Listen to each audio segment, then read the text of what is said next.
Star Wars. He was 18th overall. So one guy dropped, Jeff got in. Yeah, we heard that. But Still not sure. no, Alex is in the 16 right now. So he's like 1-2 and already on Star Wars anyway. So So it would be Kevin and Jeff. Kevin is 1 and Jeff is... We'll see. That's why I just didn't know if they had the names. I can put them in later. Okay, it should be live. Yeah. share it on Twitter. Yeah, I retweeted it. I liked all your stuff and liked your stuff. And there's one watching, which could be me or you. I'm just gonna stand here with Facebook Live and just watch. Facebook Live that. I started using that on Facebook Live. It's hilarious to watch guys do it. What are you guys doing? What's going on? What's the devs working on? Like, we can't show you this one.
Them over there.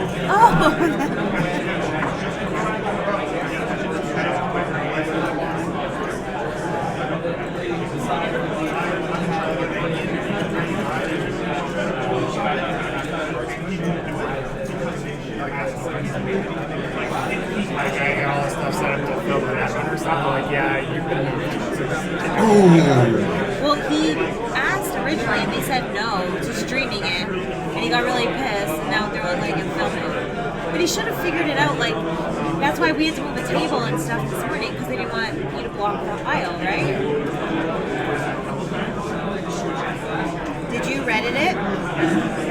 Star Wars target players, you have 10 minutes remaining.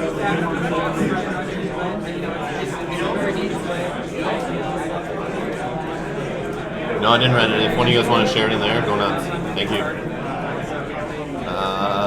I'll upload it.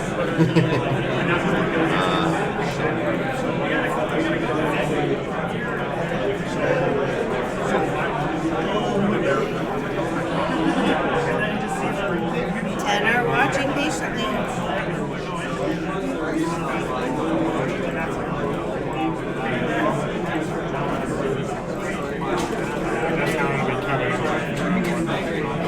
What? Right now, based on all decks being good? Okay.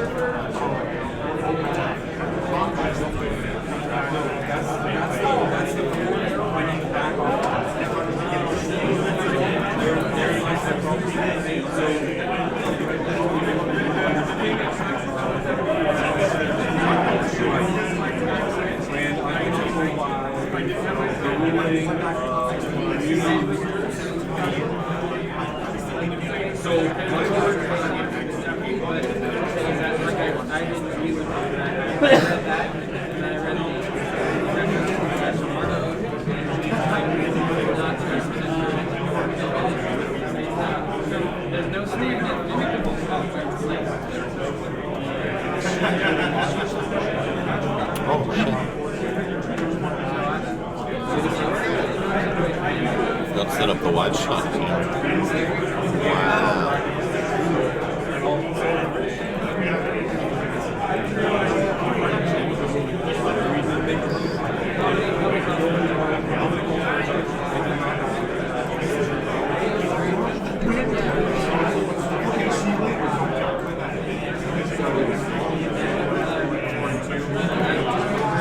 Thank you. They're all legit? Yeah. So who is first and last playing at the table? Kevin and Jeff? Kevin and Jeff? Yes. Like 3 years ago? Yeah, you broke into my house? Did you really? Yeah. I bought my news at Tiger's Red. They are not Canada Computers, they're floor model. I got it for like $1,000 off. And it had a dead pixel, and I got Asus to replace the screen for free. It's the exact same one. Did you have the 17 or the 15? This is a 15. I got a 15. Okay. It's a good thing. It's a good one. Yeah, I like it. It does give her streaming. I don't have to put the card game in when I put it onto Reddit, right? Because I'm already in there. Sorry. Where did it go? Thank you. Let's move this shot.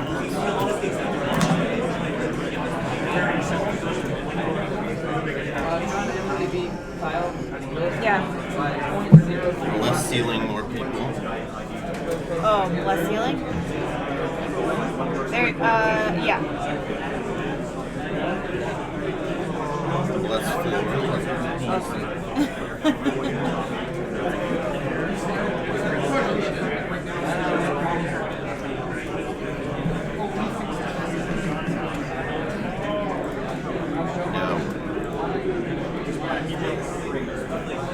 Right now, let's do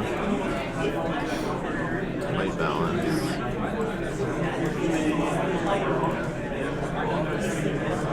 No, not white balance. Exposure.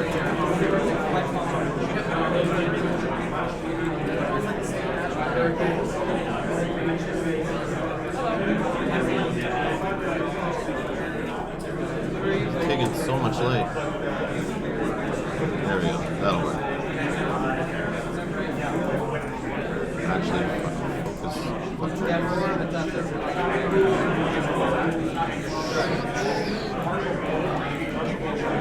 It's good, right?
Top 16 soon.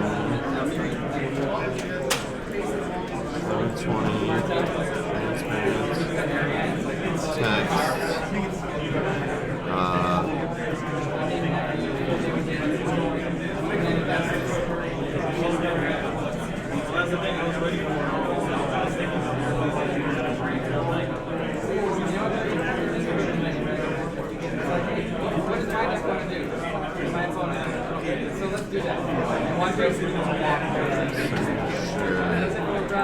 Sure it does.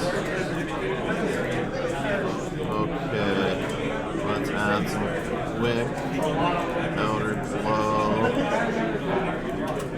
No, black. Off. Burn.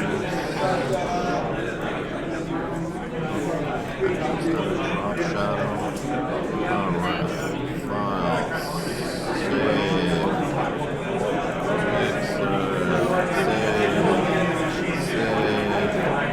Save. Save.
both see who decides to keep their hand or not first.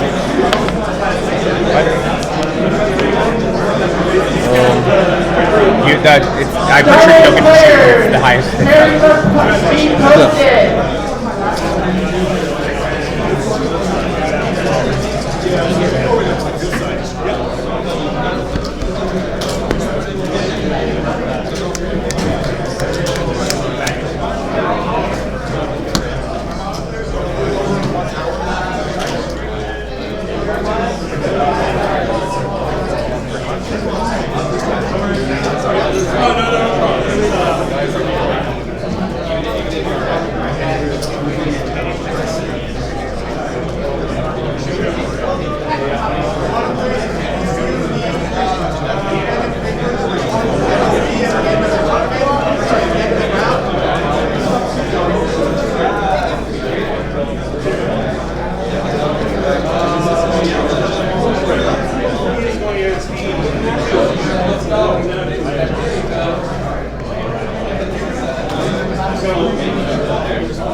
I'll keep as well.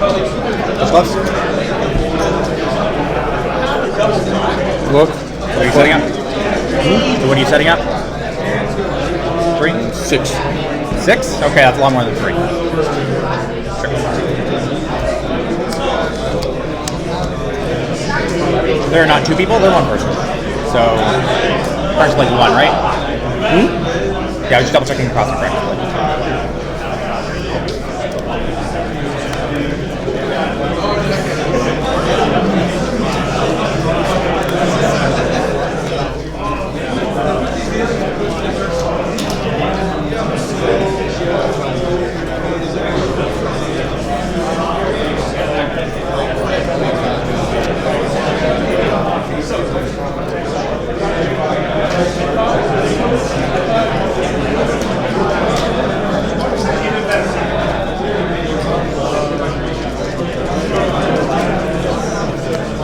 Alright, welcome to Rob's Gaming Table, guys. We are live from Canadian Nationals. Let me know if you can hear me.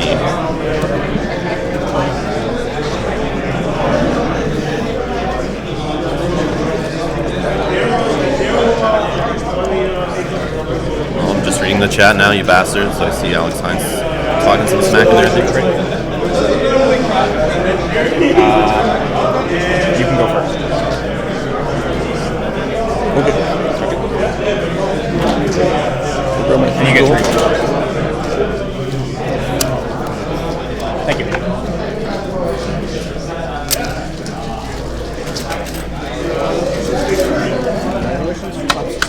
Thank you.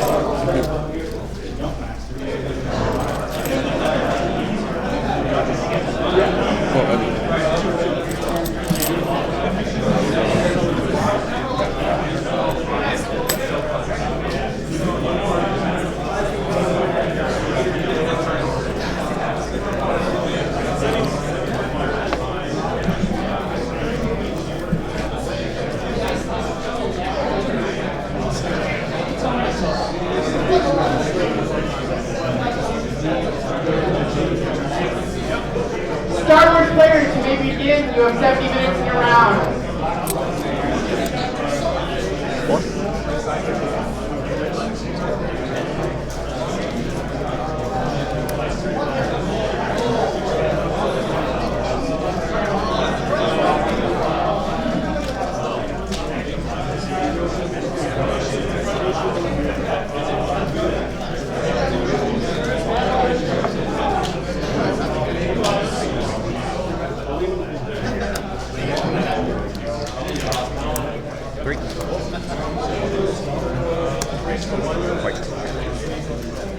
I'll steal a gold. Sure.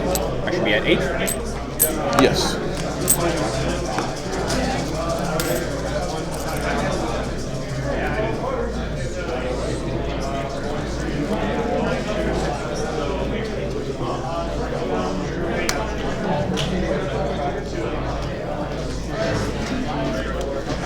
I see you guys asking in the chat about deck checks. Deck checks went okay. We just had a player from Eastern Canada. There was a group of 5 of them traveled in a car, and they all had to work on Monday. Didn't realize it was a 2-day event. 2 of them made the cut. 1 stayed here. He's going to fly home. The other one had to drive back today, so he had to drop. So our local player, Jeff Levac, who you're seeing on the right, was 17th place. He's made it in. So he's playing our other metamate and friend of the channel. You guys know Kevin Austin, who's on our spoiler videos. Kevin was King of Swiss. You guys can see that over on Jousting Pavilion. I'll put the link up in the chat, and you guys can follow along.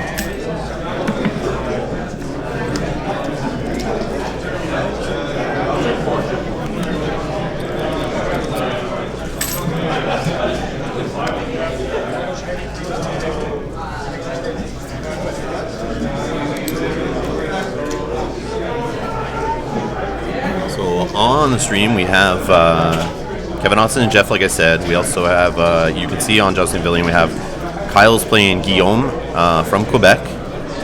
Jonathan Neal, another local player you guys see on the stream often. He's part of our Black Knight Games, Hamilton, Ontario, Monday night gaming group meta. He's playing Carl from Montreal.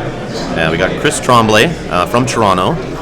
He didn't start playing too long ago, but he's doing well. He kicked my ass yesterday. He's playing local metamate, Black Knight Games, meta, Carter Sorensen. I believe he's 13 years old. And at table number 5, we have Martin from Toronto playing Nicolas. And I'm not sure who Nicholas is. I have John Gobet, who's the Facebook moderator. You guys may have heard on some podcasts lately. He's our buddy from the Toronto meta, playing his testing partner, Alfredo. Unfortunately, had to play each other due to the drop from the player who had to travel home. And we have Sean Emberley from Beyond the Wall podcast fame from the Ottawa area, playing Peter Rutherford. And we also have James Booker, who you guys see holding the Trump mat, touting Trump all the time in the chats and whatnot. He is here, came up from the States, and he crushed it, made the top 16. And he's playing Kyle Williston. So stay tuned to Jousting Pavilion. I put the link in the chat there. I'll put it in the description of this stream too. And you guys can follow along with the results there, but I'll try to report them on here as I can.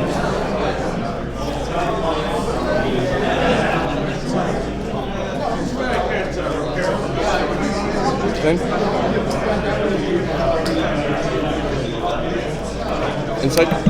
Lots of love for Carter in the chat. You guys are awesome. Yeah, he has his own YouTube channel also. It's Agor Games.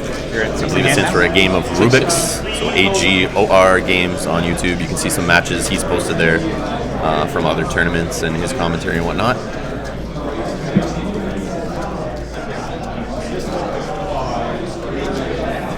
Nothing?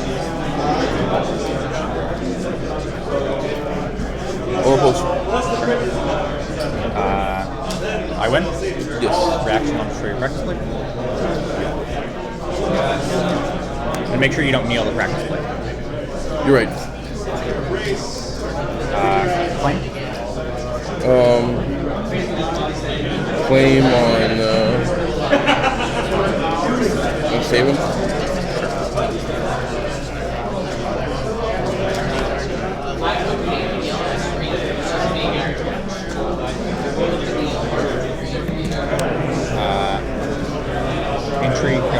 I also have a plan later to hopefully record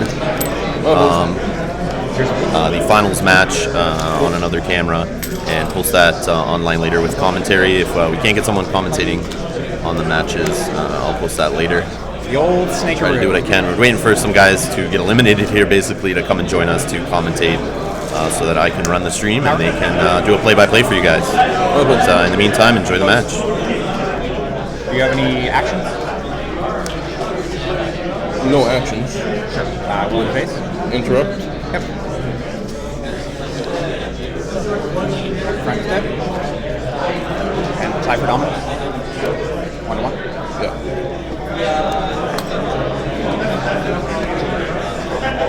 I have 3 of 4 cards, man. And I've got 5 or 6. 5 or 6? Yes, because of the... Yeah.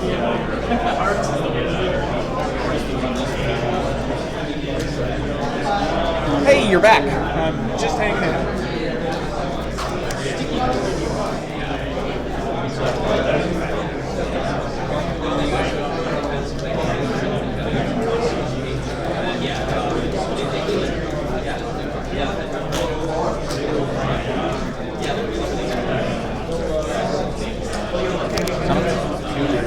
Suitable? First or second? I'll let you go first. Sure, you can initiate barrels. Excuse me.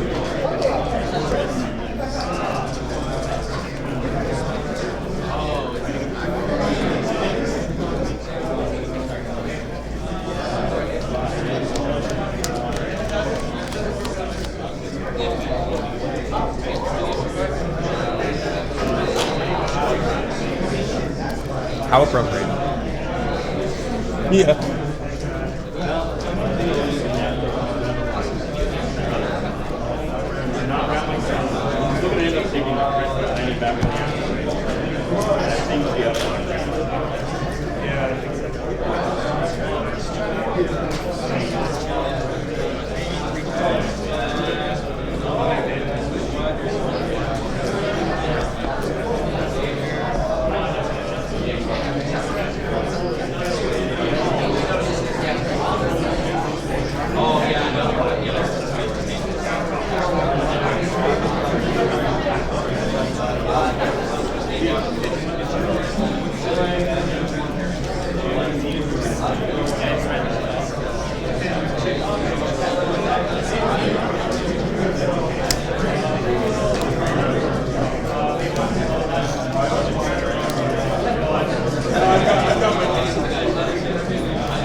Draw 2.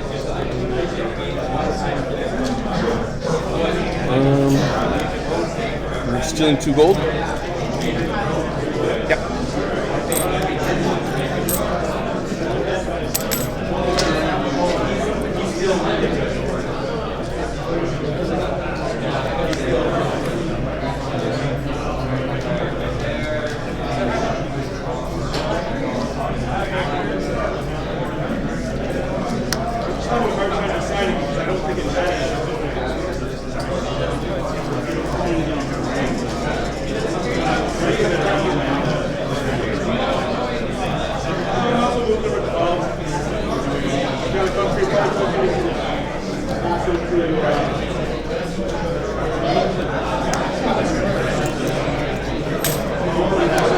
Down.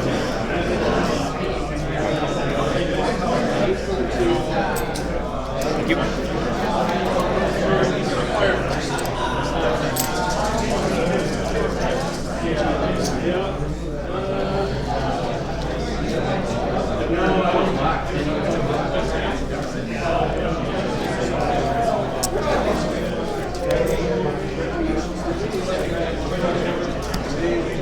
Hell Surprise.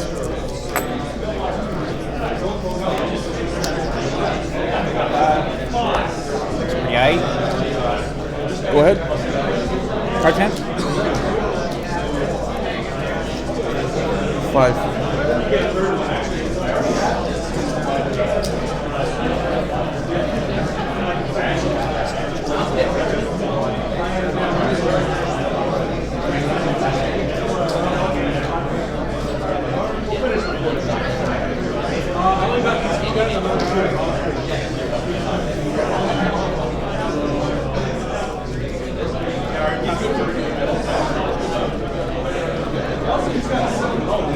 Intrigue, stealth stamina. Reaction.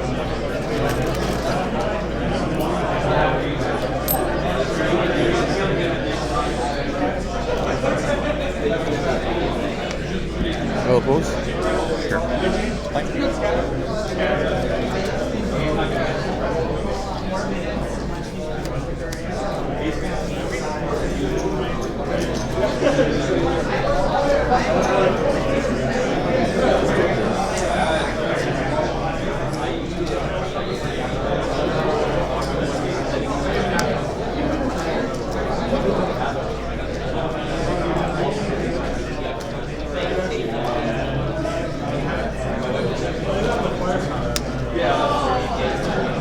Turn. Either you have it or you don't. I'll defend. Force reaction. Could be escort.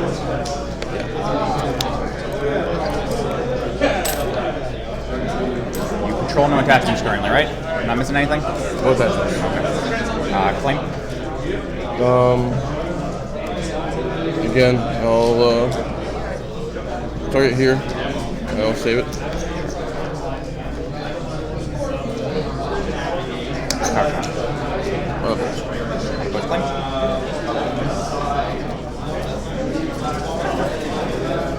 Your challenges, my man. No challenges.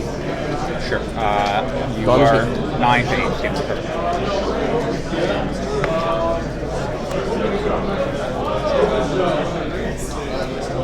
I have 4 of 6. You're good. Yeah. But you have 4 cards? 4 cards.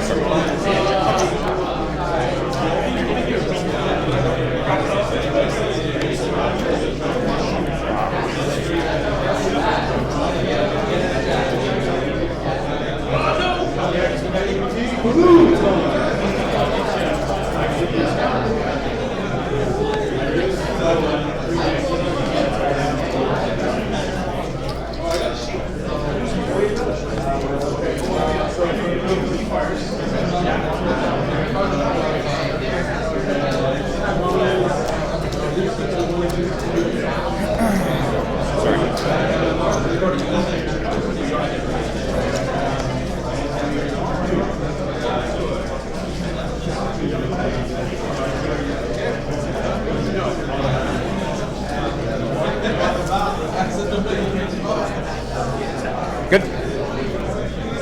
Tomorrow. You have less power, so it's your turn. I'll let you go first. You'll go first? Sure. No, You'll let me go first. Okay. I will choose you as my opponent. Go 2. makes sense.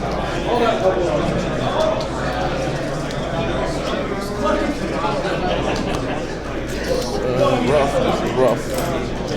Collect my income. I'm gonna grab one. I'll take 8. Correct? 5 plus 2 plus 2 minus 1.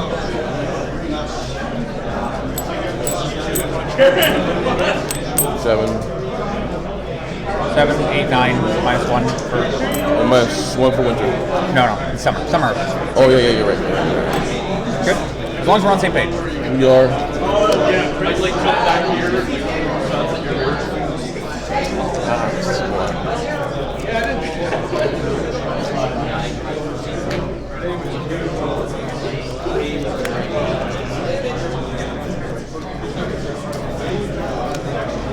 As long as I got that double arcade.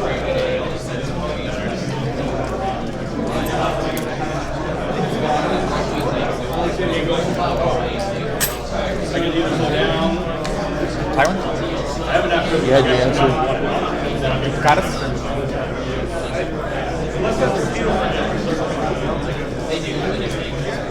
Go ahead.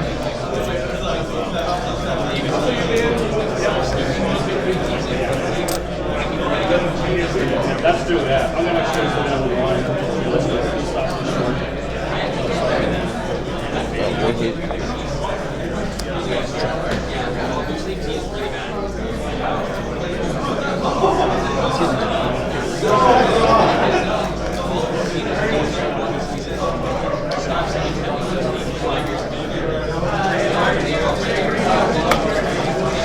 Five? Yep.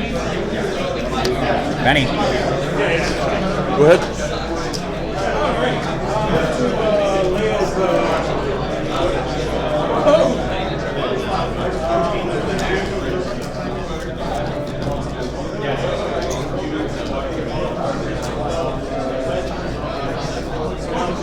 Card stand? 4. Your favorite number?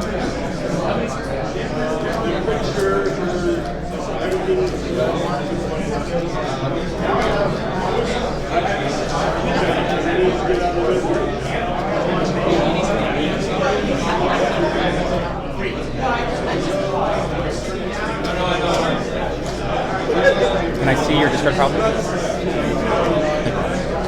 Thank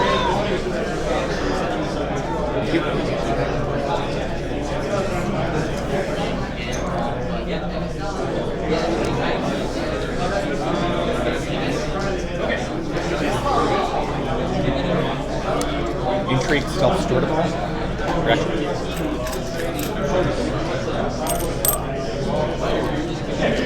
No, both. So reaction 20.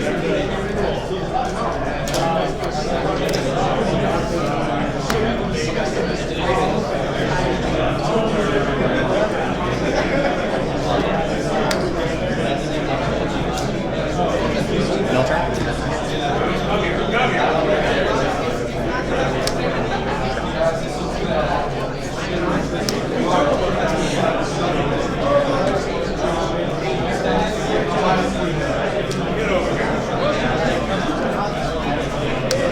Power. Oh, opposed. Opposed to flame. For now.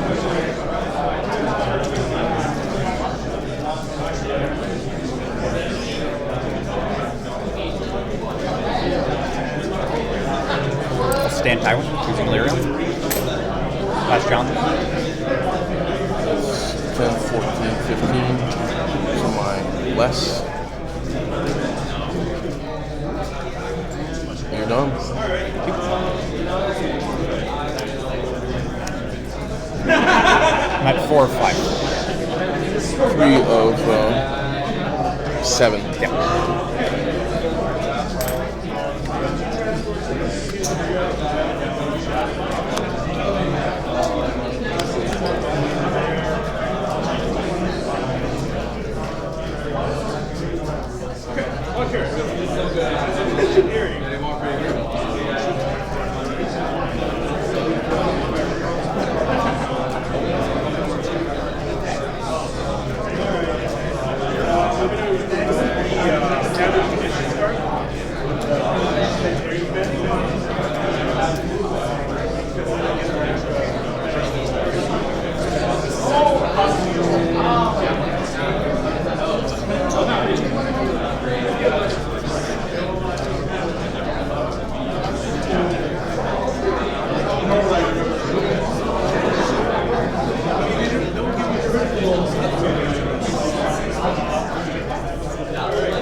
You need to go first. Sure. I'll have my block roll first. At least you're not stealing Howard. Choose these 3 to flip. Yeah.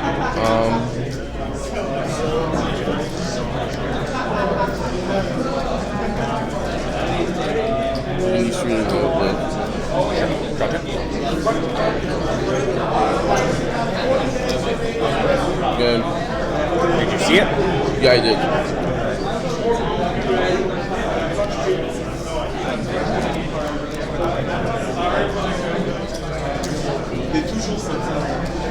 Oh, Judge!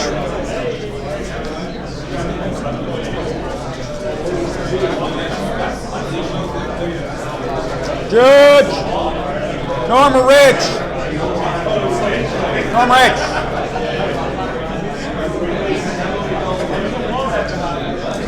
Judge! Game of Thrones? It's a card game question in general.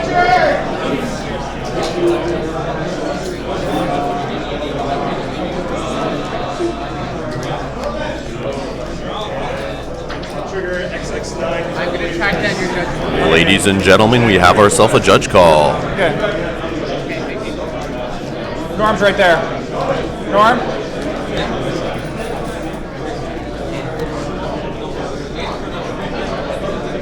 I saw a third card. Yeah, I don't want him to be penalized, but he saw the third card. Is it normal just to reshuffle the deck? Yes. Because it's sufficient. It's not as if you had knowledge of that card anyway, so it's just sufficiently randomized down. Like that's just a mistake. A caution. Please be advised that when drawing cards, do not overdraw. Yeah. Yeah. Okay. So here we are. So I'm going to still go. Absolutely. I will get a total of 8, 7. What? Yeah.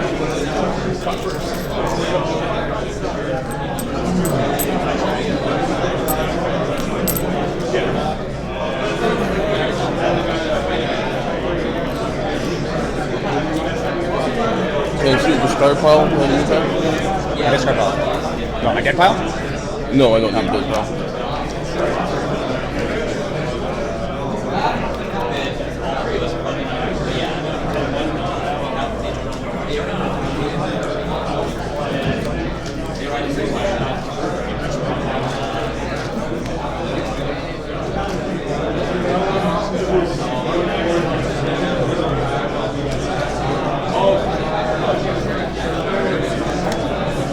Card you're in right now? 5?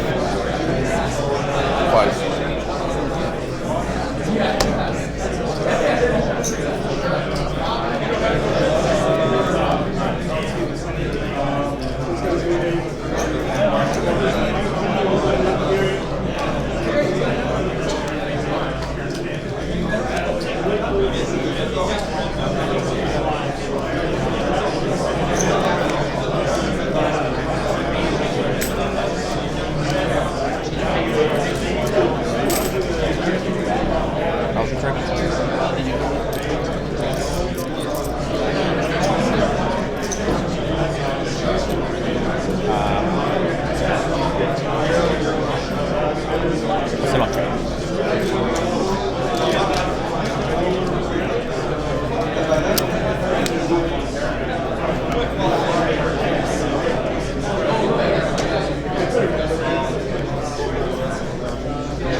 Thank you very much.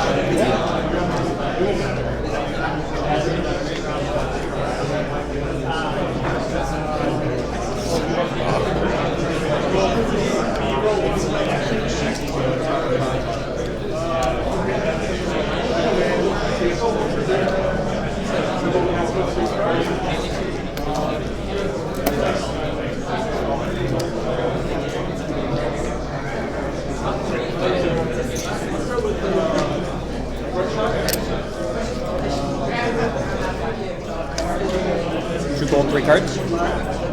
Yeah, go ahead.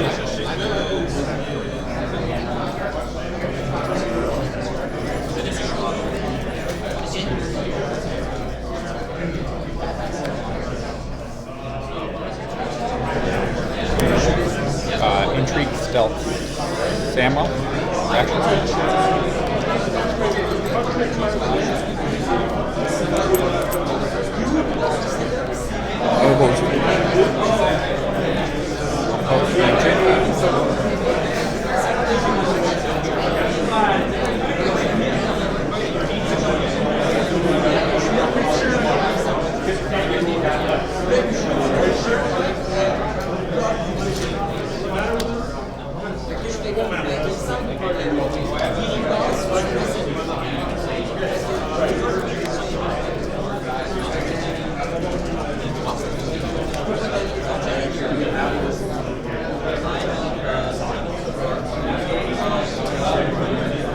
No turn.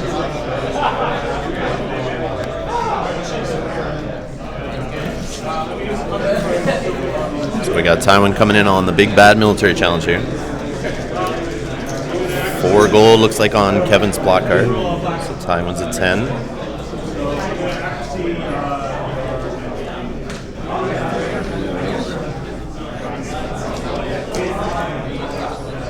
7? Yeah.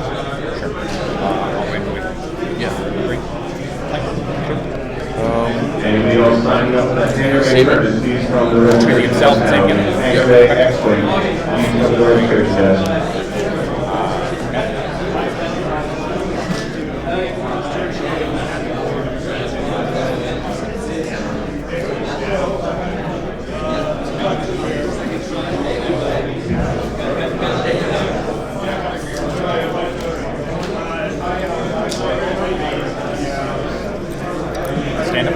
Yeah. Go ahead. No challenges. Big dominance. 8, 9, 10. Yeah, you take dominance. Okay. So looks like Kevin wins dominance. Puts him up No, I thought to you were pointing at me. No. 9 No, power on no, his no, house no, list, no, 1 on no, Tywin. I have to discard a card. And Kevin's discarding a card for reserve. You guys just heard there. Just want to give a shout out to John Gobet and the guys from the Kings in the North podcast, I believe it's called, or King in the North podcast, probably Kings. But thanks to them for doing the alt art Kings of Winter, Kings of Summer agenda that you see there with Jeff on the right. They put in the landscape orientation there. One is on the one side, obviously, the other one is on the other side, so it's a single card, dual-sided. They gave me a couple to give away on the YouTube channel, so I'll be doing that shortly. But thanks to those guys for getting those designed and printed out and brought down here to add to prize support, so everyone in the tournament got one. And then they gave us some extras, so thanks a lot to our brothers at the Kings on the North podcast.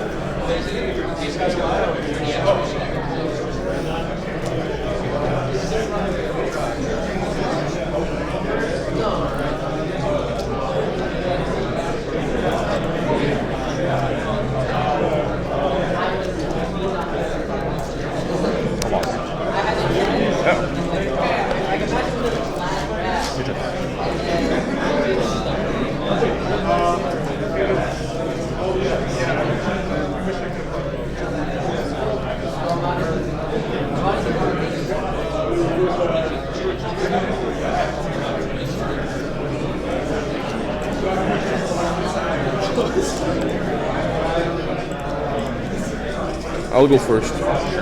So we just heard Jeff choose to go first, as you can see from the hand of the kingpin there.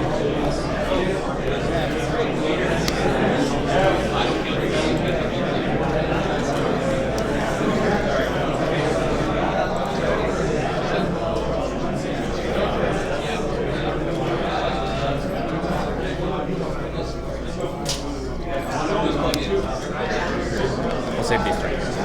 Save those 3.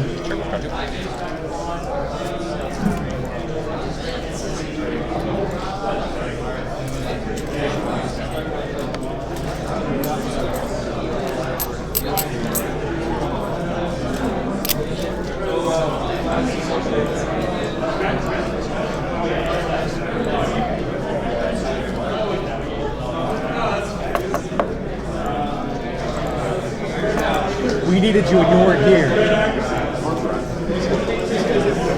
One block plus 1 renown? Yeah.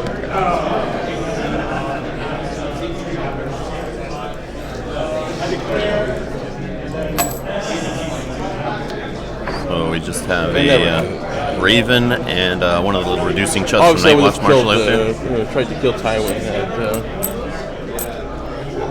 Looks like he's Gotten on 7. just stealing a gold there with the white tree, so he's got 2 now. And Kevin's collected his gold, so he is now, I think, at 6. If I've counted right, so 4.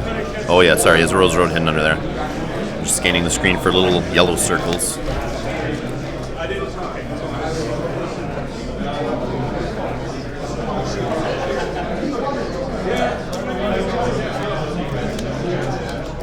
You're empty on the hand. Yeah. So I think Jeff has no hand right now. He's put it all out there, as they say.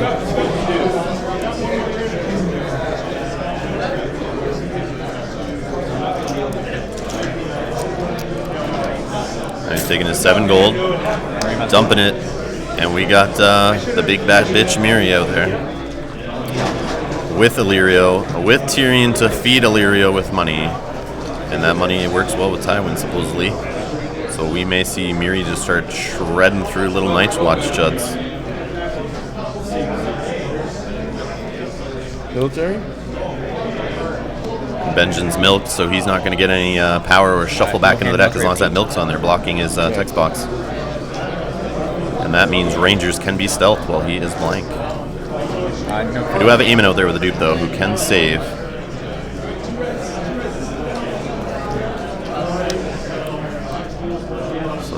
military. Tyrion dupe used to save Tyrion from claim.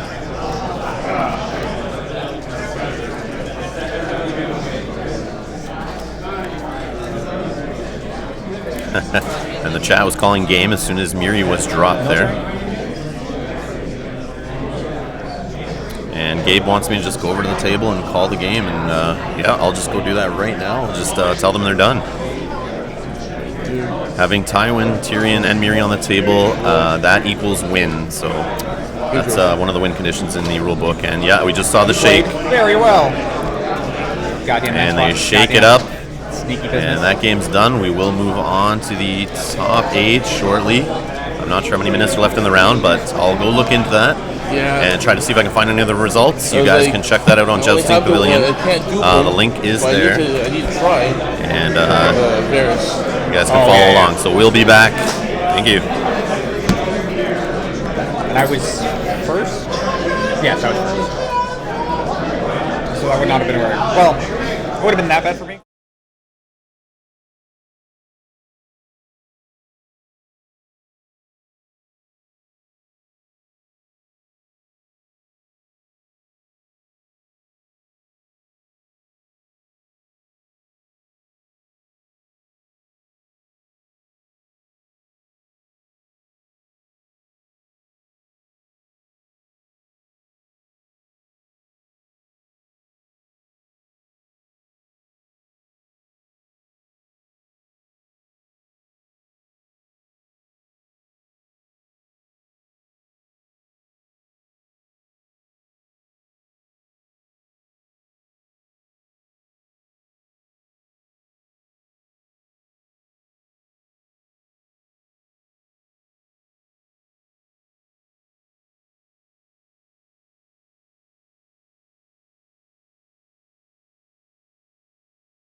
All right, so the other games are still going on. I see you guys requesting other than a laning match to be on the camera next. We'll try to update Jousting Pavilion ASAP once the other games finish, so you guys can see those pairings, and just request in the chat who you want to see play, and I'll try to get the TO and the players to agree to them being on camera, and we'll get that there for you. But if you just want to see the Kevin continue on, the King of Swiss, and see who he's playing next and see the top player playing, we can also keep him there. He's willing to do that because he is awesome and a great friend of the channel. Go Kevin.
Okay, guys, I went over to the other tables, which are completely across the room, so I can't get a camera over there or a mic. So I just grabbed some pictures of the states of the games. So it looks like in Guillaume's and Kyle's game, Kyle Duncan is playing Laney Dragon against a Stark Fealty, it looks like.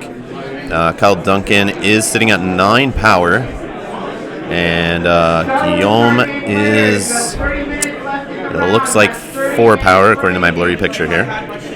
So that game, the Laney Dragon seems to be ahead, but both have completely full boards. They each have like 6 or 7 characters out on the boards, lots of big dudes. I see Jon Snows and Blackfish and Catelyn and Brands out there. I also see on the other side, I see Miri, Tywin, Tyrion, and yeah, so we'll see how that one goes. Can the Stark power rush it to the win? We'll report that result when it happens. We got Carl playing John Neal. So John Neal's the Bear of Fealty against Carl, who's playing Martell Stark. It looks like the Martell Stark is... if I can see, where's his host card? He's sitting at, looks like 7 power. Against the Baratheon Fealty is at, looks like 9 power. So that game is still pretty close. But we don't have a clear winner there. But the other table is the Laney Dragon. I believe it's Corey from Toronto. Playing against Carter's Laney Rose. And it looks like Laney Rose is sitting at 13 power, and the Laney Dragon in that match has a whopping, looks like 8 power on Tywin and 2 on the house, so he's at 10 power. Oh, he's got another 2 on Jamie. So that match is 13-12, so that's a tight match there. Laney Rose ahead by 1. So like I said, check out Jousting Pavilion. I'll put the link in the description, and you guys can follow along with the results there and request which game you want to see next. But right now the default will be Kevin and whoever he's playing, so we'll find out. But I'll try to get the bear up there. I see you guys asking for that. But yeah, we'll be back in a moment. Thanks a lot, guys. Oh, and make sure you share the link for this stream in your little meta chat groups, your Facebook groups, anywhere that I didn't post it already. I've thrown it on Reddit, CardGameDB, Facebook. But yeah, spread it wherever you can to get the viewers watching this. We tested this morning. I wasn't sure I was going to stream until we did a technical test, which I did this morning at 10 o'clock. So I finally knew that we could make this happen. Thanks to the guys at Line Rampant and the volunteers here at Canadian Nationals for helping me get this set up and get me an internet connection. And here we are. So thanks a lot for tuning in. Spread the word, and we'll get more viewers on here. Thanks, guys.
Oh, sorry, we do have one result, guys. We have Martin playing Baratheon Fealty. It looks like in Jousting Pavilion is updated. Beat Greyjoy, Banner of the Dragon, Nicholas Plouffe, if I'm saying that right. So yeah, check that link. I'll put it in the chat right now, actually, for you guys here. Boom. Actually, and let me throw that in the description. But yeah, I'll keep updating you guys as I find out results, so we know who possibly be on the camera next. So you guys can kind of shout that out in the chat. Thanks a lot, guys.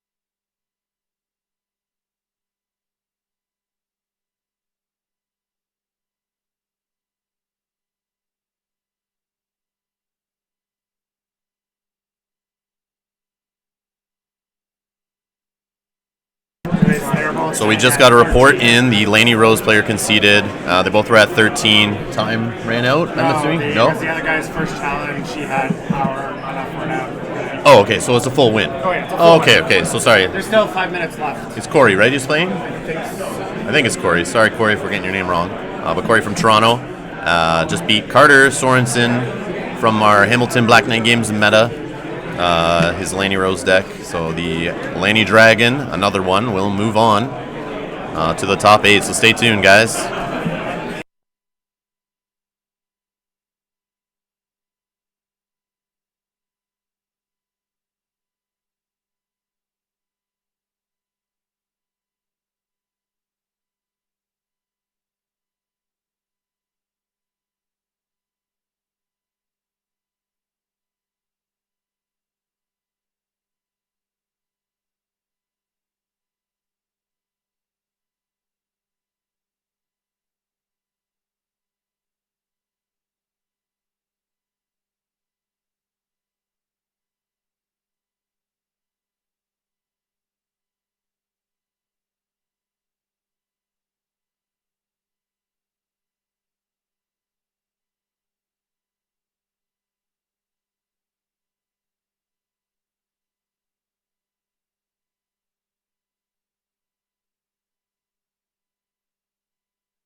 So sorry, guys, it wasn't Corey. It was Chris Tremblay from Toronto. I'm an idiot. I actually brought up the Justin Pavilion here, and Chris beat Carter, as I reported earlier. And supposedly John Gobey beat his testing mate. John Gobey, our the best Facebook moderator we have, keeping our children safe in the Thrones Facebook group. Oh, and Kyle. He beat Alfredo, and Kyle Willison destroyed U.S. player James Booker, who traveled up here with the Thrones mat, trying to get us to all move to the States and vote for Donald Trump. Thankfully, the evil menace was defeated and taken down by a Canadian. So we'll continue to report results as we get them, guys. And we'll let you know. Thanks a lot for watching. Top 8 coming up soon.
And supposedly we have Sean Emberley, Lanny Banner of the Dragon, beating Peter Rutherford's Targaryen Banner of the Lion. I'm not 100% on that. I just overheard someone say it, but I'll go find out. Thanks a lot, guys.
So right now the entire crowd's around Kyle Duncan's table, playing Guillaume from Quebec, and the Laney Dragon, Kyle Duncan, is up, I believe, 12 to 9, I think. 9 power on the Stark side. So that's a tight match. Time has probably been called, so we'll see here. But John Neal, playing as Baratheon Fealty, did beat Carl Dupuis from Montreal. So Martel Banner of the Wolf is out.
So it looks like we have 5 Laney Banner of the Dragons in the top 8. The matches are now updated on Jousting Pavilion, and we got 3 Barra fealties. So those who were calling Barra not great for the meta or not playing it were silly because they didn't come in big numbers, but they ended up in the top 8 in big numbers. So we have 5 Laney Dragons, 3 Barra fealties. So we got Kevin Austin playing Kyle Williston, Laney Banner of the Dragon, Barra fealty. We have Kyle Duncan, Laney Banner of the Dragon, facing Sean Emberley of Beyond the Wall podcast fame, playing his Laney Banner of the Dragon. So we got a mirror match there.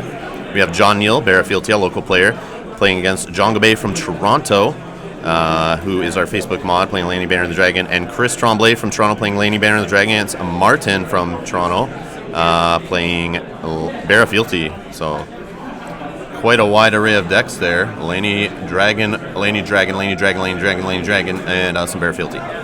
So we'll see who we can get on the camera here, guys. Let me know in the chat, and we'll try to get them over there. And I agree. 8 players, 2 decks. That is kind of ridiculous.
You may shuffle as much as you like. Got your sunglasses, G?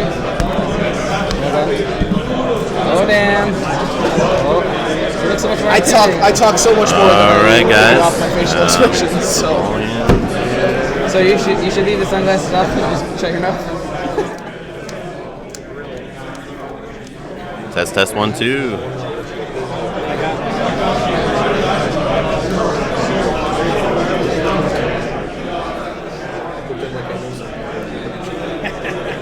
All right, let us know if the volumes are okay, guys. If you can hear us in the chat. But we have the match starting with John Neal versus John Gobet. Rob, can we start? Thumbs up, can we start? Ask the judge. Tio, can they start? Oh, okay, yeah. Boil. Sorry, guys, yelling in the mic there. So we got Bear Filthy on the left versus Lane Drag on the right. I got some commentators joining me here. We got Danny from Kings in the north. And we got Alfredo, who just got eliminated by John Neal, his testing partner. Dirty. How he beat him like that, I don't know. But anyways, just joking. All right, we got them joining us on the commentary, so they're going to run you guys through it, play by play. And here you go, guys. My choice. Hello, everybody. All right, so just let us know if you can hear us okay, guys, if the volumes are low or anything. Thank you. So we just want to fix something before the match starts. Alfredo is actually testing partner with John Gobet, so his knowledge of the deck will be more to the player on your right. Yep, that's right.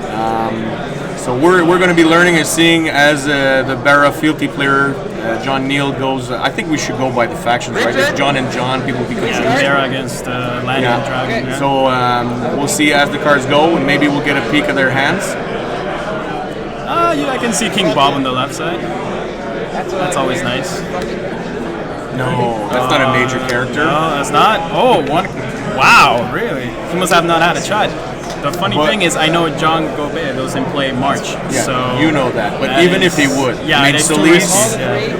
is good to protect from tiers, but I mean, would you really blow your March the wall when you know you're going to be aggressive against Baratheon? Maybe whittle the board and use it later when it's more impactful. Yeah, So you're right. I mean, and you don't necessarily want initiative turn one, so I don't know. I don't think that board presence. Yes, he has the mountain, but is the mountain really going to have an impact, or is he going to be sleeping, being knelt all game? If he gets milked, he will be sleeping. I played against one of these 3 Barra Fealty decks that was in the top, and oh boy, he was. Mike Gregor was knelt all day. That's Barra control for you. Oh, interesting. Noble Class and Barra's Riddle. Let's see how they open with. Noble Cause into Song of Summer. Summer. All right. Yeah, one of John's plus that he had a lot of success with in Laval at our regional near Montreal. Yeah, he likes to open with that. It's safe against any naval, and it gives you guys +1 if it's not a winter block. And Can't decent, go wrong with that. 5 decent gold. He's already got the Rose Road. Extra strength is always good. So it seems like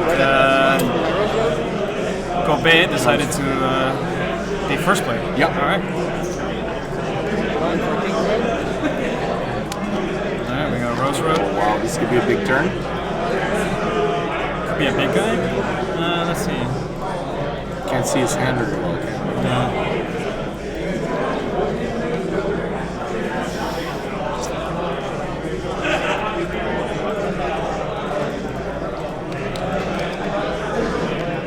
Alright, he's gonna pop it, seems like. Yep. There goes 3, 4.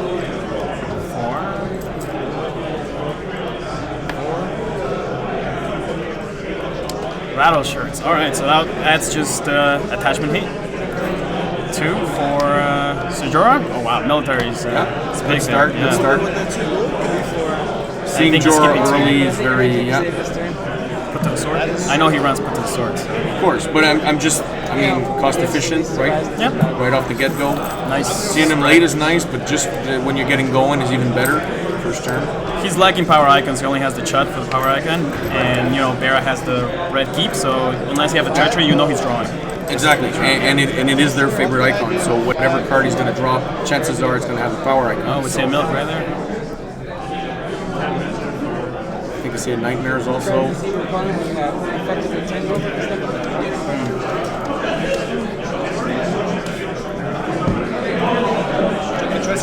it? I don't think it matters. He still can still put it out. Yeah, if you're gonna go for he the has show, it though. He has the treachery. Maybe he's using it for like mail. You use it for exactly. If you're, that's my opinion personally. I mean, I don't know that I didn't make the top 16, so for what it's worth, but you're playing Baratheon, and these 3 Baratheon decks are the only ones that are still left to keep the Lannister dragons in check. Odds are you want to keep the treachery for something more meaningful. All right. And I'm not sure. I mean, you play against Robert, but you don't like seeing him come down to 10-1, right? Oh, it seems like 3, 4, 5, 6. Can I take this back then? Yes. Oh, so he paid 1 gold for King Bob. So basically, what they're saying is that he can't take it back and put another gold just to save it. Okay. So and then we have is that Lightbringer? Lightbringer, yeah. Wow. Okay. Oh my God! I love Way to get some use out of Robert. Sorry. I have a challenge action if you don't have one.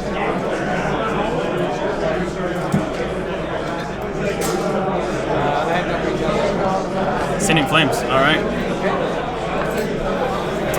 Well, there goes the knowledge. Turn 1. Not bad. Tears. Ooh, Tears and Treachery. That's well, you can always pay 1 to give King Bob a intrigue icon. At least you know, so you got the tools. Definitely Would you go for Treachery. the treachery? Yeah, I would. I think I'd do the same. You have the hand knowledge. Treachery can actually change your plans. Treachery, because you can always Treachery the Mel. Yeah, see? There you go. Yeah. Not the Mel, but the sorry, Solis. the Solis, Yeah, I know, exactly. It can do too much for you then. There you go, now he knows. Yeah. Play with the dice. Yeah, that was a big scene in Flames. Swing with military, get rid of the Lightbringer. Reactions. Get that shit out of here, please. Alright.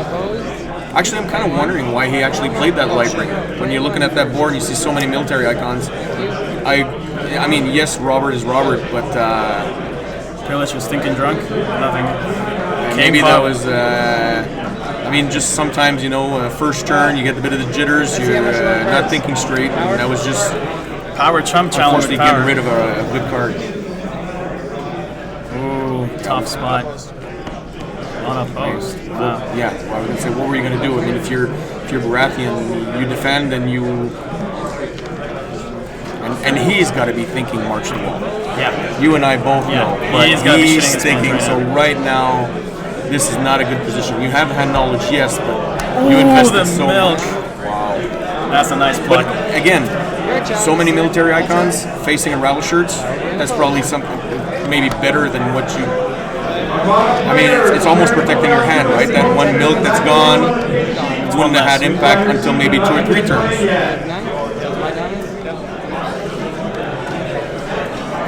Can the Bear player get some of that dominance package going? Now he's going to find out that John doesn't have March. Yeah, because he's expecting it for sure. And that was one of the things picking John's brain that I thought was real intelligent, because most players right now play against March to the Wall. So just the simple fact of that threat, see, he's trying to double March. That was the one I heard you playing and I forgot about. He's going for it. He really thinks it was there. Most players play against it. Yeah. And they think that they have it. The next thing you know, it's not there. So it's smart. Sometimes the threat of the march is stronger than the actual march. It is. So counter coppers against Varys Riddle. Oh, that's a nice hit. Because then John Neal gets to draw cards. Wow, yeah, that's true. I was just analyzing the whole march thing, and maybe a little slow on it, but yeah. In the end, the Varys Riddle play just turned out amazing for the Baratheon player, who gets to keep his Robert. So it's not over. Let's just see is there any dominant stuff coming in. Is that a dupe of King Bob, maybe?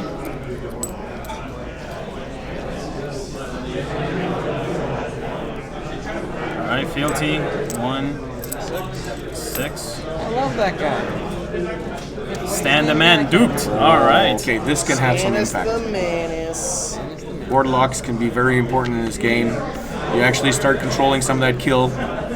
But again, no Chud. You're gonna have to claim a dupe of Stannis. That's a problem. Luckily, he did have the dupe, but that could be a problem. And then if there's a Tear Solis in there, one of them is going. Yeah, because Solis is gone. Yeah, the Lanny player isn't running Marched. When John Gobel and I were practicing, he was debating between Wildfire and March, and we came to the same conclusion. Just the threat of March is enough that players will not set up one character, whereas Wildfire is always effective when there's big boards, right? Yeah, and I have to agree with the way he plays. It fits his play style too. Haven't seen him win the Montreal Regional. Haven't picked his brain a lot for our podcast and chatting with him on social media. It fits John perfectly. The threat is always there. We all know that Wildfire has actually raised in value right now. In first snow, decks are becoming immune to it, or we always say first snow gets you to the cut, but Wildfire will actually win you games in the cut. Yeah, so it's a smart play. Semi-reset. Yeah. So only 2 characters, like I said, he's gonna have to claim the dupe of Stannis, and if there's a Tear Solis or something in there, or a put to the sword, it's gonna get nasty. It's gonna get really nasty. Does John have it? Milk. All right, the intimidation and the renown is done, and the strength pump. It's maybe even bigger on the strength. Whenever you're kneeling your characters, and that Robert can get really. There's no kneeling, so right now it's kind of like whatever. Not right now, intimidation, but I mean, eventually, intimidate. It's true. Baratheon players first player. So. Although, I mean, if Power's going to go on a post, but yeah. But that's one of the ways the Baratheon player can actually keep the pressure on. Their favorite icon is the power icon. There's a lot of power there. Look, put to the sword. I don't know if that's 1 goal or 2 goal, put but to the sword is there. This is going to get nasty. Okay, so yeah. Go ahead, kind sir. It just seems John just keeps getting, well, he did counting toppers, so that's a good way to make sure you have your answers, but... Charlotte for 8 players, next round is being posted. Faction card is already nailed, so I'm cautiously optimistic. Reaction to winning? There we go, put to the sword, there we go. He had 2 gold, yep. Claim of the claim. Yeah. And then Renowned Pillage. And if it's a 6 cost, well, even without the empty board, even without that pillage, right? All right, Kingbok Pillage. So all right. There's no way, even with a close call, there's no way of playing Robert. Robert, you can't get him out anymore. But I mean, still, what type of avenues? What do you see? How does he come back right now? Yeah. What are you looking for? What are your tools that? Probably Mel. Stannis and Mel can still do work, even if King Bob is not present. Yeah, so right now you're not going on power. You're trying to go for Neil and slow him down, lock the board. Stand 2. Time for Dom. Alright, no, you have Dom. Switch us to another game. That was only easy. It's not like it takes at least an hour to set it up. Well, we'd have to tell the players at the other table to pack up their shit, move about 30 feet to a different table. So hey, Rob, what's this potty mouth language? Sorry about that. I thought that was only on my podcast, not on your stream. This is. Oh, that's interesting. John Gobel,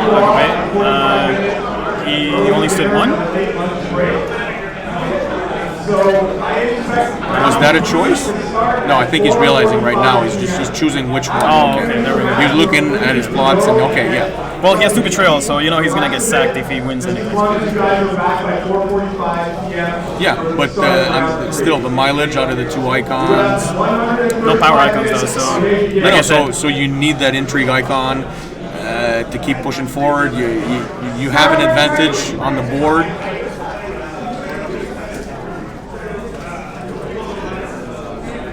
Charlotte for 8 players, so 70 minutes. Time is starting now. Rough spot. I mean, if you can get a Chud and Mel out, things might not look so bad. But John Gobet has a 2 clean plot. Which I don't think. No, he doesn't need to. Right I think now, he just wants the initiative. I think. Yes, and that way you know you're not going to get bitten back by your Wildfire. You can keep the pressure on, but you don't need to try to go for the close. Actually, I think keeping the 2 claim for later is the right play. trying to make the Baratheon player make decisions and make mistakes and capitalize on them. And when you know John, well, you know him a lot more than I, but from what I know, that's his play style. So, Gobe going first? Yes, I keep saying Johns because I only know one of the two Johns. John Neal and then Gobe, yeah. John Lanny and John Barra. There you go. Keep it simple. The Lanny player. Keep it simple, dumbass. That's my nickname. There we go, Mel. Okay. If he can draw a chud, we may things have a won't game. be so bad. We may have a game. And he did manage to get 4 power, you know. So Lanny player has no power icons at all. Yeah. Sometimes those 4 power on your card when you're in a bad spot can maybe get you a chance to come back, close something, even if the other guy's got the board and something like that. I mean, and I was my buddy from Kings of the North, the other 50% of our group, he actually made top 16 with a start deck, and it was very interesting against this Lanny Dragon, back and forth in the top 16. But knowing that there were 3 Barras in the cut, and we haven't had anybody play Barra Fealty in our play group in Montreal for a while, like competitively. This morning we had a couple of games going, and that Barra deck, if it gets going, either with the Neil or Dominance, can pick up a lot of power real quick. Now keep in mind, Gobe has a milk and treachery, so we'll know at least for now it's not happening. I was analyzing the board, but you're right. We see the hands. And it's Tirsolee's writing his hand, so Stannis might not be long for this world. So what? Scene in Flames? Maybe? He might have to, yeah. Is it there? Oh, is he spending all his gold? Hand knowledge? He might regret it. Is that even handed justice? Oh, there we go, Miri. This is pretty good. All right. Wow. Okay. So he saved 1 goal for the treachery. And we got to remember the ruling on Mormont combined with Miri. Oh yeah.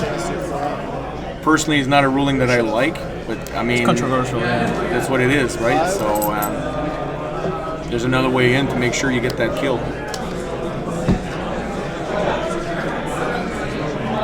I don't know if John Neal plays a Hands of Judgment, but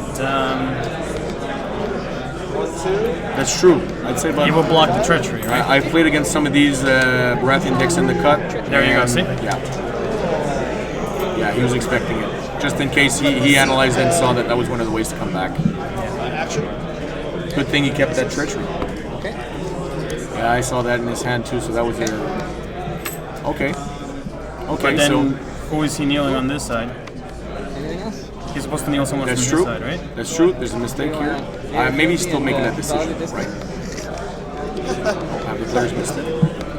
Well, Gobe doesn't have any gold anymore, so no Tears of Lease this turn. No, I guess he was banking in on the Miri, but... Go for military challenge? I guess I'll oppose it. He's gonna die. This is pretty good. Oh my god, no chuds. What ruling were we talking about? The Miri and Jorah play? No, even-handed just supposed to kneel 2 characters, right? Yes. Only you kneel one of right? yours and then one of the opponents. So right. that was a misplay, and it seems both players are missing it. But the Miri Jorah play is the force reaction happens first, so you actually have to sack Jorah if he participated in an intrigue challenge with Miri. Therefore, the strength stays. The challenge resolution does not remember the fact that Miri wasn't alone, so at claim, you could still trigger Miri. Exactly, yeah, we mentioned it a couple of times, but and then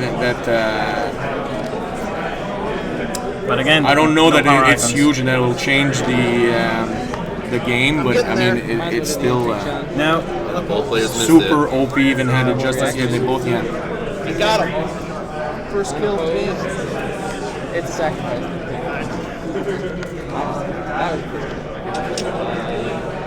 That's cool cards. Let me get the one card I want. Oh, there's a good pull. Yeah, because he has dominance. There was one, and there was one of the ways that Barra could actually crawl back in. Against the You gotta love that. I just love this game. That intrigue pool can win you or change your games. It's so risky and dangerous. And some of these factions that have that weakness in them. Some people argue intrigue is the best icon in the game so far. It's my favorite, that's for sure. Well, it has a huge impact in the challenges for sure. Just even there we go. See, the power raw challenge. bones. Yeah, that's the way you stay in this game. If you're Drawing cards. Let's hope his reserve is fine. Well, hey, Rob, I almost feel like I'm in your living room. This is awesome. Yeah. You got a couple of chips. Make yourself comfortable on the couch. This is way better than anything they got on the big screen at the theaters. Jorah's power is food. It's like pairings. What's the next play? I don't know, man. Would you go for your 2 claim if you're Lanny? At this point, to close it out? Well, the problem is there's no power icons, right? On the board. I mean, besides mirrors, but are you really gonna... You'd put pressure on the board, but you don't need to. I mean, you got the roulette in Gregor, you got your military, you still have Miri. You know, the board doesn't look good on the barrel side, but if you count the power, it's 7 to 8. Yeah, because that's the only way he needs. That's the only way he needs to stay in this game. He needs to keep putting pressure. There we go. 2 claim plot. That's what I was talking about. So he went for the 2 claim. And John Gobet will go first. Got him in the cables, and he's going for. Seen in flames. Part of the. No way to play it. He's probably looking for milks on everybody. Milk him. And there's no roller, so he's got his Scene of Flames, but there's no way of playing it. So. That's right. Bad timing. Well, there's your power icon. The chump. Well, and it's never been as meaningful. Oh. No. So at 3 costs. High sell. All right, with insight. Not bad. Card draw. Okay. All right.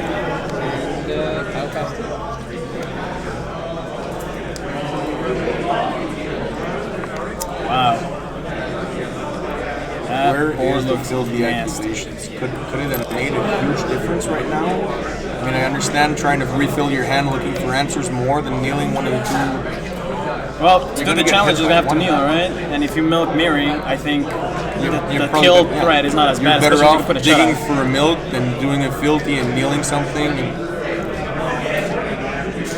And to answer the last question, having played another Barra deck that's in the top 3 right now, not all Baratheon decks are playing double filthy. And the deck, Martin's deck, is very interesting.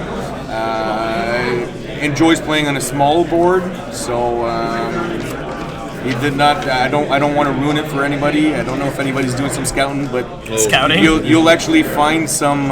You'll find one filthy accusations in the Barra decks, but I know I have knowledge of at least one of them decks, and he's not playing double filthy.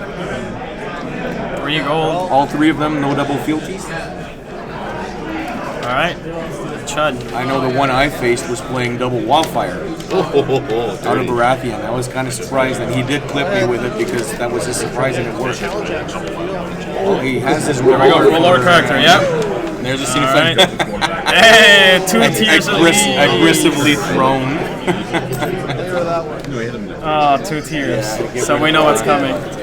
Oh, doing it on the second one! Oh, nice play. Nice play. Well, that counting coppers worth a lot more than the 2 gold. Stannis lives another day. Unbelievable. That's awesome. But you still need Miri, yeah. Miri's gonna bite the dust. Miri's gonna, yep. Stannis still gets it, yep. I mean, the board lock was slowing him down, but you couldn't rely only on Stannis. This is board wipe. Yeah, I don't even know. This is a bad situation, but I know from playing Laney Drag, when you're doing Miri's claim replacement often, you realize you're not really gaining much power doing it.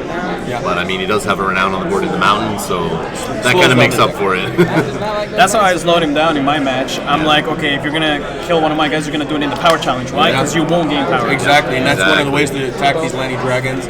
Is their weakness is they're doing a lot of claim, but they're not winning the power challenges. Agreed. Oh, a copy of Miri. Not that he needs it. Alright. Bam! Okay. I don't have to. Yeah, I don't So maybe he'll kill Miri in the head. A few slightly impactful characters. What do you say? Obviously, Gregor, Miri. You keep the rattle shirts just in case of that milk. That's your safety net? Well, at this point on board wipe, it's kind of hard to come back, especially when, you know, I don't know if you have an econ plot to refill the board and you 3 main guys. No, I know. I agree that the Baratheon is a little bit of a desperate move, but I mean, obviously, if there's a noble cause, that means Gobey Lannister has something at hand. I don't have any cards. Yeah, I was so- like, you should pick your. Wait, no. Are you complaining about Miri, Rob? Seriously? No, I'm not complaining about her. Just saying she can sometimes slow down your winning, and but she does speed it up later if you aren't killing a lot of characters. That'll get you on a pose, but. Do I see Tywin? I think I do. I think that's a noble cause, right? So just to seal the deal. Not that he needs Tywin, but no, but at the same time, safety net, making sure you keep the pressure on, more renown. City Watch? Is that what that Yes. Yeah, it is. Hardcast City Watch.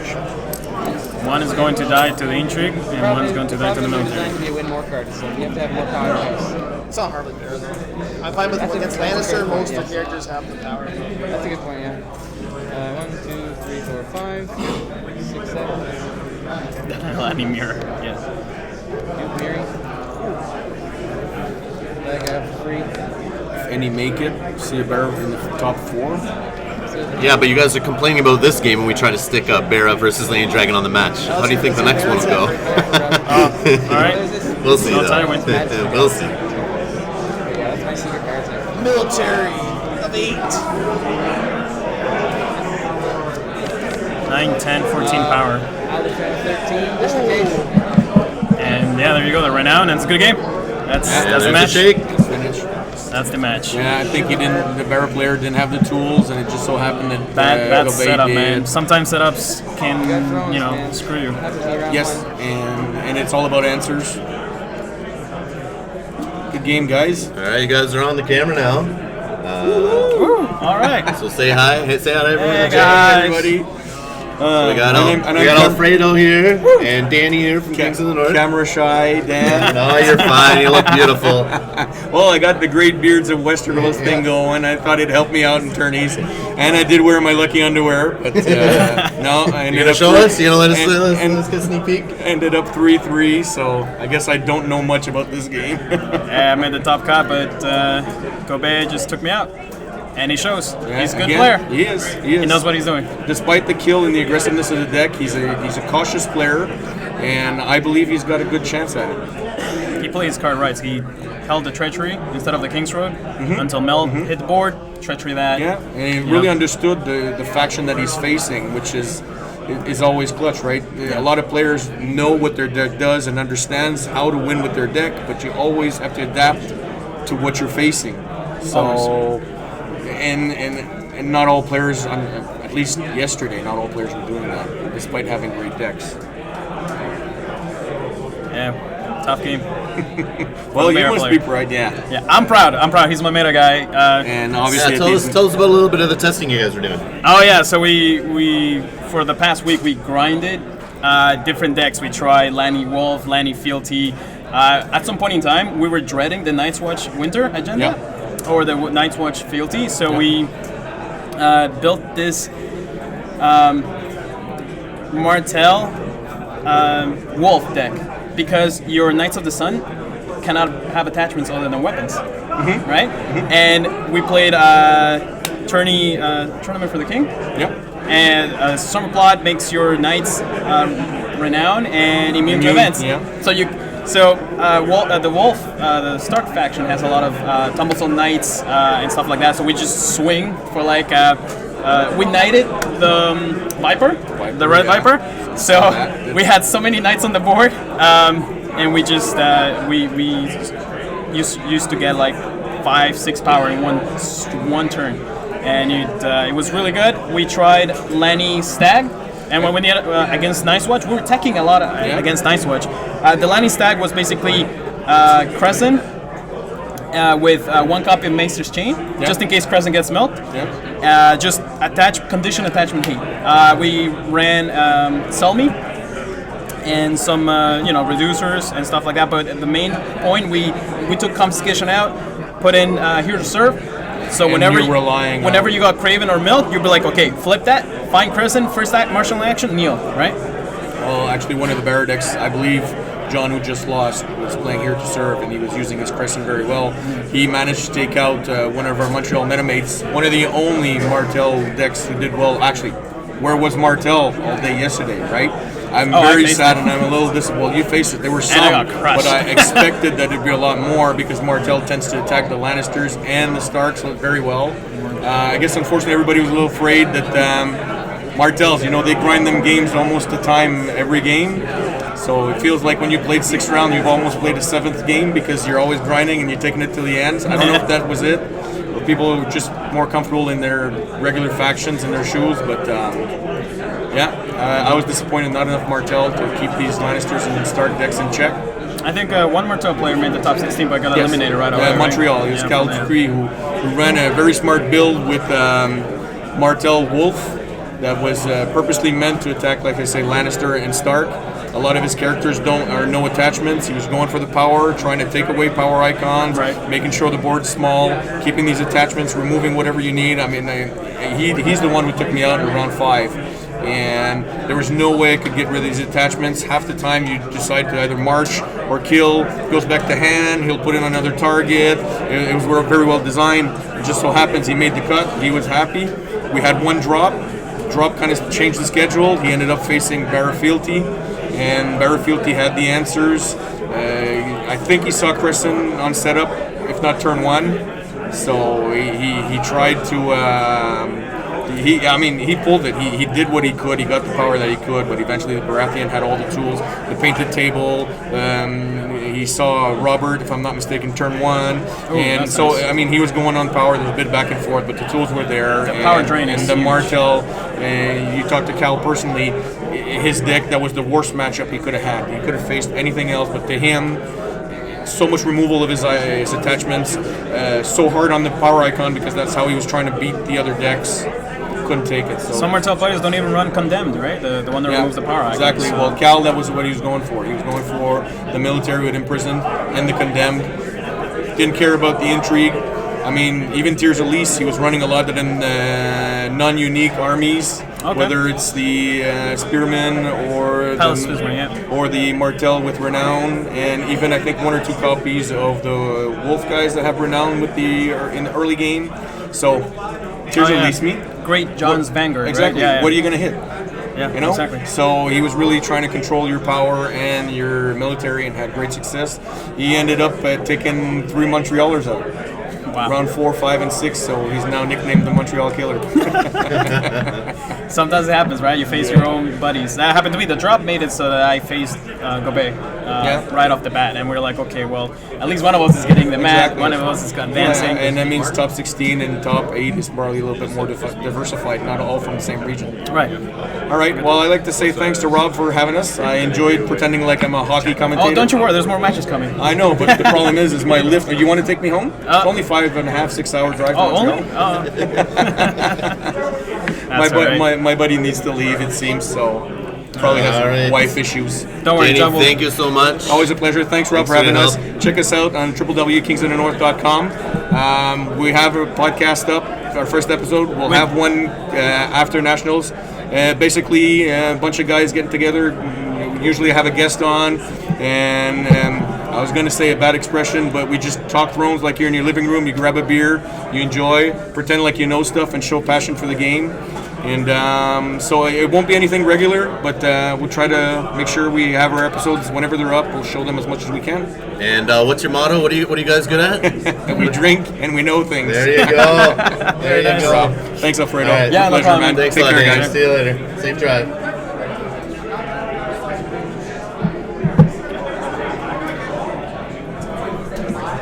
All right, guys, we'll be back in a moment with the top 4. Thanks a lot. Stay tuned.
So I haven't heard official confirmation yet, but I think we have Chris Tremblay beating Martin Bowie as Baratheon Fealty deck. So that's another Laney Dragon that will be moving on if that is correct.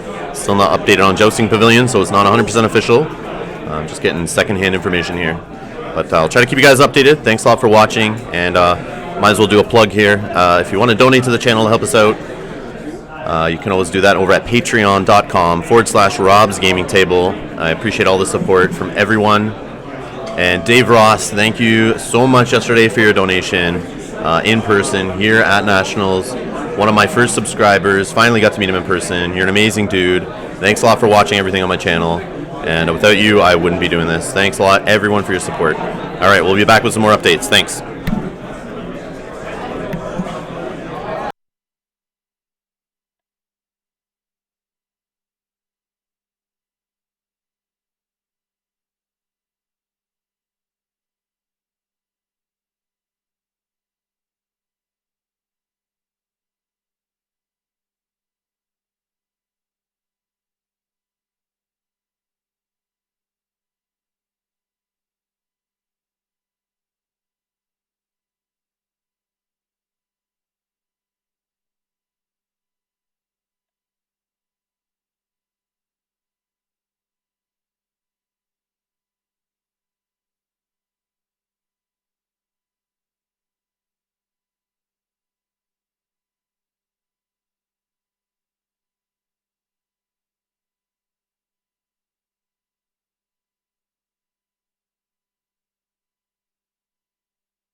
All right, so we got another update. Sean Emberley from Beyond the Wall, one of the hosts, has won his game.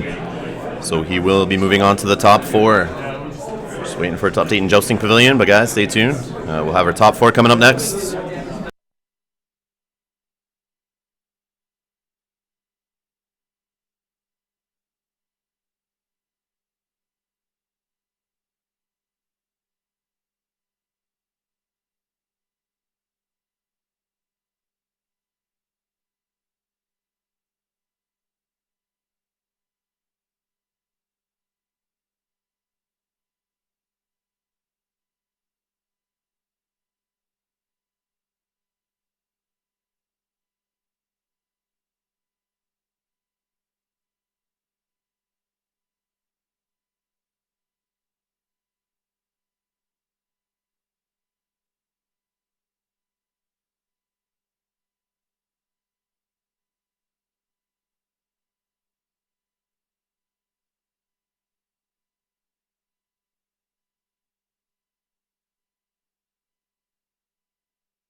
So we got 10 minutes left in the round, guys. 10 minutes if you want to go grab a drink, get some snacks, get comfortable, and get ready for the top 4.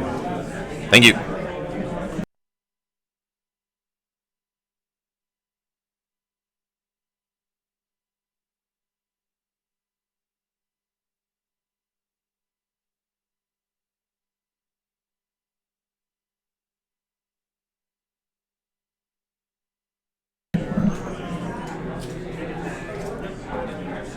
Also, I just want to say we have 2 other cameras. I got 2 of my other cameras going, recording the other games that are going on. So I'll get 2 of the top 8 games recorded, the other top 4 match recorded. So I will have those up on YouTube later with some commentary for you guys, so you won't miss those games. Yeah, so you can check those out. Subscribe to the channel to support the channel and to be notified when those videos go up. Thank you.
We got my wife on location, Melanie St. John, over at the other tables, checking the games that are going on. She's updating in the chat, so if you guys aren't checking out the chat on this right now, jump to that. For those who are watching live, obviously in the future, I don't think you can see that, but you can get your updates in the chat. Thanks a lot, guys.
All right, we got another update. We got Kyle Williston from Fredericton, who's taking a flight home today because his friends had to drive 15 hours to take off, so he stayed behind, and good thing he did. He is now in the top 4. So his Barra Fealty just smashed the Lady Dragon. One Barra play left. Oh, you want to Yeah, Kyle Williston, right? Yeah. So yeah, talk beat, to Kevin Austin. Okay, Kevin Austin is out. King of Swiss has been eliminated, and Kyle Wilson, the Bear Fealty player, tried to get that match on the stream for you guys. He's destroying Laney Dragons. You guys want to see the Dragon Slayer? We'll try to get him out there. All right, we'll be right back, guys.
All right, coming up next, we have Chris Tremblay, Laney Dragon from Toronto, on the stream, and he will be playing Kyle Willison from Fredericton, out east, playing his Baratheon Fealty on the stream. But they're going to take a 10 or 15 minute break, clear their heads, and they'll be back. So stay tuned. About 15 minutes, guys. We should be going. Thanks a lot.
So it will be Kyle Williston, Chris Tremblay on the stream, Barra Fealty versus Laney Dragon, and the other match that I will record and post on the YouTube channel later. So subscribe to see when that goes up.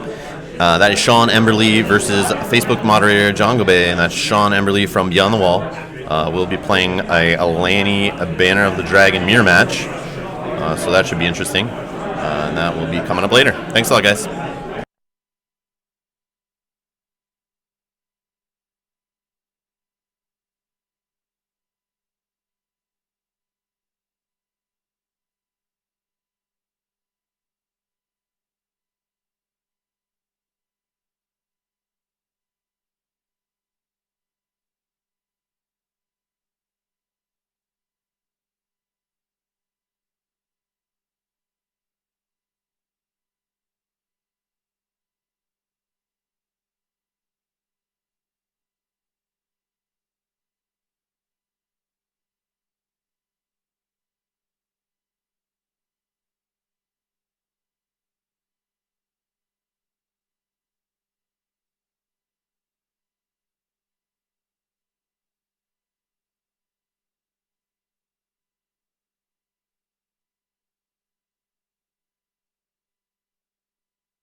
All right, guys. We got the match coming up here. I'm just going to switch to it. All right. Let me know if sounds okay in the chat, guys. But we have on the left, we got Chris Tremblay, am I saying it right? From Toronto, playing Kyle Williston from Fredericton, New Brunswick on the right. And also joining me, I have Alfredo here. Wave to Alfredo. He's going to be listening to the guys at the table, commentating, walking you through. And we got Kevin Austin on the right. He was eliminated last round, so our King of Swiss is not going to win it all. You're making me watch my opponent. Yeah. Knock me out. So I'm forcing him to commentate on the guy who beat him. So these guys are going to join us. They're going to walk you through it. So let them know. They can see the chat, guys. So talk to them. They can hear the players at the table. They'll try to walk you through it. Thanks a lot, Alfredo and Kevin. Here you go, guys. Thanks, man. We use these? We use these?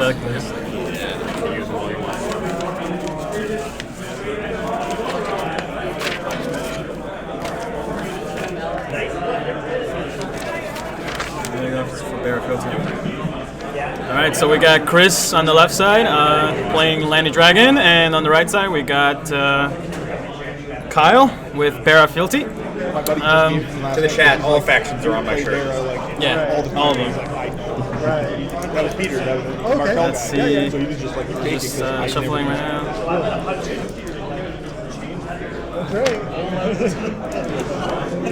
So what happened last game?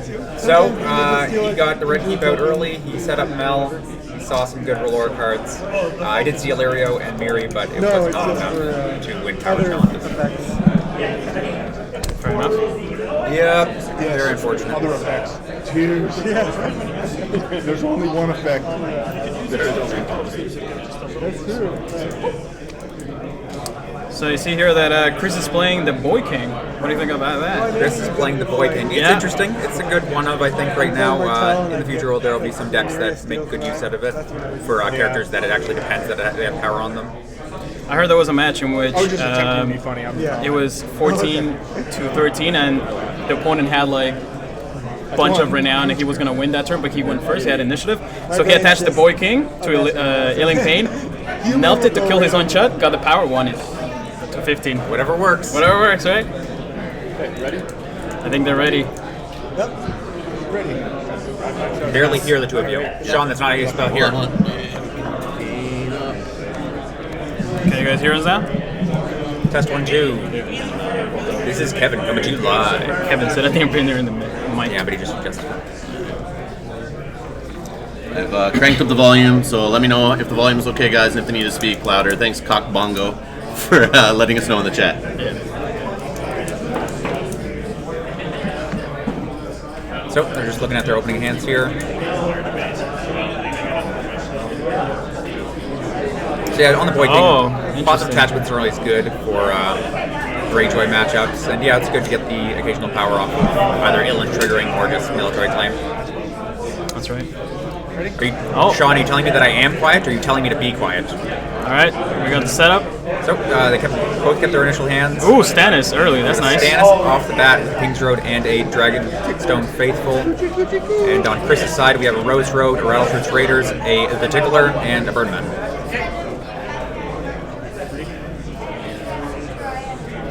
Kevin's list is not posted yet.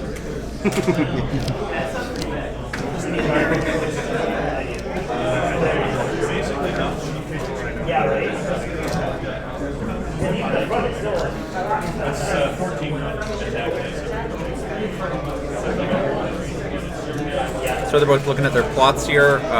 In Kyle's deck, we have a Clash of Kings, a Noble Cause, Calling the Banners, Filthy, Summons, Here to Serve, and Trading with Ventoshi. So it's pretty standard. Here to Serve, we saw in his hand that he has Maester Pylos, so it's a good second option there. Yeah, he usually uses because he has Crescent, right? So whenever something gets milk, just Here to Serve. Yeah, but it's a very good backup. Yes, he does have no confiscation, so he's complete. Alright, they both flip Noble Cause. Yep, not a bad start. Actually, Kevin should have. Kyle should have initiative. Yes, he absolutely should.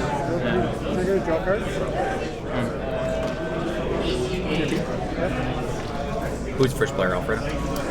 They haven't decided. I'm guessing Chris is. Hopefully, because he's taking his. He's taking his. Yeah.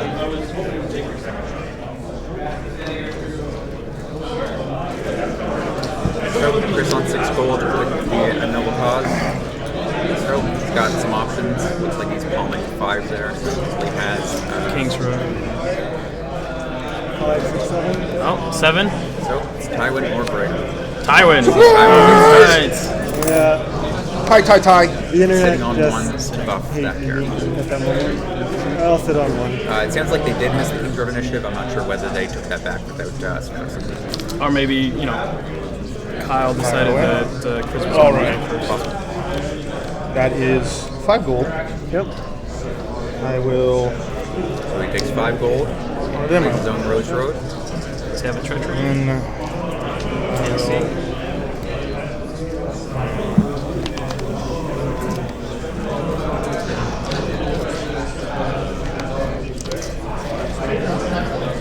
This is Alright. Road. No treachery. No. Yep. Tie. Let the kneeling begin.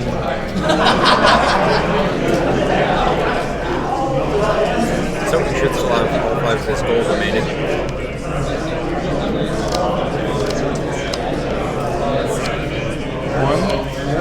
House card. 2, 3. Takes 2, so likely going to be a red key when you see here. Correct, yeah. Rough start for power iconless Chris over here. Chris, yeah.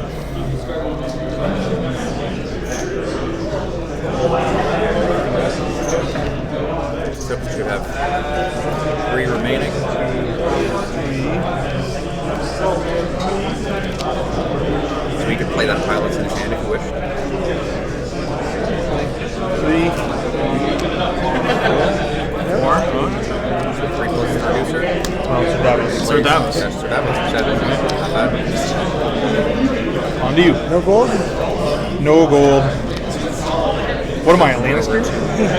Balance is on Chris's side and he opens up with Intrigue. Intrigue on with particular. Blocked with Mal. Block.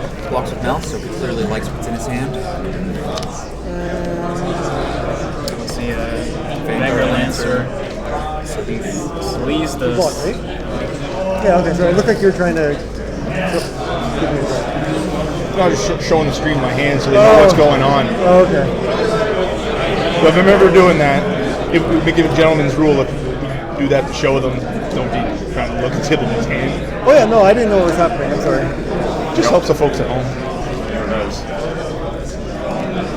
Nothing worse than the commentators going like, I have no idea what's in his hand. I think it's this card. I think it's that card. Yeah, he's just thinking. That's on he you only has a commentators. military left, which can be easily blocked. of course only standing 2 characters. Not getting any dirty looks yet. I'll just do a military of 3. So he's doing military for 3. Yep, The Raiders. Just so that Davos can't fully block on it.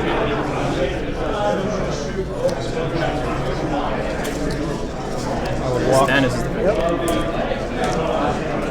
You? Me? Yep. Defense. Then it'll be over to Kyle's challenges. Military? Military still from the Burman. Yep. Okay. No reactions to winning. Opposed. Clean. He goes down. Burning. Bye-bye. So he's knelt out his entire board, but it's not an awful position to be in. Challenges? Just standing, probably Stannis and Mel, I would assume. Red Keep. Draws cards with Red Keep. You get That will put him up to 6 cards. You get to stand. Dominus goes to Chris. And you're first player, so you gotta go first. Chooses the Rattleshoots Raiders and Tyler. Oh, that's a tough call. But definitely doing Mel. Mel does pick Mel.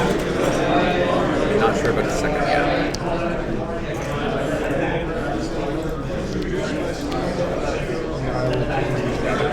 So Davos is stance. Interesting. For Davos, so he's more interested in the stealth. Hand size? Yes. 1, 2, 3, 4, 5, 6, 7.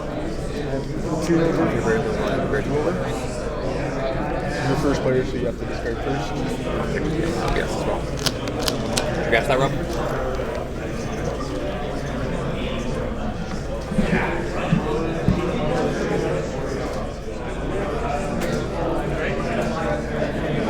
Do you think we're going to see filthy accusations right now? Neil Tywin again? So So he's only got one in the deck. It wouldn't be unexpected, concerned yeah. about characters I'm using. I know. Lots of stuff to think about. It's good to keep him low, and we saw that he has the sleeves, of course, in hand, so he can double kneel this turn if you wish. True. For his events, he is playing the only kneel event, explicit kneel event he's playing is even-handed justice, so not going to be any consolidation of power. So it would be expensive to do a triple kneel this turn and likely not worth it, but double is perfectly fine.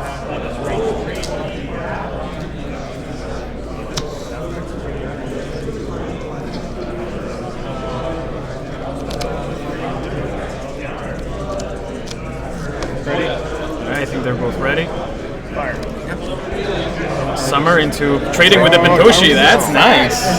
It's big for Chris here. Assuming Tywin is unmilked, that is a good old 17 gold plus Berger. And then you're going to trigger me. Sorry? You're just Chris is choosing initiative. It's a winner field, so you still have to choose. Okay, sorry. And then you I'm not sure who's choosing to go first.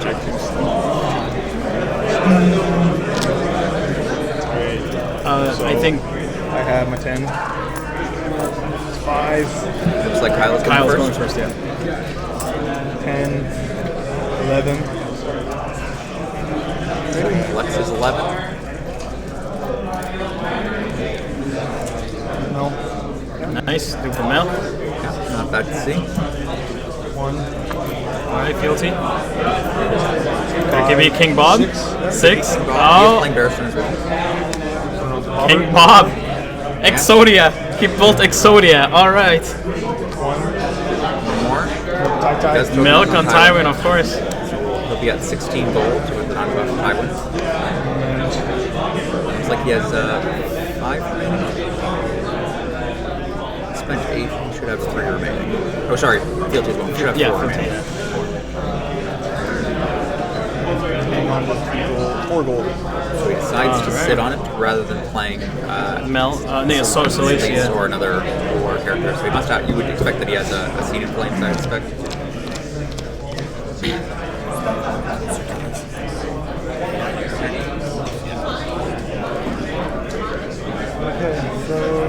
So we're with Chris's Marshal. He should have a grand total of 16 gold.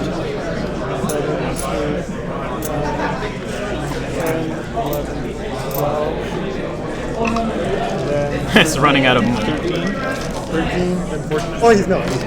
Yeah, don't point at Tywin. I think it was when in a rosary. No, he did afterwards. He was forgetting about Tywin's current condition. But still an ample amount of gold to flop out. And then the 3 from...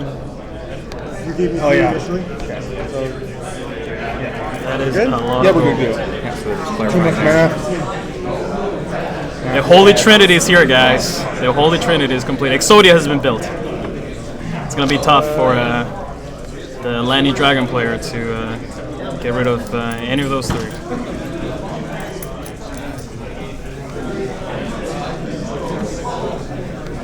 so 1, 2, 3, 4, 5, 6, 7. That's a Miri Mazdur. Miri is here. So not a good, great position to be in. That's not the Does mountain have that yet. a good kneel in his hand. Maybe it is. I bring 20 gold to a tournament because these things happen. So he has Sirio as well. So that milk's most likely disappearing at the very least. Unless the Raiders are announced. Unless the Raiders are announced, but I don't think he wants Bob or Stannis to die. So unless he's got even-handed justice as well as a Seed of Flames. Oh, a milk on King Bob. Yeah, that is. All right, that's rough. So he's not afraid of the kneel. It appears. How many And he do you sits have? on 3. 4? You have 4 gold? I have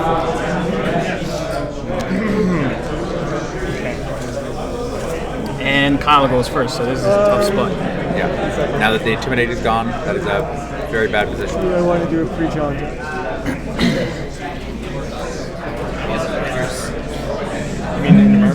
Oh, sorry, no, Marching's done. Okay. So now I'm just deciding if I want to do a pre-draw deck. Okay. Right?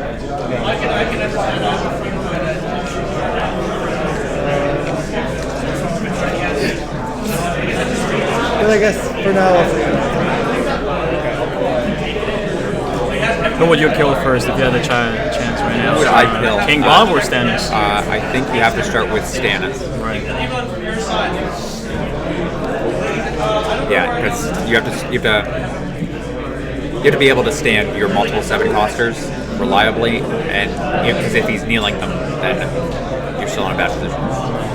Yeah. All right. Yeah, if he was depending entirely, like he obviously is aware of the deck and knows that Miri could have came out at that point, so he really has to know that he wasn't depending on the Intimidate.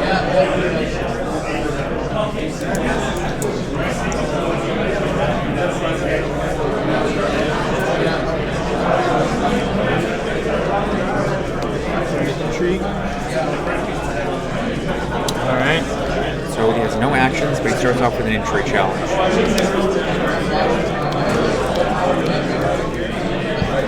It is intrigue, correct? Yeah, it is intrigue. It is intrigue. Defend Tywin.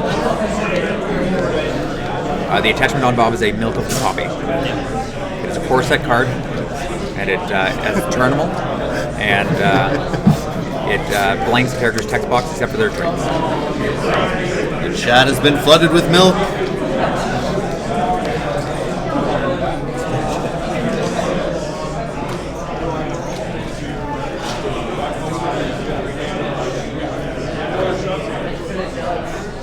So we mentioned earlier, since Kyle has no Alright, confiscation. Sending Flames. Oh, okay, so he does have it. So he just wanted to go out a when does he kneel early. After this resolves, we So, Chris is asking when Mel's reaction happened. It's fully after Sending Flames. Yes, Sending Flames resolves completely. You don't kneel till after. Then Mel's kneel reaction. Yeah. Of course, he has treachery, but he's got 2. He's got 2 and a Tears of Leaf. So this is bad times for my previous nemesis, Kyle. Wow. So really, yes, I think he makes the right choice there with taking the Tears of Leaf. So then I'm going to trigger that. Yep. So he chooses to kneel Miri, but Chris uses his treachery. One of his many treacheries.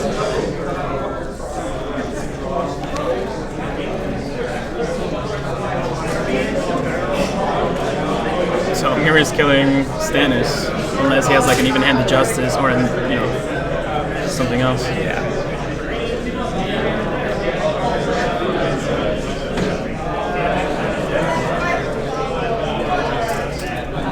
Considering doing a challenge with Bob here. Where's your house? I'm not sure whether that is ideal. Because leaving him standing might make Chris's choice for who's going to kill a bit more difficult.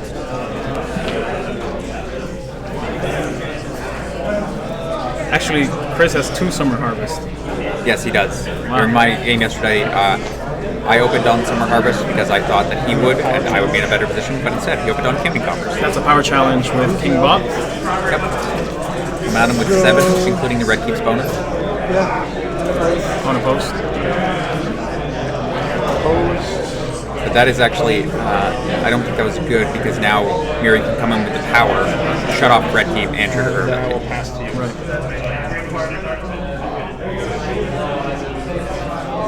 And he's gonna do. No, we don't know if he has even handed justice. No, I expect not on account of He would have Miri done turning already. sideways. Yeah. Intrigue with He Miri. does do an intrigue, so so he is allowing the Red Keep to On a post. unopposed.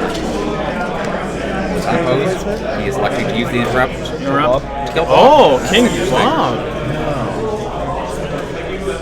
Oh, interesting. Stannis. Yeah, I'm gonna kill Stannis too. Stannis, yeah.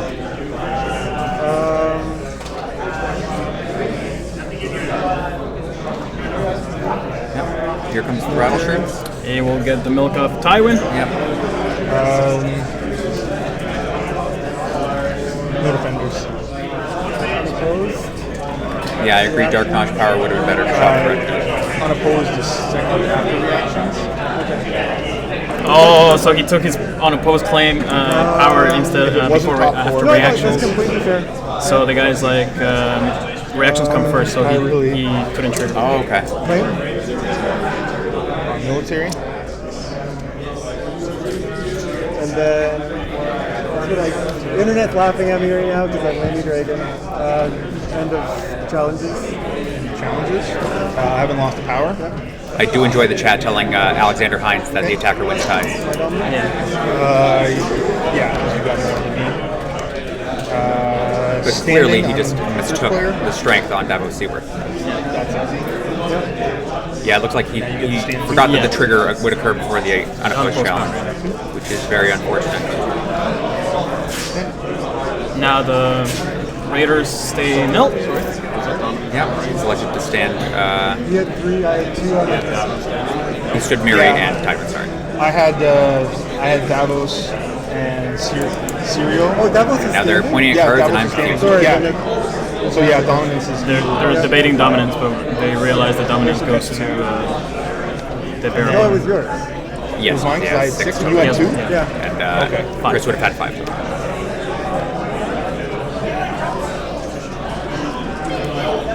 And then tax. Yeah. So 1, 2, 3, 4, 5, 6. So this is an interesting game. I have to drop a card. Stan is a Mel can still do work, especially because Stan is still alive. Yep.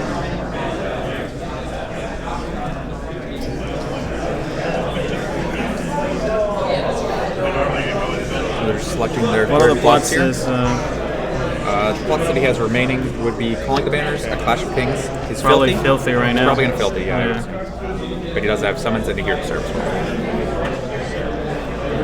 Oh, he didn't forget the red keep. He drew from the red keep.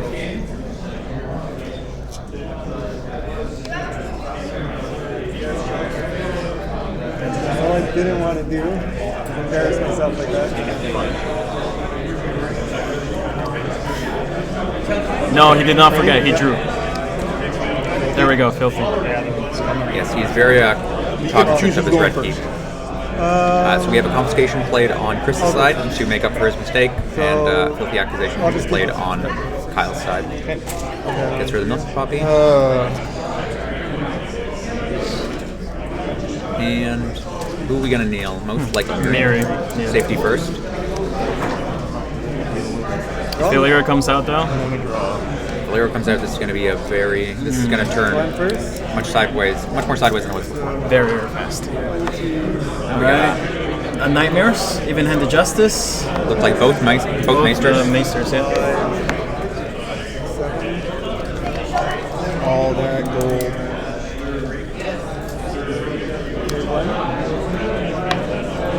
So we got a King's Road on Chris's side as he is marshalling first. Seems like he chose to go first on account of he had more initiative. I'm not sure. No, there we go. So we do have Ilario. And remember, there's another treachery in Chris's hand for Mel. That's very true. Yep. And for anybody unaware, Ilirio's ability is once per phase. So even if Kyle marshals Ace Elise or another Valor character, he could kneel at this point. Kept 2. But Chris elects to use his ability right away to stand there, which is not bad. Can I go? 4, 5. Kyle collecting 5 gold total.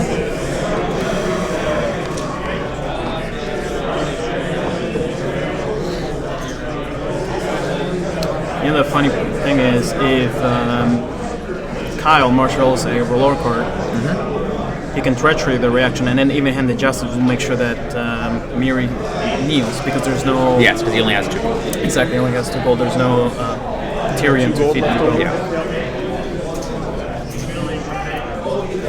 Yeah, he's playing from the back foot now because even marshalling those Valor characters, they're not great. They're great for Mel's reaction, but they're not very good bodies.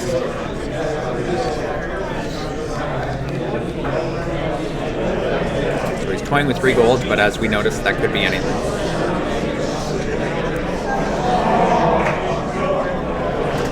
Could give Sir Davos an intrigue icon. Or Stannis.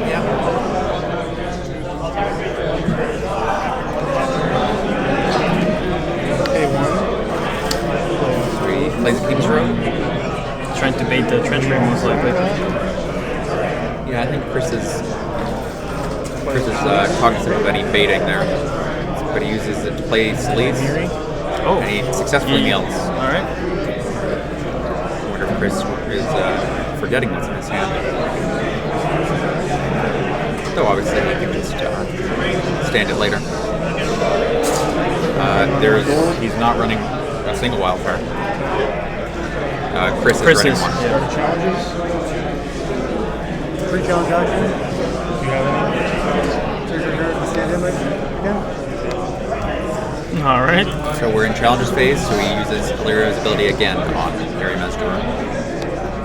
Free challenge action. Chris is only playing one wildfire for the chat. So now she has stealth. So he has 4 gold, so he can.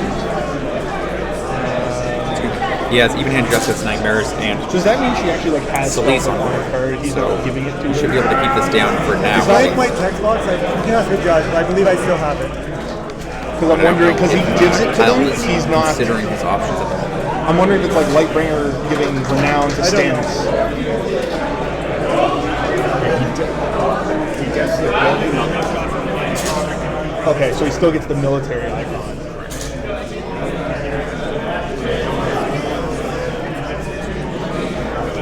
Chris is on 0 gold, so not going to be any huge shenanigans. No put to the sword, no nightmares for Sleeves. So puts up the even-hand justice. Choosing Mary Mazdur on his own side, he does Sleeves burn. Why not? You're thinking? Oh yeah, there we go.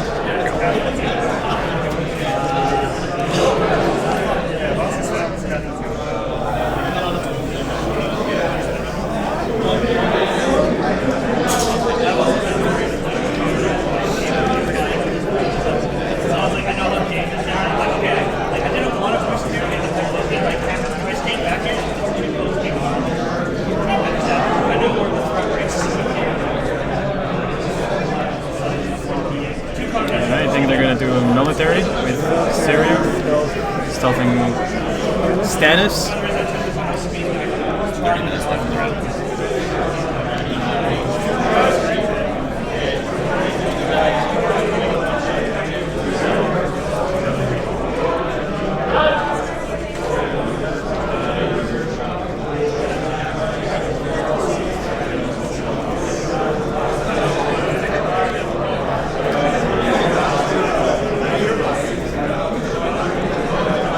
Yes, the stealth does not go away if you blank Mary's text box. So it goes on a post and claim. Claims it's Duke of Mel.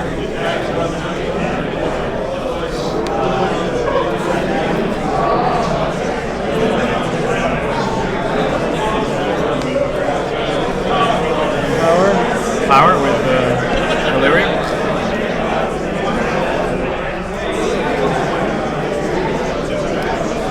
Look at that board state. Everyone's knelt. Everyone is knelt. Stannis is still alive. So I don't. He might end up regretting that decision from last turn severely.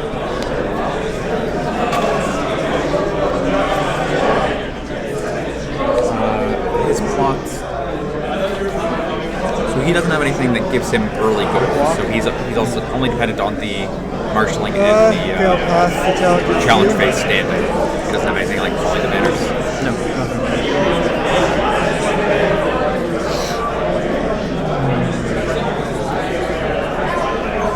Flame was duped off Melisandre. Yes, if we're referring to military flame, that's yeah. So just an update on the other game. We have Sean Emberley has 9 power and John Gobet has 6. Both landed dragon. Both landed dragon, yes. Stealthing Tywin. Military stealthing Tywin. On a post. It looks like the power was defended by Stannis.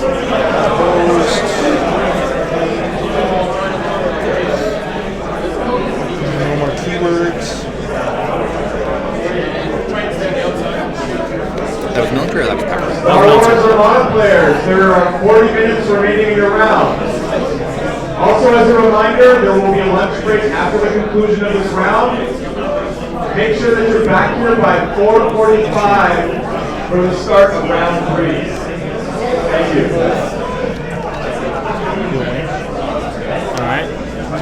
Tywin gets renowned on the The challenges? Intrigue. Red keep. Yep.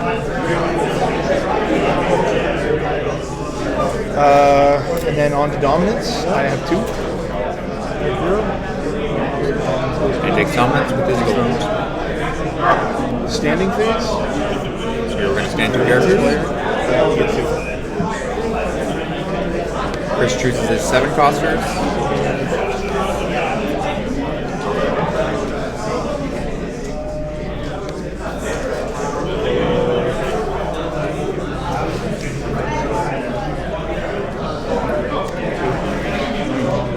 Preventing the stealth. Yeah, and Kyle goes with the Sir Seaworth and Stannis Baratheon. 1, 2, 3, 4, 5, 6. So we have 7 power, I think. 2, 3.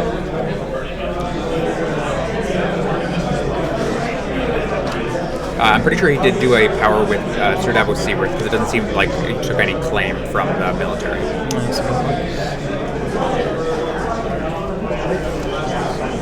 Summons to counter coppers. I'll go first again. Okay. So this is your plot. It's real small. I'm trying to go the other way. It's smaller, Rob. Stop it.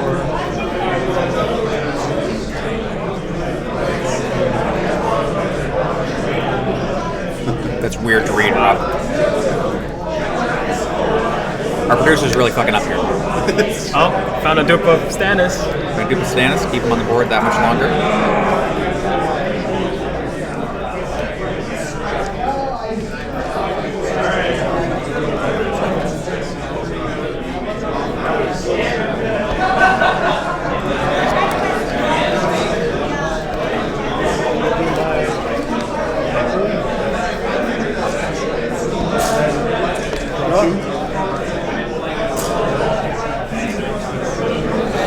So right now we are at Chris has a semi-dominating board position, but only 3 power, and Kyle has 7 total power.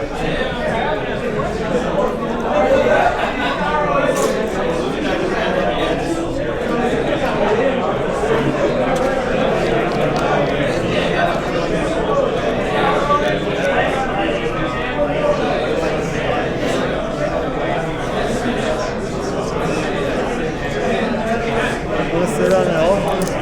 Sit on That's 5. 2, 4. Can I go? Yep.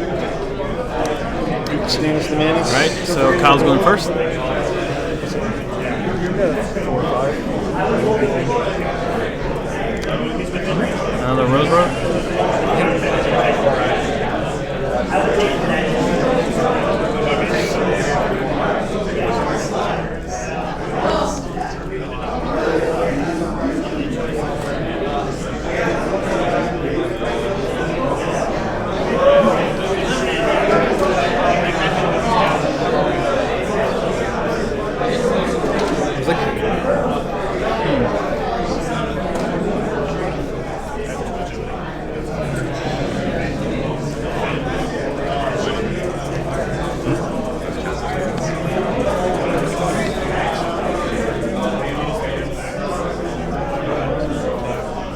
One.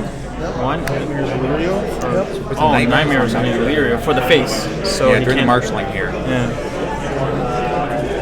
Guilty for 2.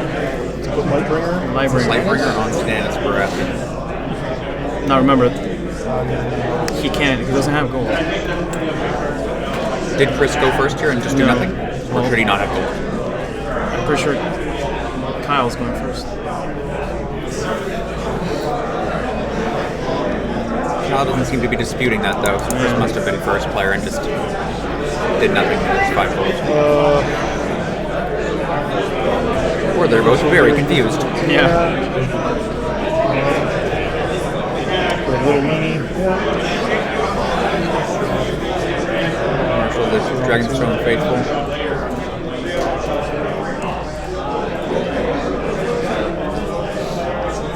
Okay, so Dark Notch. Oh, he went first. Takes it, Do you have any? Because you're first. Oh, sorry, no, I passed. So he passes on. passing on challenge action? I believe so.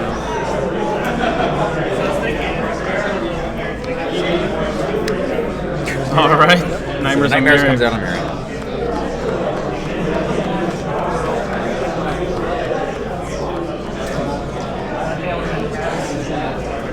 So, with a renowned character now on Kyle's side, this might turn the tide quick enough. But that remains to be seen. Yeah, that's 2 treacheries, and what's the likelihood he has the third one, right? Oh, it's Chris. He always has the third one.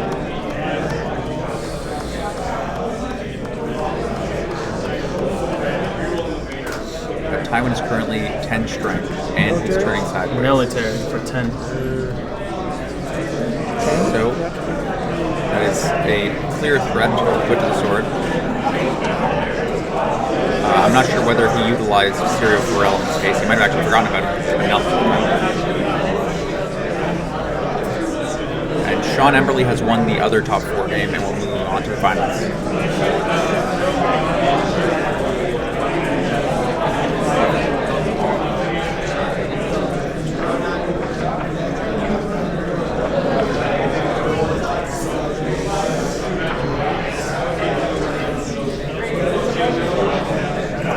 No defenders.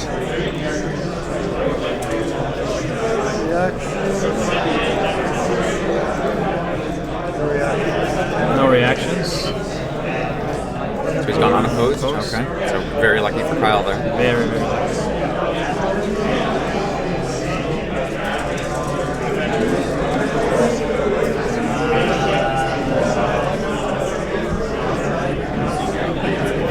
But now he's free to come in with 3 unopposed challenges and slap 2 renown on Stanny Boy. Don't like my face touch. He chooses to claim like Dragonstone Faithful. So he's got 4 gold. The worst thing that can happen is... Oh, he's using this 2 gold to stand Tywin? So Tywin is on 8 strength.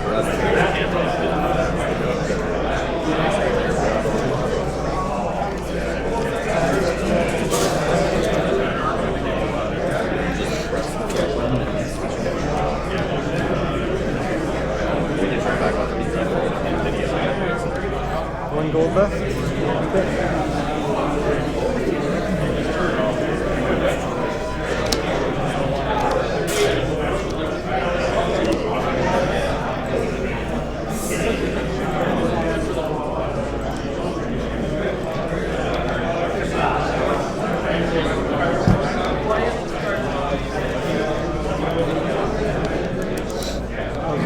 Try to give herself. So he didn't forget about Cyria. He's now using it on Mary Mazdur. Power stealthing stance. Not bad. Check down the red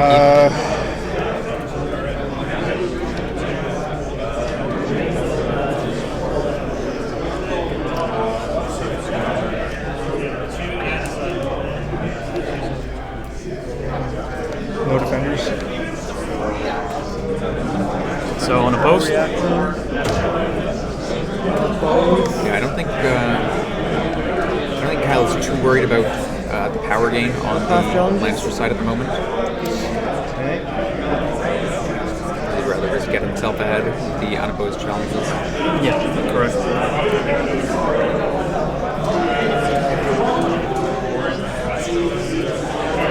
But unfortunately, it seems like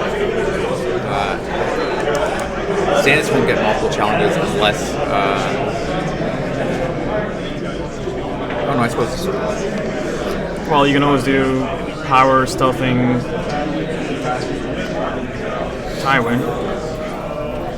You do power stealthing Tywin, include Stannis, get the renowned stand. Get the renowned stand. But then he'll be blocked on. He can give him an intrigue icon, but he'll be blocked on whatever their turn is. There you go. Power sideways. Power stealthing Tywin. Or wait, does he have stealth? No, I gave it to You give it to Neri, yeah, sorry. So we 10 to 8. I thought about giving it to him, but I wanted to get more power. So that's unopposed. Unopposed. Opposed. Opposed, takes unopposed. Clean. Takes the power. And then now, reaction to the now. Trigger flavor. And But back up. Yep.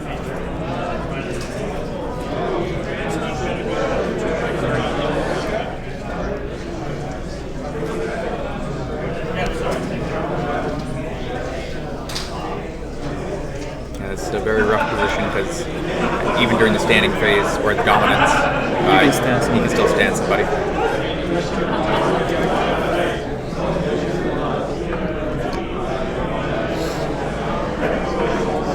Nine power to 6. Soon to be 7. Yep.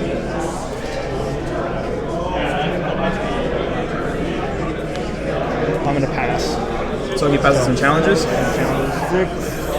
Chris will win dominance with 10 total. 9, 10. Yeah. I've got 6. So you win dominance. Standing up the stairs.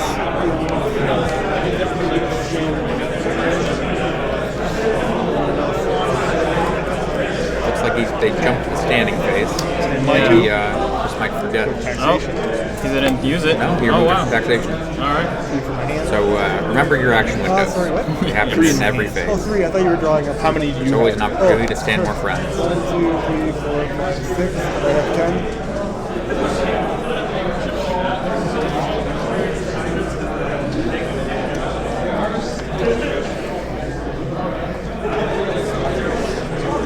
I think he's going to play Confiscation. No, he already played it, so... He's already played Confiscation, yep. Another Summer Harvest. Or Winds of Winter if he wants to get a 2-flamer going. Would not be awful. And of course, he claims 2 power as well. Would be good.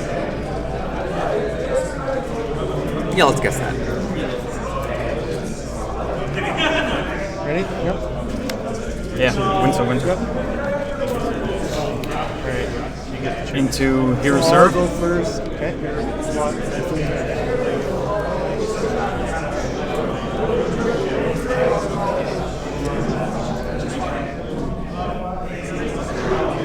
You can't use Lyrio in the standing phase when Stannis is out. We're talking about the dominance. Could have used it in dominance phase. I do need to review that. I don't remember. I remember seeing that thread pop up when people were asking about Stannis' ability in that regard, but I don't remember a conclusion, so I'll look that up as well. 6.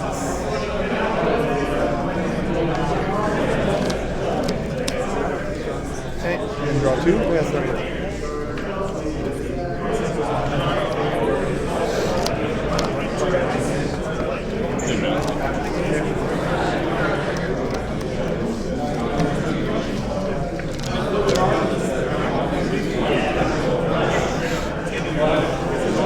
So Kyle found information from The Boy King on Tywin.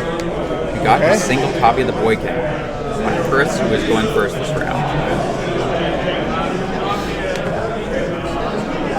So that might be able to speed things up here. So we were on plot 5, I believe. Yeah. So he doesn't want to hit himself with his own wildfire. So it's not awful. You could just lose Syria at this point.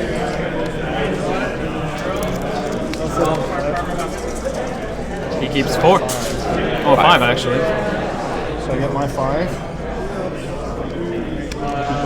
Do you know if there's a break? On present. Do you know if there's a break? Not sure.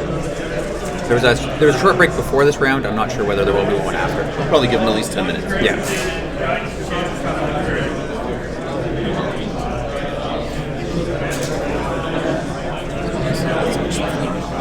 That's blank. 13 minutes left in the round.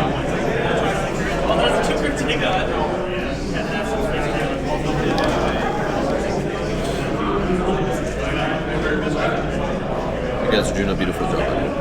What? You guys are doing a beautiful job, by the way. Keep it up.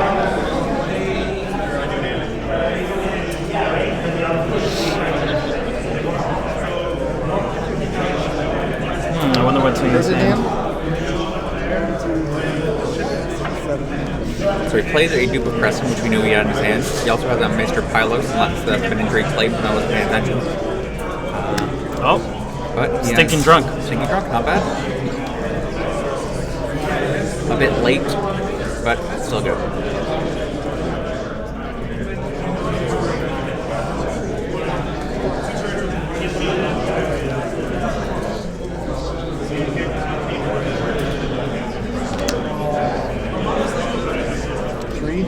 Three, 4. Plays out Maester Pylos. He's a recent card if you don't know. He's just a 3 for 3 strength with power icon stone.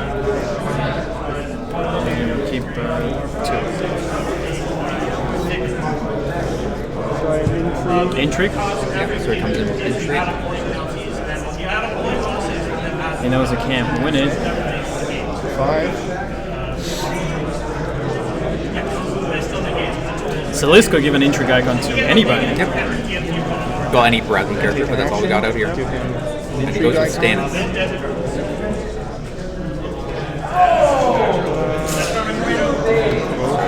Kyle blocks with 9.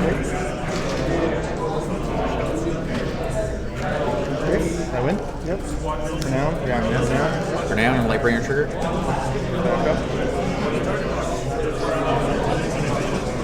And then if he pays to stand Miri, Stinking Drunk will absolutely kneel her again. Once he's got that delicious treachery.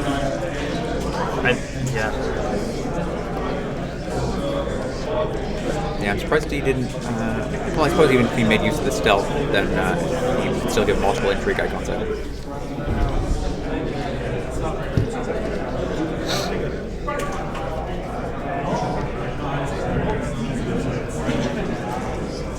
Yeah, he could have given stealth to Miri, but even if he stealthed Mel, he could give an intrigue icon to both Stannis and, let's say, Davos.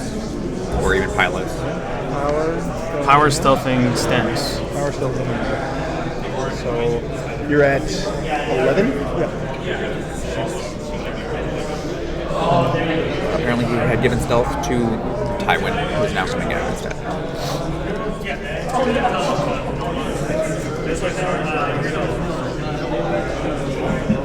So Tywin is at 11 strength, and the total after Stannis is stealthed, he could oppose with 11. So he would likely not bother and just go with Crescent. He can always pay 2, stand Tywin, and do the military stealthing somebody. Yes, to claim, absolutely. Trigger the King Boy and give Tywin 2 renown. Yeah. Alright, on a post. Unopposed. 2 claim. 2 claim, yeah.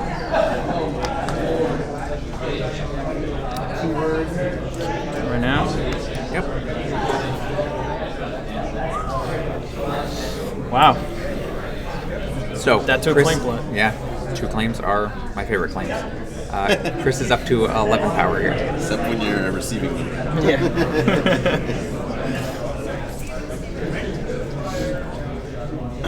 So if Tywin withstood and came with the military, he could win it even if it was fully blocked. Yeah. But he would go 12. Yeah, he could take off the dupes of both of those if he wanted to avoid triggering the Boy King. But you're gonna leave Stannis naked without a dupe? That is it is rough. Just comes in with military with Syria, stealthing Stannis. Save up Tywin for the. But that's less targets for you to stand. I'll oppose it? You'll oppose? And he blocks with Sir Davos.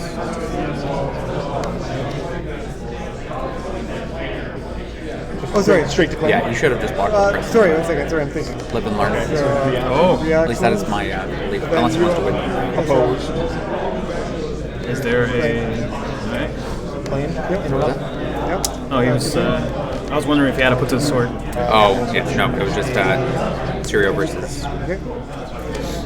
So he chooses to claim Crescent and Sir Davos Seaworth, saving with duplicates on Crescent and using Davos' interrupt. Yeah, to prevent the Boy King from triggering. Yep. Tywin is stood using Lyra's ability. We're over to Kyle's challenges.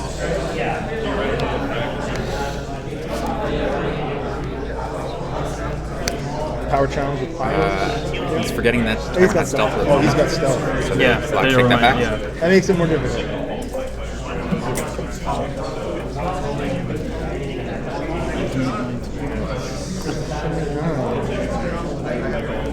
Tywin's strength is currently 9, so Kyle could win, throwing in Stannis and one of the Maesters. Did I already trigger Stannis this round? I did on Miri, didn't I? The Boy King only triggers with strength 2 or 3 or less. Or not strength, printed cost 3 or less.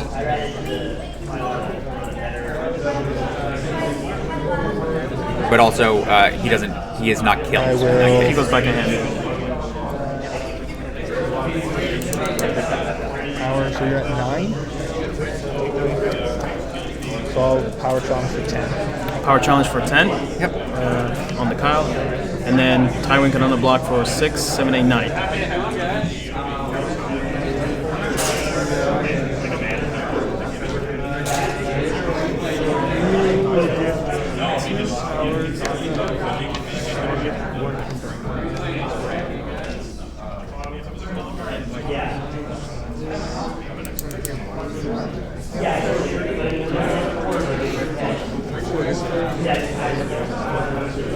So, unopposed? Okay. Unopposed? Unopposed. And Now, I already triggered the So we are up to 11 on Kyle's side now, to the 10 on his side. Yep.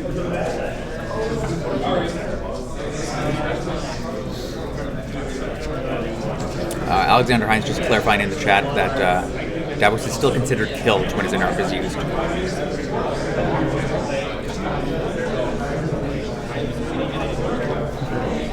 Thank you, Alex. So you're at 10 power.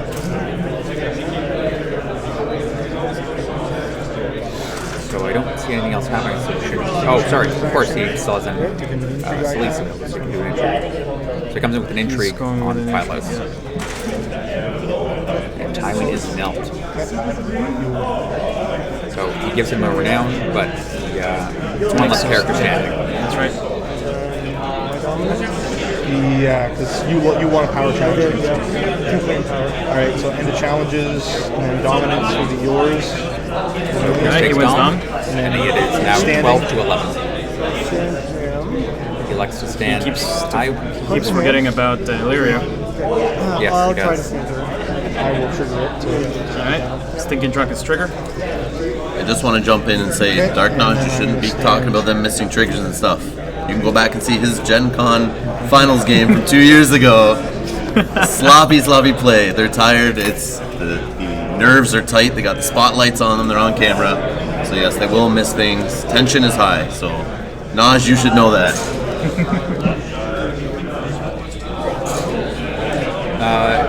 Dark Notch might be confused. He mentioned the Hand of the King, which I assume he means Seal of Hand. He might think that the Boy King is that, but it is the Boy King.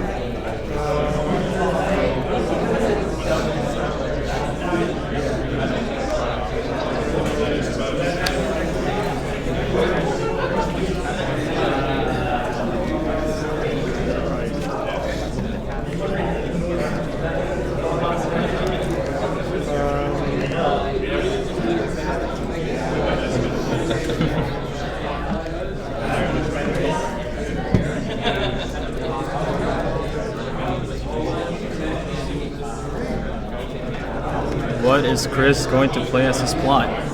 Another Summer Harvest? Try to flood the board Chris, again? yes, he has Summer Harvest or Wildfire Assault. I don't imagine he plays Wildfire I think that's his Assault. only two choices, right? Yeah. Yep, and he does Summer go Summer Harvest. Harvest. And Clash of Kings on Kyle's side. Your win revealed.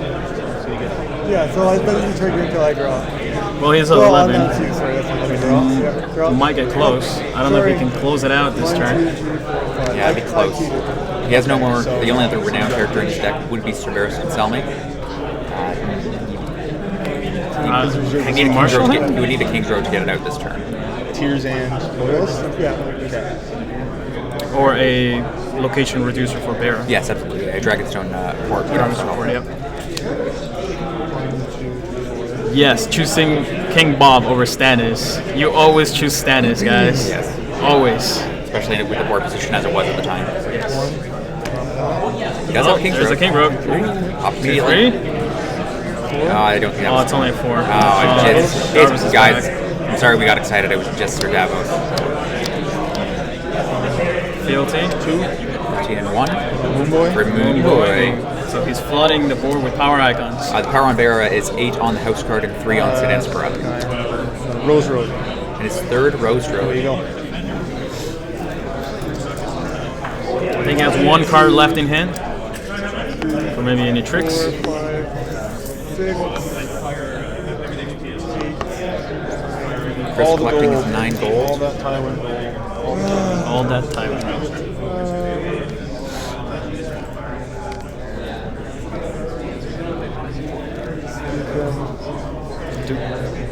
Dupe on Taiwan. Good finish. I think I probably screwed up a few times. Mirror is duped. I think I will. Just one card in hand? One card in hand.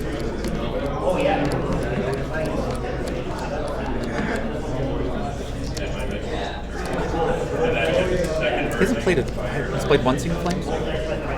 One. If this was the turn that Chris drew a milk, it would be a great turn to play.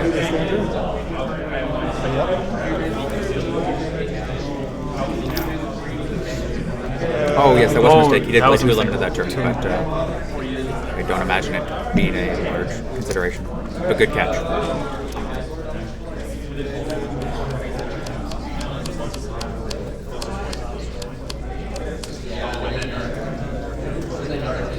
We have 1 minute left in the round here, so I expect this to be the last game round. Kyle has a total, I believe he does have 3. Let's just double check though. He does have 3 nightmares.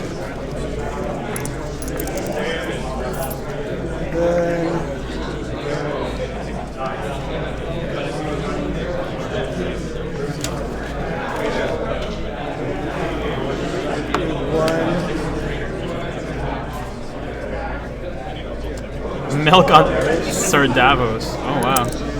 Good on 2. So he did have it. He chose Sir Davos just to avoid stealth.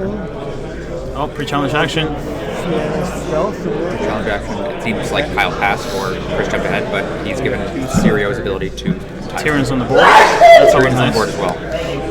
Very important.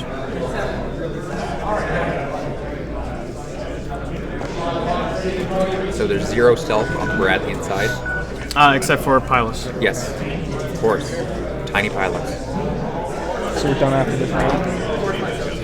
Taxation is a underrated plot. It's even better when you don't play that plot and you still play 2 limited. Time's up. The time's this up. is time. So probably the last table round. judge will be reminding them shortly, I imagine. So total power we have on strength contributing power. On Kyle's side, he has 5, 8, 10, 13, 15, including Rick.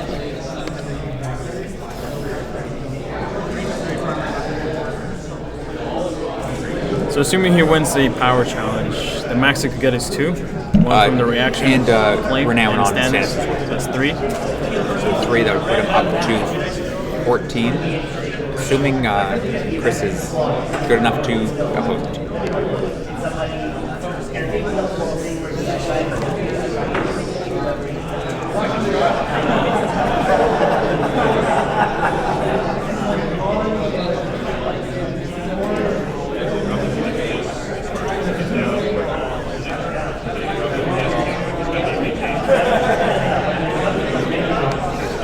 Keep in mind that also Illyrio.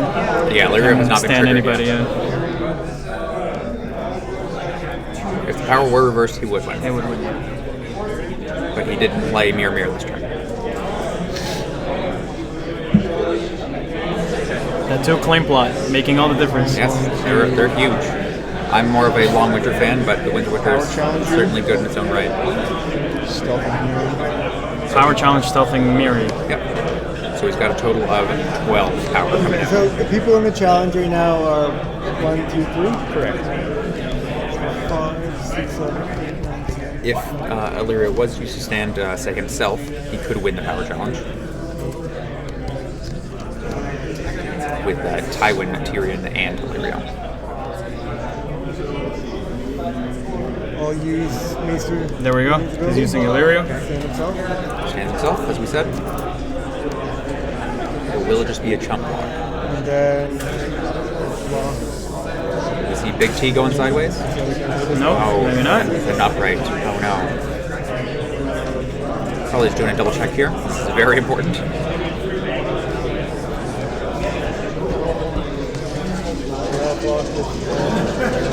He's blocking with everybody. Yep, comes in sideways with all of them. Be a grand total of 14 on the defense. Win. To the 12 on Kyle's side. I think he might give unopposed military and unopposed infantry. Oh no, not unopposed infantry, but definitely unopposed. But it's not enough. Still not enough. Still plus 2 power. Yeah, he's only got 1 character standing, so only 1 unopposed coming through. But then Myriad's on the return. And if she doesn't power challenge, he's passing. Okay. So Chris is on 8 power on his house card and 5 on Tyrant. Oh yeah, force reaction there, remember? Yep. I guess he'll have 1, 2, 3, 4, 5, 6, 7. Moonboy doesn't like to lose. Not often it happens. So I'll pass as well. He's got 2 gold on his plot. Yeah, they just moved on. Alright, so Kyle concedes. Yeah. Chris will be moving on You to the just had finals. too many treacheries. Chris, so it's Chris versus Sean Emberley. 2 treacheries. From the but I Ottawa couldn't let side. you have the. I couldn't let you have the tiers because Bob was going to be super dead, and then Stannis was going to be dead, and that was Boy, gonna end the game that was so much faster. more of a grind than it should have been, but yep, still not bad. All right, what do you guys think of the match? That was very interesting. Very close. Yeah. Are you guys excited about the 2 factions we're about to see face off? Mirror matchups. I can name Lannister. What's the other Lannister. one? Oh, it's Lannister. Lanny Dragon. Lanny Dragon finals. And also Lanny Dragon commentators. Lanny Dragon producer. Lanny Dragon. Lanny Dragon everything. Yeah. But are you refreshed now? Nationals is over. We can throw that shit aside. We can do whatever we want. Whatever. Sky's the limit. Start playing janky decks. Yes. I can't wait. I need to clean the palette. So we'll just check for whether they're taking a break here. I'm gonna see if we can get Kyle maybe to come over here and chat with us. I'm assuming Chris will want to take a break, clear his head. Yeah. And maybe Kyle, since he's paid what 400 Yes. for his flight home today. Yes, Kyle. Yeah. It's got to be later. Has to be later than if you made the finals, right? Yes, if they haven't already mentioned it, Kyle is from New Brunswick, and they expected to be driving home today, but instead he's going to have to fly by his own.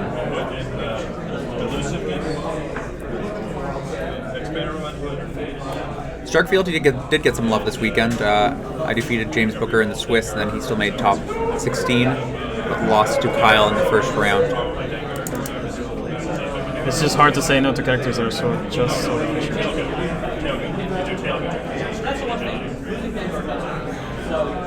So I bet you Lanny Dragon is gonna win.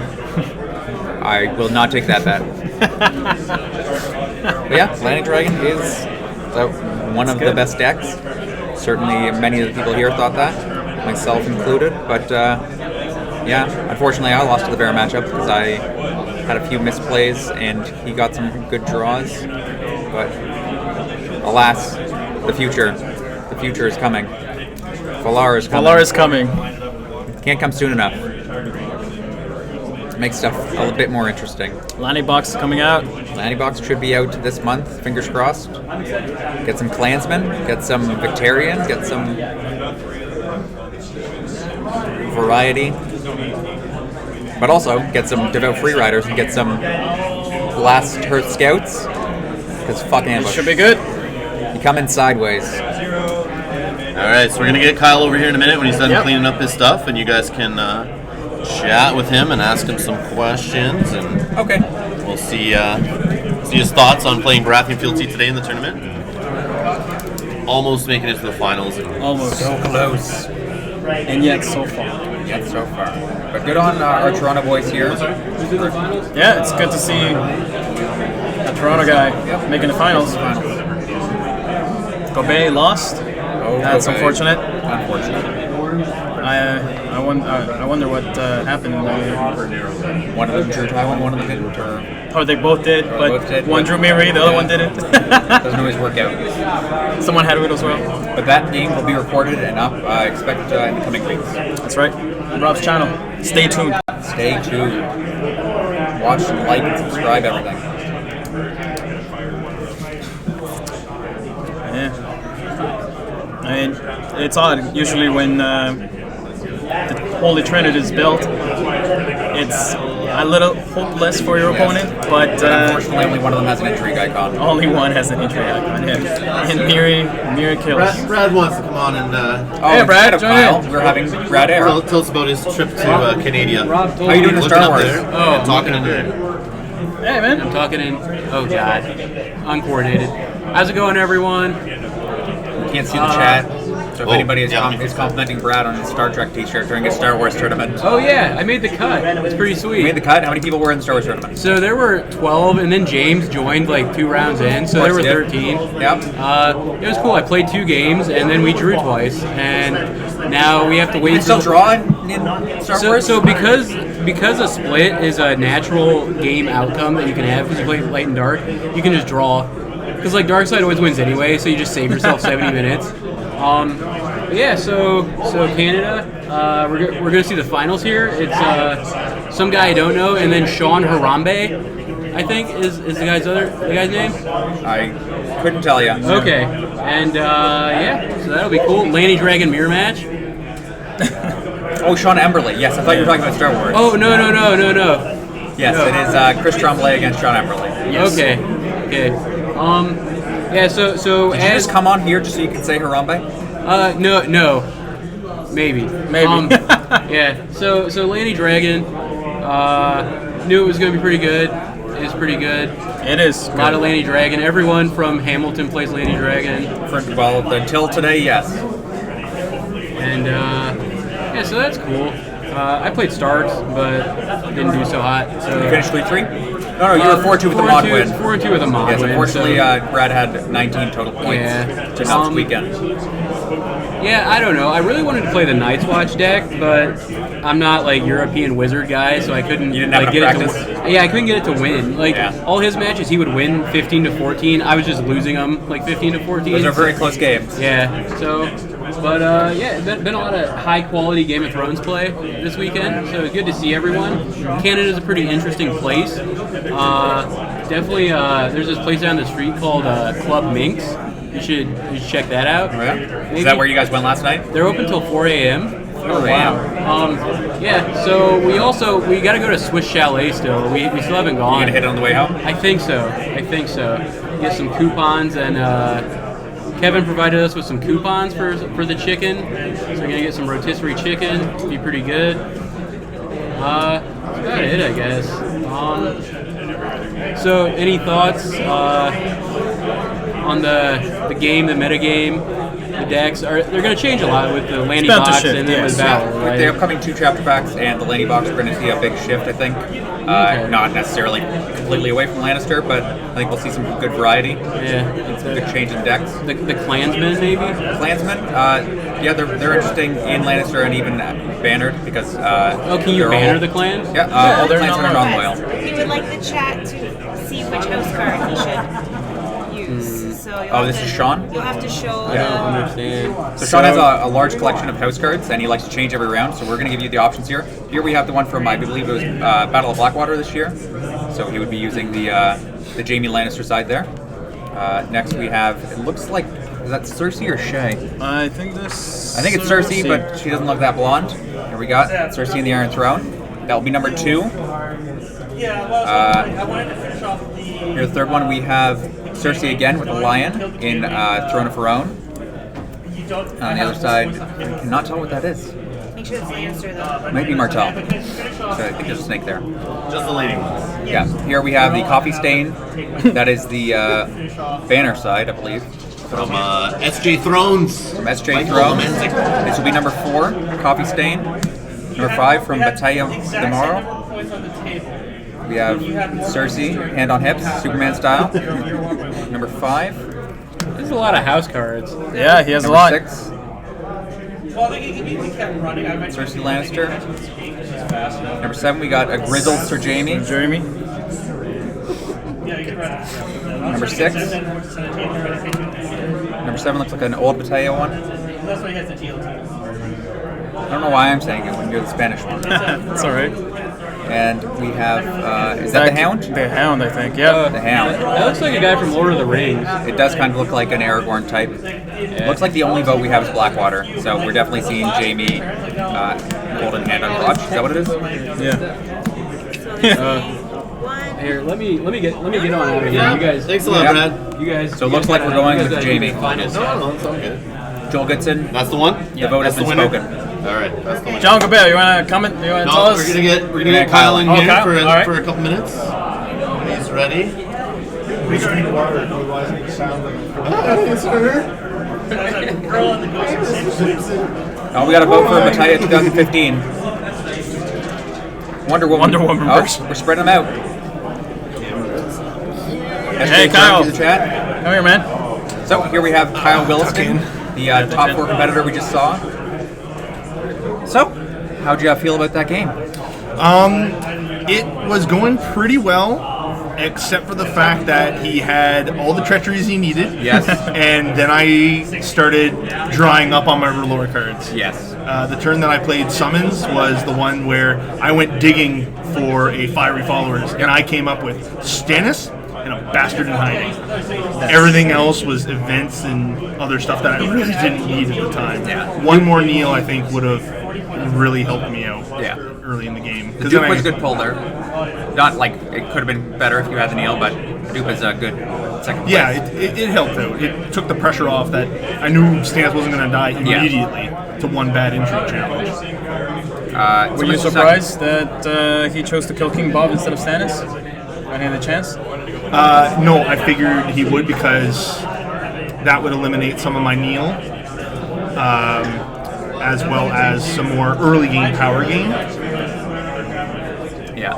So someone just asking in the chat whether you were running Wildfire, but we see on your list that you're not. How do you feel about that? It's a tricky play to not have Wildfire. You tend to be a lot more all in on Stannis. Yeah. You're running 3 copies? Yeah, 3 copies. Yeah. 3 of all the big guys, except for Sir Barristan's only a 1-0. He's just a nice bonus if I happen to get him out. Yeah, absolutely. Anything else? Any other feelings you have about the game? It was pretty close at the end there. Yeah, I feel like I played really well. I did realize apparently chat caught on that I played a King's Road and then I later dropped down a Rose Road. I apologize. Ultimately ineffectual, but yeah, completely. So, long game. I was doing a lot of other power challenge math. Yes. So forgive me. So, that was good. Interesting. Good. You played very well. I can't see anything else that you could have done there. Yeah. He played really well. The Illyrio stand at the end. I could have tossed in Sir Davos at the end, but it was still. But even then, even if you're taking unopposed. Yeah, then I'd be taking 3 unopposed, plus 1 from power and the 1 renown. Yeah. So that was going to be a 5 power turn for him when he only needed 3. Yeah, it would have put you up to 14, but ultimately his swing back would have put him up to win. Yeah, just Tywin was too big. Yeah. He had too much gold, and with Sirio, I wasn't able to pull another milk because I would have milked Sirio, I think, because that stealth was stopping Pylos, it was stopping Davos, it was kicking me. Yeah. Are you enjoying Maester Pylos? Yeah, I think he's really good in that house. I mean, he's... 1 copy? 1 copy, because I run the 2 Maester Crescents and Here to Serve as attachment removal because I was really expecting a lot of milks in the meta, as well as Martell attachments, Craven. All of the Craven and all the Martell attachments, and they're all conditions. So I figured, why not play effectively a 6 gold plot that gets me a character? And if I've already got a copy in my hand, you guys saw it during that last game. I had a copy. I went going fishing for them, and I dropped it out and then put the dupe on. So that's military claim, or keeps it in play during your first snow turn. Right. Yeah. Did you see lots of first snow this weekend? Not a lot actually. I expected way more out of Lady Dragon, but they weren't really playing it. But I teched my deck up to try to get some of the 4 cost and aboves. Right. I previously at the Montreal regionals, I hadn't had any City Watch in the deck, but I put them in for this because the ambush. I tended to be up on power, so 4 cost ambush. Yeah, on the house card. So I mean, I was winning power challenges all day. I think I lost a total of like no more than 6 or 7, I think, the entire day. So with the red keep, right? Yeah. It really helps. Yeah, early on you were triggering the red keep consistently. You were defending the power challenge. It was just at the end when Tywin kept getting stealth, things were just getting on the post. It was getting too big. You couldn't stop the power challenge. Yeah. The red keep was shut down. Yeah. I needed some more Relord. I needed one more milk. And I think that would have really swung the game around a lot for me. I mean, you built a Holy Trinity for a bit, and then King Bob died. The chat here is just asking whether you use Gendry, and we see the 1 copy of your deck list here. Just 1 copy. I took out most of the dominance package because I found that it was too much to try to get the red keep out and chamber as well as Gendry, and then have enough stuff to consistently win dominance because I don't have any Iron Thrones. When I was in Montreal, I did. Right. So like that's some of like the evolution of my deck. I also used to have 2 Hours as the Fury in the deck, and I tried 2 In the Name of Your King as well. And I dropped out those cards to put in the 3 Nightmares, and they were money all day. Yes. Nightmares forever. Much more flexible. Nightmares. But yeah, Gendry's good, as you were mentioning, for the first snow. He's a good 4-drop. Like, he's not awful. Yeah. Like, you do have Bastards in Hiding if it comes to that, but he's good on his own, at least for a couple turns. He won me a game against Stark that was a really close game. Gendry accumulated 3 power over the course of the game, and he was the reason that I beat Stark, because I was just keeping all their board nelt and I wasn't making too many challenges in order to just stay standing. Yeah, I imagine even without an Iron Throne, like if you have Stannis out, then Gendry can be a game turner. And Bob too, because he was using Jon Snow with Lewin to stealth past Bob every turn. And so I was like, I'll just leave Bob standing with his like 20 strength to win dominance every turn, and then I'll use I had Pylos to poke through those power challenges. Certainly works. Definitely interesting lesson. All right. 10 more seconds. Well, thank you for that. It was. Thanks for making the trip. Yeah. Thanks. Yeah, 15-hour drive from the Maritimes. Represent. And who do you think is going to take it? Lanny Dragon. No, I mean the players. Players. Tywin the player. Tywin for the win. He's a big player. Well, Kyle, thanks for making the trip, and we'll. All right, thanks for having me. Appreciate it, man. Hopefully, we see you around next year. Yep. Hopefully. All right. Kyle, thank you so Thank much. you. Thanks. Thanks for having me on. Very impressive show. That is for sure. So our 2 finalists over at the table are just shuffling up. Yeah, I think they're begin their mighty battle. All right, so we'll have that game coming up for you in a few seconds, guys. Thank you.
Cues from our camera crew. Good? Good luck, man. You have 120 minutes. Wait, it's timed? Yes. This is nonsense.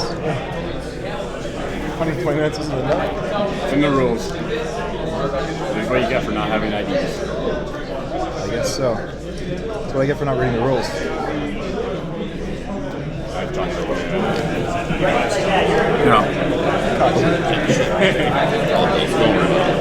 So we are back here with finals. Is red being on? Is red muted? No, that's good. Okay, so on the left we still have Chris Tremblay, and on the right we have Sean Emberley, which will be updated shortly in the chat, or in the screen. Lady Luck's with me. You decide first. So they're just selecting for the first player pre-setup here. I was very excited. They're both happy with their hands. Oh no. Chris has the goodness with a Dukes Tywin, a Targaryen Loyalist, and a Rose. On Sean's side, we have the Hound, the Viserion, Ser Jorah Mormont, and the King's Road. This deck can give you no card setups.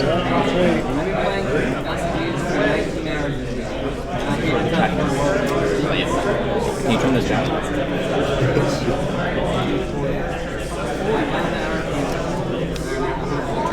Yeah.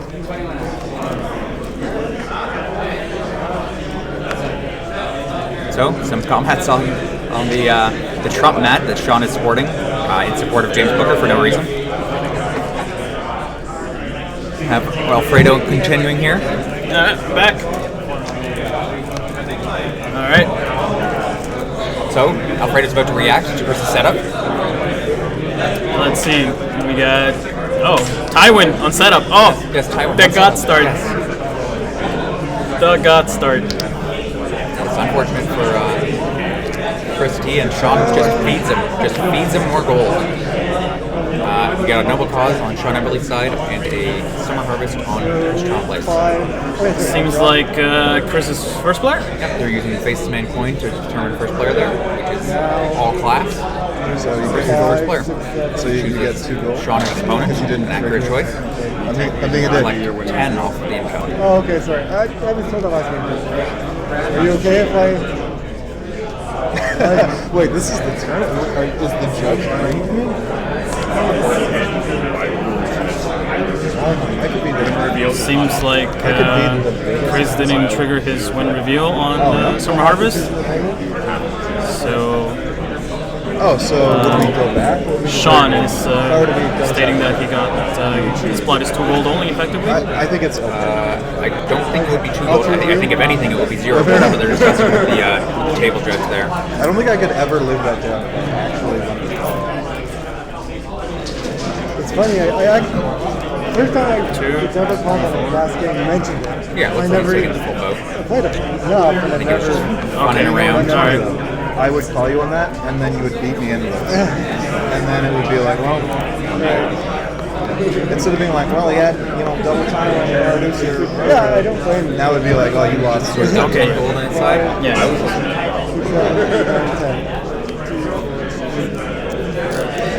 That's a lot of money.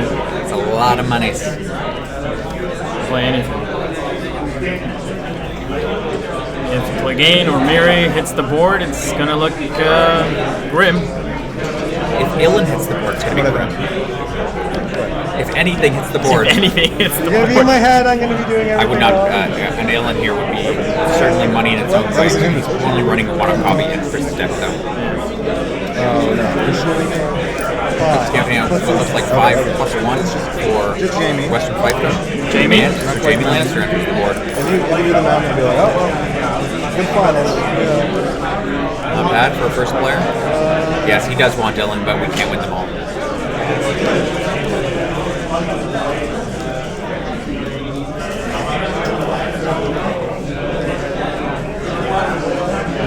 So 5 gold remaining. With a Targaryen loyal still standing. Yes, I think if you could see his eyes, that Trump would be staring at the nude of Jaime Lannister at the moment. And who can blame him?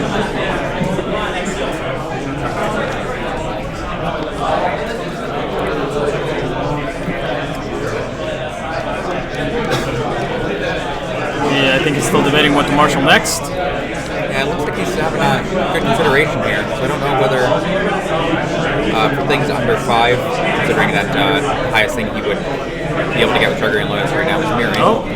But he gets 2. That's probably. He plays that. All right. So yes, he the is Crone. playing one. That is just one of Crone of Vias Tethrak. He's sitting on 4 gold, which is great. I can attest to that. Yeah, I played 3 copies of her. Yeah, I knew she was in your regionals deck. 2 copies in my originals, 3 in. I will attempt to trigger. It's definitely a unique take. It's not how a lot of the Lannister Dragon, myself included, went, but yes, definitely interesting.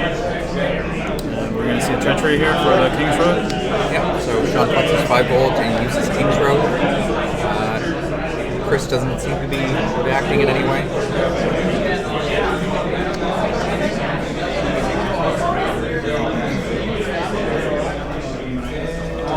So we've got effectively 10 gold, the use of a no pause, and limited. So 4, 11, 5, 6. 6. So that is a free Sir Jamie Lannister 5 gold remainders.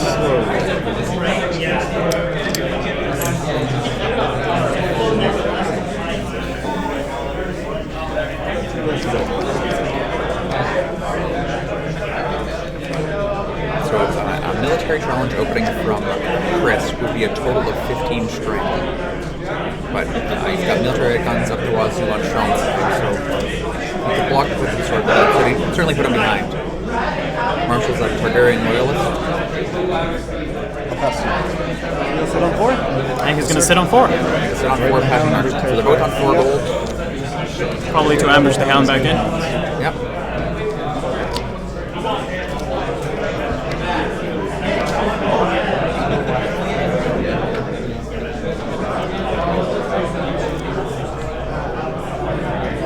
So interesting board space on both sides. But Tywin is on one side and not on the other, so you're right. I give not slight edge only Sean's on side is interesting for Chris. So he could easily win an intrigue and trigger Crone for whatever reason if he hits the goodness, but I don't know. I can imagine what would be in. I don't imagine there's much in Sean's hand that he would hit because of the way that he marshaled sitting on 4. Might be Mary. You can. It could be Mary. Can play where he could have with the double pause. Mary's not. Intrigue with 2? Oh, sorry, not the double pause. The King's Road. The King's Road, yeah. Oh, intrigue with the Crone. Right. Intrigue with the Crone, so he's not betting on any hits. It's not bad, and a good opener to see what he blocks with. Try to go it out. Either of the intrigue icons are good representations of strength. So playing to get a little game of what if he does block with Jorah. He has 13 power. So if he likes his hand. Well, here's he likes his hand. So he blocks with Sir Jorah. He gets the force reaction betrayal token and his own renown.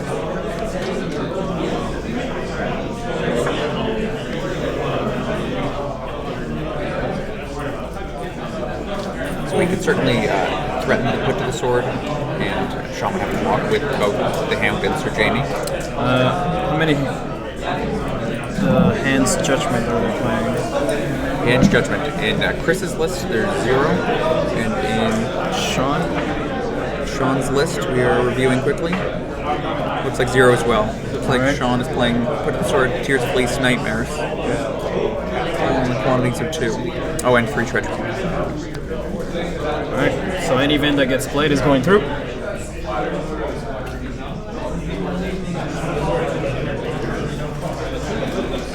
Chris is thinking about his next challenge, if any. No hands. Yeah, Hand's Judgment has fallen out of popularity in the majority of decks I've found, but I expect that'll change as we have more saves coming out that need to be cancelled for people trying to set up their own Valors and removal.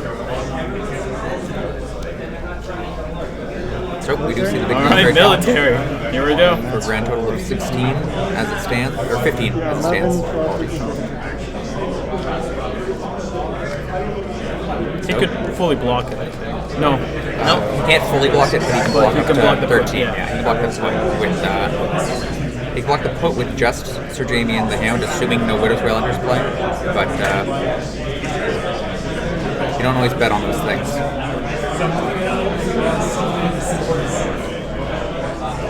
Sean running through some math, I imagine, for what the best play is here for the blocks.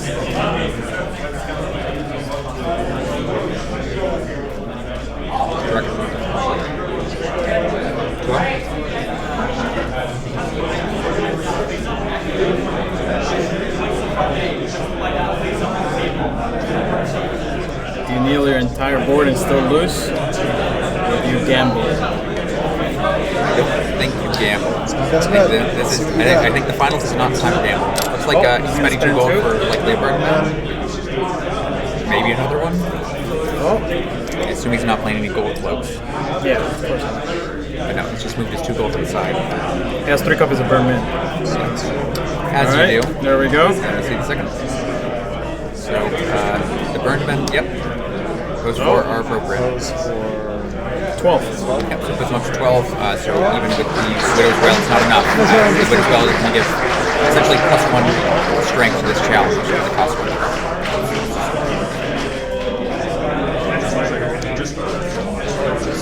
Okay. Forced.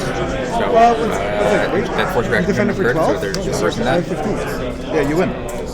So why are you forcing me? Oh, you're absolutely right. Thank you. My bad. Oops. Just a misunderstanding. Okay, so no reaction. I certainly don't think that Sean Sorry, thought I he have was winning. no- Just used I have the no counter reaction. turning to his hand. Yep. So then, Claim is one of the burn members. And now on both the lands or characters. Good point about it. Sorry. Well, I was going to go to post on the other side, so that's not bad. You're testing me, you know, I'm nervous. Assuming he can go close on that side, but it's gonna- for his own hound. Okay. He might win the military if himself. there's no burn man. I will Or ham. test you. Yeah. This is where the hound comes out and does He's opening on these military. So he's going with that power first. So he wants to. He has no power on his first card. So this would only essentially just be the one front of us. And it is. military. Comes in for the military. Just for jamming. Yeah, there we go. The burn man. Fredo called. You win. Blocked at 7.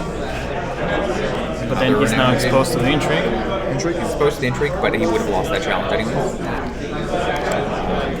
Takes his unopposed. Take this Yoshi. And he selects a. It's good Yoshi. Put to the sword. Looks like we're not life at all. Yeah, dodge the bullet.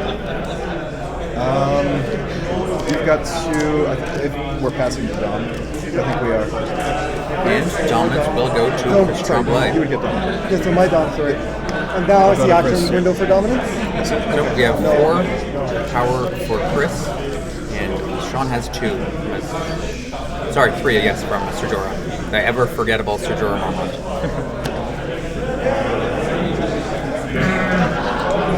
Can I switch cards in hand first?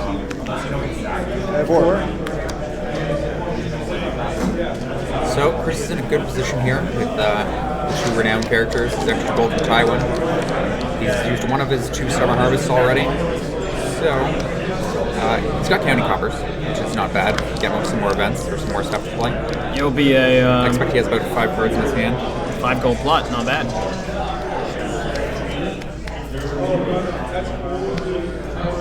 He's also got Winter out. I think there's a good time for that. Wildfire, no. So either Noble Cause. Noble Cause, yep.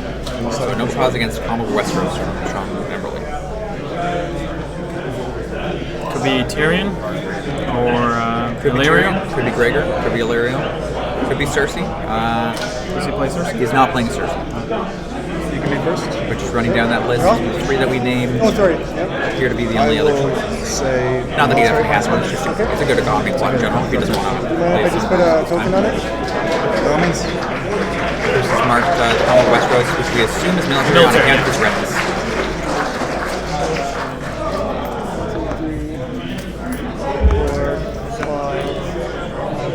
Chris's first player, taking a grand total of 8 gold.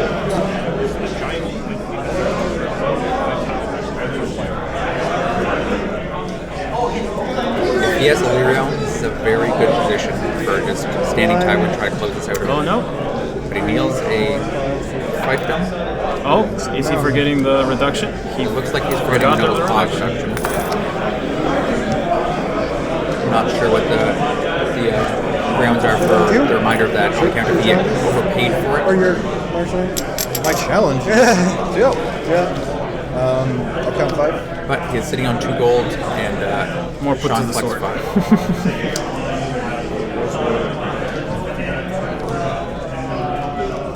Reduce.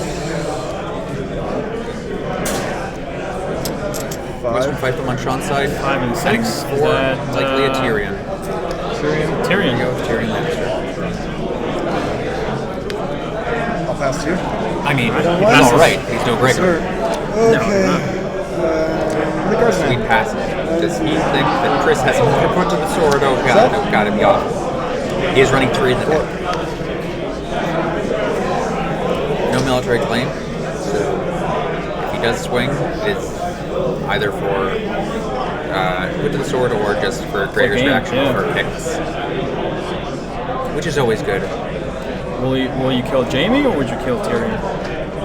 With that put to the sword. Probably Tyrion. Start with the intrigue again? Intrigue. So he opens up. Is he gonna react? You Yep. got a reaction for the Tyrion on Sean's side. You have 2 gold Sean? I have 2 gold Yeah, it's just a case of whether or not you're afraid of the put to the sword returning from Sean. So it certainly depends on the way that he blocked. Maybe Tears Elise for plug-in. Let's think about that. It's your. That would be helpful, yeah. Sean's thinking about blocking again. Sir Jorah's doing a good job of it. He has either of those events in his So I hand. might not know this rule, but you have to tell me if you have put to the sword. Doug? Looks like wait, Sean don't ask has him. Let's go. somewhere between 3 and 5 cards in his hand, so that's not those aren't great odds to play. Because I assume he is thinking about leaving Jorah. Alright, he's opposing. So he opposes with Tyrion. So It's almost Tears like of you Elise, know Tears of Elise, I would say, is unlikely. 15? So a military challenge with both the Knights, Sir Gregor Clegane and Sir Jaime Lannister for a total of 15. He's gonna have to kneel almost everybody. I think he could win if he did everything. Or He can win it. It's just just a block to put to the sword. It's that he's happy he left Sir Jorah. No, you could keep Jamie 6 and 10. You could block. Yeah, you And can block then for you can- 14 to just stop the Or just potential 12, to put to the because sword. this is 15. Assuming he does not win. Yes, because he only has 2 gold.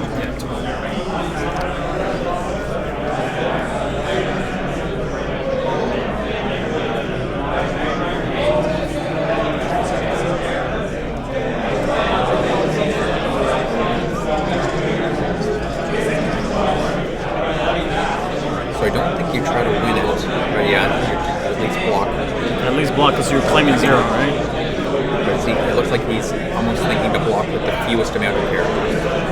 You see that he grabbed the Hound and Sir Jaime Lannister there.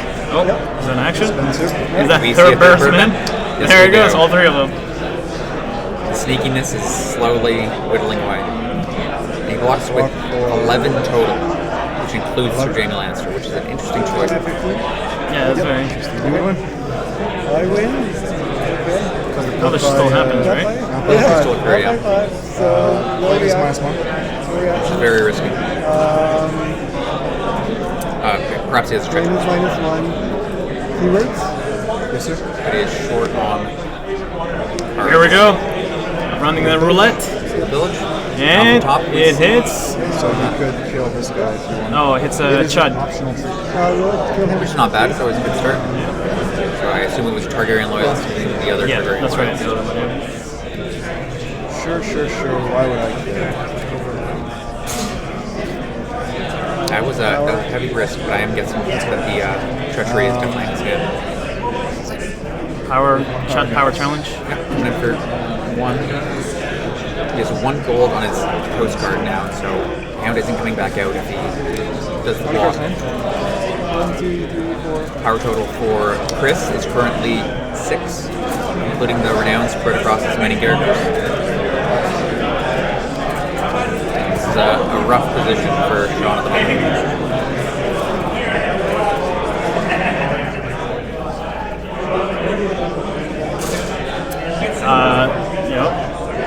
think Sean can't even win the intrigue to Tears Elise on the offense. So. Unfortunately, he's lost his stealth advantage there.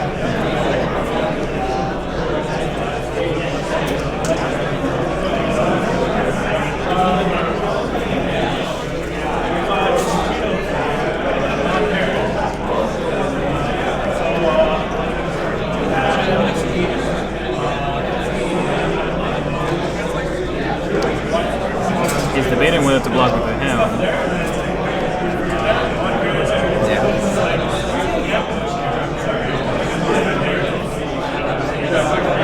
It's not GG yet, but it. All posts? Yep, force reaction. Advance. Force reaction. I will pass challenges to you. So Chris passes? Do I want to give you power on Jamie? Chris passes, but he's got a Birdman, Sir Jamie Lannister, and Tywin Lannister all standing. 3 key characters. So I don't think anything good is happening, so we just go to dominance. Chris takes, putting him up to 7. Yeah, Jamie and Gregor are a great combo. I'm not big on Gregor just because I was expecting a bit more Martell this weekend. And it's not great getting his icon stolen or him killed by Tears or Pain immediately. But I play 1-on-2.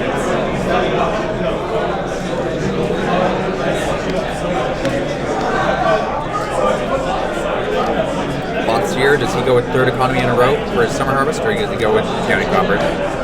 I would play County Coppers. My board is amazing right now. Yeah, I think so as well. You don't want to overcommit, because he should expect a wildfire on the other side. Which Sean has it, yeah.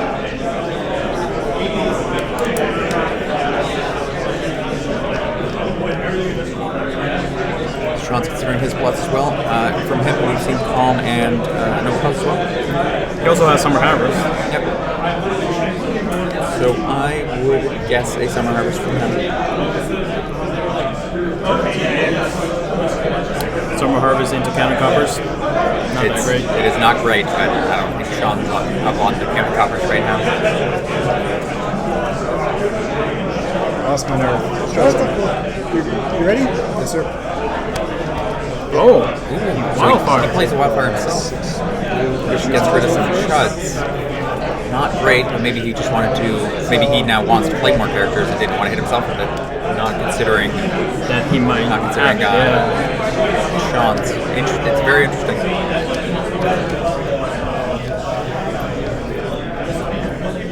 Makes no sense to choose military for Homo Restros if he was defended anyway. Well, he didn't have to fully defend it. Well, the threat will put the sword, right? Well, but he didn't have to fully defend everything. Yeah, I can see that.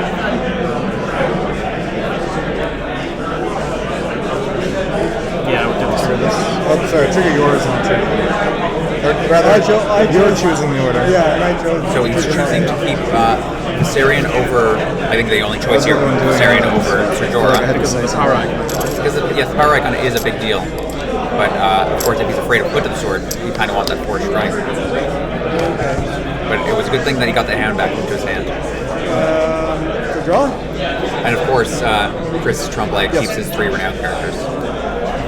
Why wouldn't you? Yes, exactly. So he gets his 2.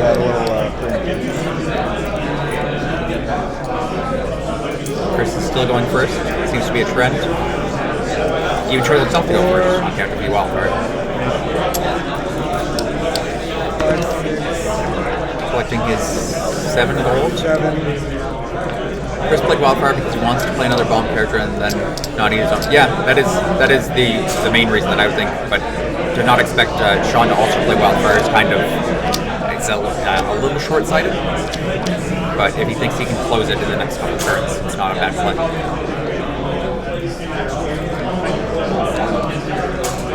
Speaking as a Lanny Dragon player who also plays Wildfire. Tickler? We see the Tickler, not exactly the bomb that we would imagine. The bomb that was promised. Yes, exactly. I mean, the Tickler, Sir Gregor, I mean, how can you survive? That's the wrong version of Tywin right now. Yep. 6 for, I don't know, Healing Pain. 8 more chucks. Just just keep Tywin really, really strong? Yeah, it's very odd. There we go. 5. Oh, Tyrion. There we go. These boys and they're ugly all Tartaryans, but who am I to judge? So he sits on 1. Counting this gold obviously. Which is 2 points for Jamie immediately. If he slaps a milk on Tyrion to take away the threat for this turn, the threat of putting him short at least, but there's a lot of things to be afraid of. Oh. 6 total or 7? He sees on Gregor. There we go. Can't compete fully for military, but at least getting his own presence out there. Looks like he's got 1. They each have 1 gold left. And Wildfire wouldn't hurt Sean as much as Chris. For next turn, yeah. Because he'll have to choose between Tyrion and Gregor at that point, I imagine. Let's see what's in his hand. Well, we know the Hound is in the hand, right? Yep, and looks like probably 2 other cards. Can't play right off the bat, so he's going to have to risk it. Yeah, if he doing his own intrigue is puts Sean in a better position as far as playing the Hound or even doing a military challenge first to do your own push of sword. But I don't think he's going to get... so now put to the sword. So he's coming in for 17. Looks like he just wants to win the military. Because Sean has exactly 17 on his side at the moment as well. But the fact that he's not threatening put to sword, this might be a mistake because the put to sword returning could be much worse. I'd be cool with that. Let's see. The Duke on Tywin is certainly a deterrent on that end, but I guess you go for Jamie after that. Or even Tyrion. Well, the Lich can still hit Tywin, and then Clegane says bye-bye. That would be the worst. The worst. Sean would have hit the game. Yeah, he would concede on the spot. Yeah, a lot of 7s. In his list, Miri he's got Miri at 3, Tywin at 3, and Sir Gregor at 2. So there's 7 cards remaining in his deck that can smash that Gregor, which is very high odds, I would say. 1 and 6, 1 and 6, 1 and 5. Yes, and he is fresh out of Burnt Man. So that Viserion is safe. Alright. Chump. Viserion chumps. Likely going to claim the Viserion so that Close for 2. Next turn. In our thought. No reaction. So claim. Would you claim the Duke or Viserion? No, I would claim this. Like, if he thinks he's going to wildfire next turn, I would claim the Viserion. Yeah. Oh, but he does go for the Duke. That's risky. You're gonna start gambling on what? Because his Ilan Payne shows up. Yeah, what's Ilan Payne gonna But that pull? might be worse because if he does hit, or so if Gregor does hit Ilan Payne, what is it? Jamie's dead. Yeah, it's a good card. But he whiffs the land. He whiffs. That was risky. Sorry, But we get 2 more power for Chris T. We have a 4 on Jamie, 2 on Gregor, 2 on his house card, and 1 on Tywin. So I trigger second, you're definitely missing. 9. This is finals. This is finals. No problem. Final. So he does the intrigue and they both collect 2 gold. This is it. Stepping in, right?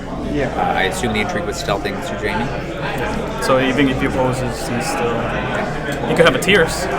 Clegane can eat it. You could have a Tears. Maybe that's why he did the military first, to get a claim. And then Tears Clegane, right? Yep, that's not bad. On close. Reaction. Oh, there we go. Tears. All right. That's really shitty. Alfredo calls it That's basically what that is. Poison token on Sir Gregor Clegane. Let's see if he can do some work before he hits that dead pile. Did he get his unopposed? Did he get his unopposed? He has not taken it. Unopposed is mandatory for those curious, but I'm not sure whether they're going to catch that.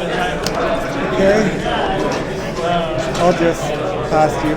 All right. No unopposed. Not yet.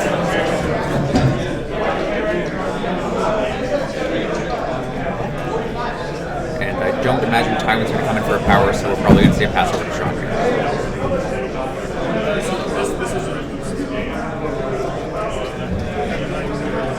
Only have 2 gold, right?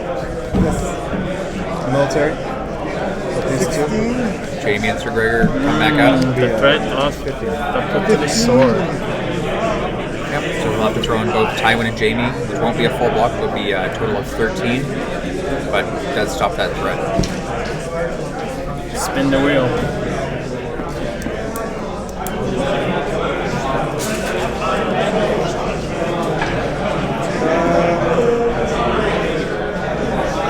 Chris has 4 or 5 cards in his hand, so he could also have the treachery, as we have seen in the past. But it could just be a big risk here. It could be a big gamble. Could hit Jamie with 4 power in him.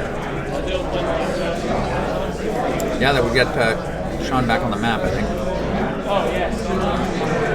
How many 5s is Sean playing? Sean expects a Serial Pharrell. Not seeing it. Yeah, let me win something. Maybe not. Maybe I don't know Illyrio about this and one. Tyrion are something 5s. Pretty rude.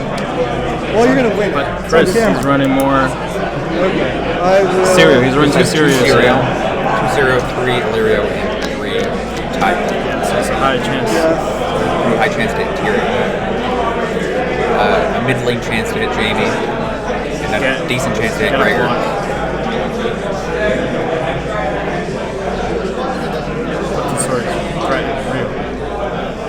I was blocking from both. Yeah, so he's fully blocking with 13. If I do win, right? Yep. We're getting the shipping claim here. Winning, we determine the winner. Which I imagine is a tickler, because obviously if you take the Duke on Tywin, then he is very naked. Good choice. We do keywords. Think of its renown. Village. And the There we go. It's a treachery. That was my hope. No. Gregor, you try. Jamie would have been nice. So he's free to do an intrigue and a power here. Intrigue and power, yep. All of them on a post. Yep. Starts off with the power, I assume just in case he believes the hound is around. Power stealth timing, yep. Yep, unopposed. Unopposed.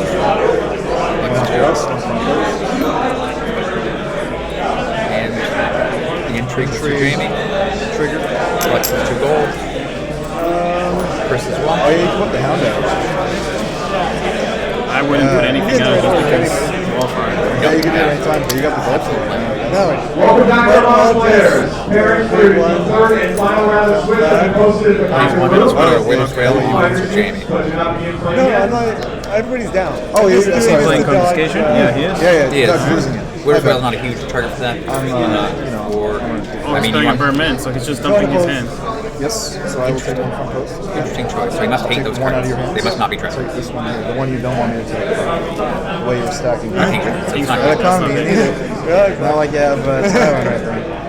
Do you think that kind of play telegraphs that you have no treacheries? Yeah.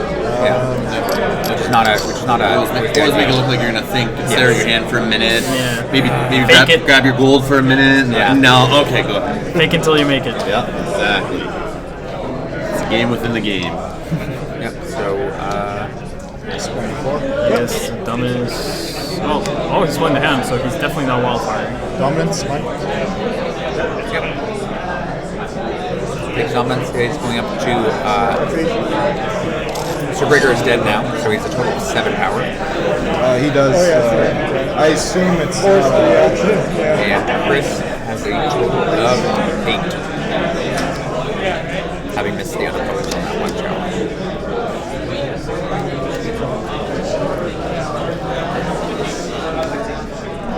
These are kind of hard to see. Sean has played. Oh, really? Recount them. Yeah. It's the glare from the lights. Okay. It seems like he's out of straight up economy plots. Yeah. So Winter Festival.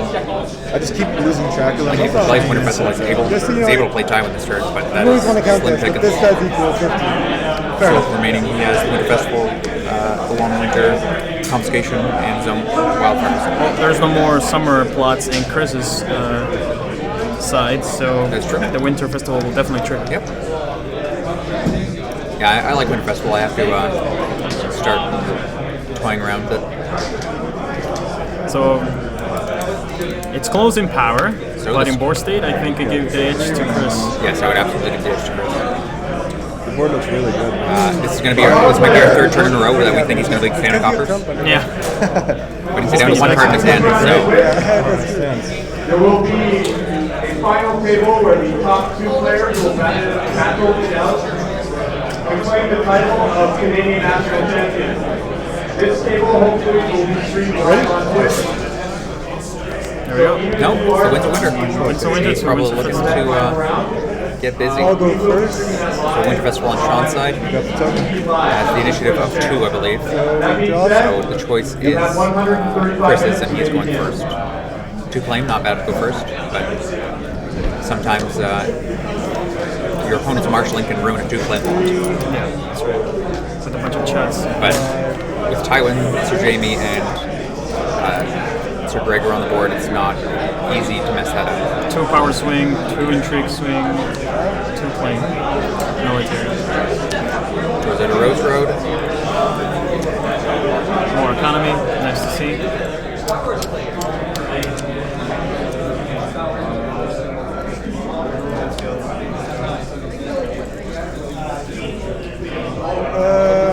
Considering what to do, fondling 4 gold there. Alien Pain, Eat the Hound. Alien Pain wouldn't be the 4. Oh. He has a Router Trader, which is not bad. Keeping 2. Your challenges. Or your marshalling. Your marshal. Yes, sir. Sean's gonna marshal. 6. 6. 6 gold, Western 5 from standing. It's like 1. Yep. For King's Road. I will attempt to trigger. Goes for crack. The 1 card in Chris's hand appears to not affect the decision. 3, 4. 4. 3 more. 5, 6. That's a 1, 2. 5, 6. 6. Sure. Oh. Oh, unfortunate.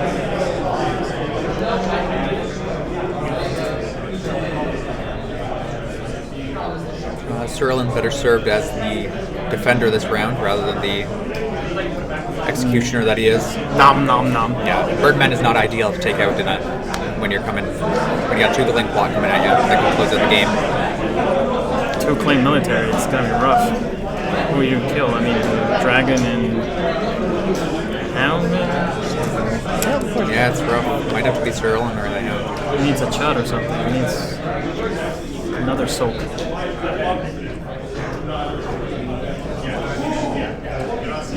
So I think we're over to Chris's challenges. So you have 30 for military. I don't think this game should be allowed to reach 30. As you mentioned, he has 8 power total. So a power challenge, 2 clean power challenge, some renown. Might be able to close out this turn, but unlikely. Well, it's gonna get renowned on Jamie and Clegane. Yep.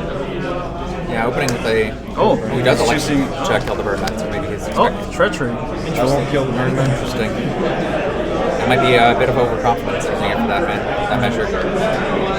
Your challenges, sir. That means he's put to the sword. He doesn't have to put first, it means he's got nothing. Nothing. Zero. No cards in hand. Depends on the order I do it, I guess. Well, I have no cards, so you definitely have that. I think the cards in hand is a little bit more than the gold. cards. Yeah. I think the Fair greater enough, hit fair point. for the greater pillage on this turn is whether or not this continues in that round. Question. Because I imagine he opens as he always does, throws in the knights, and possibly the Birdman. Maybe he was just thinking that he needed the Birdman to win the challenge, not just reacted too quickly. But of course, there's only 13 strength for military on Sean's side. There we go. Spin the wheel again. Yep. Coming in for 15, possibly more. 2 claim on that potential. Oh, sorry, 17. I had forgotten 17. what it was.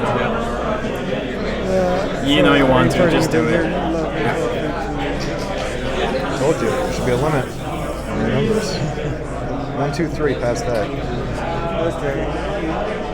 Okay, I'll just leave military with those 2. For 17.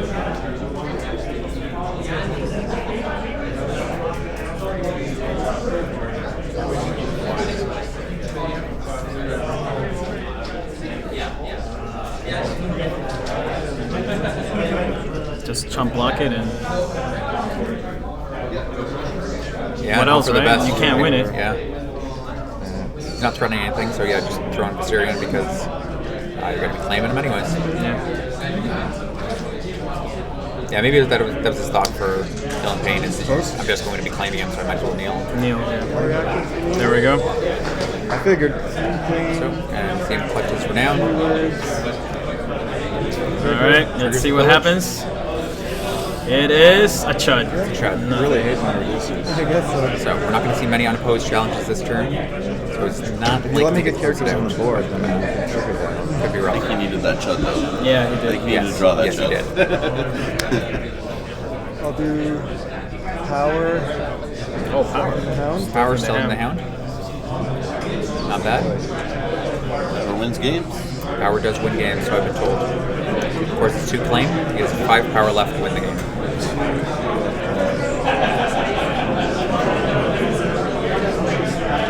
So the 2 claim intrigue. Would you have done the intrigue first, the stealthing Jamie, get the potential on the post because he wants to block the power, make Tywin stronger maybe? Yeah, that is one thought.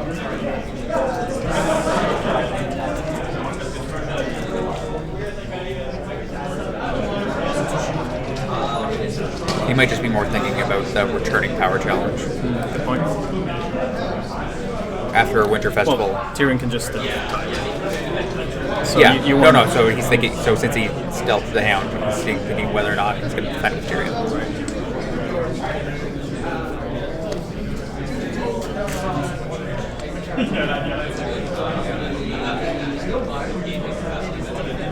Then intrigue with Jamie, you know you win it, 2 claim, dump the hand, no tricks. No tricks, just a returning power challenge. Which Really? most likely Oh. Tywin can defend. I was like, oh, well. I'd be doing intrigue to feed. I've been playing slow, I know, but how slow is that? I totally lost where I was, which means it's slower now.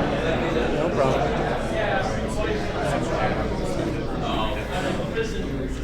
Extra 32 minutes.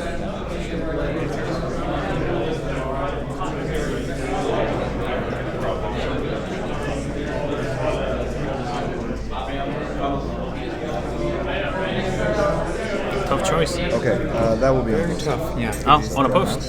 Unopposed. Yeah. So react. Chris is going up 3 more power. He's only off 2. Wow. And then I don't imagine Chris does any more challenges. The only thing he has remaining is the Intrigue with Tywin, because if he doesn't block it, renown and unopposed. But like there's no reason to not block it, really. So This is a power challenge, I assume. Yeah. Takes his unopposed and his claim. 7, 14, 16. He's just thinking about dominance here. Tywin will gladly take that. Yeah, it's a total of 15 on Chris's side. Oh, plus the Bergman and the 20 on Chris's side.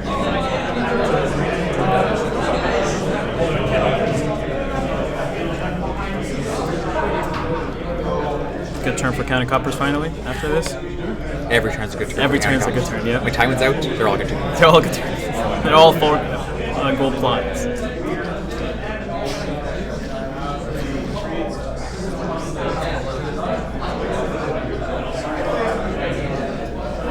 Rough spot. But I think with a board like that, and 3 of your main characters on that side, you probably won't find next turn. Yes. Get rid He of doesn't have Tyrion. many choices left there. It's the Long Winter, which is not good because he doesn't have much economy. No, the Long Winter Wildfire Confiscation. Confiscation, and yeah, That's it. That's it. I'll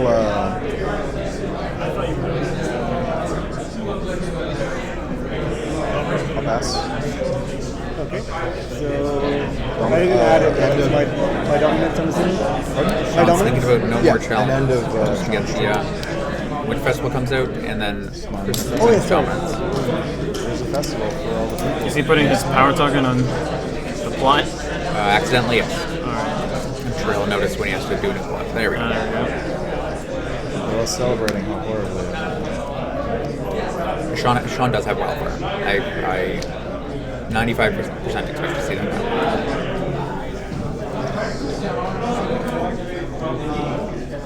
But Tywin, Clegane, and Jamie.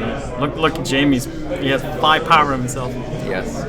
My goodness. Yeah, I think you definitely lose Tyrion at that point, just to try to close out this turn. There we go.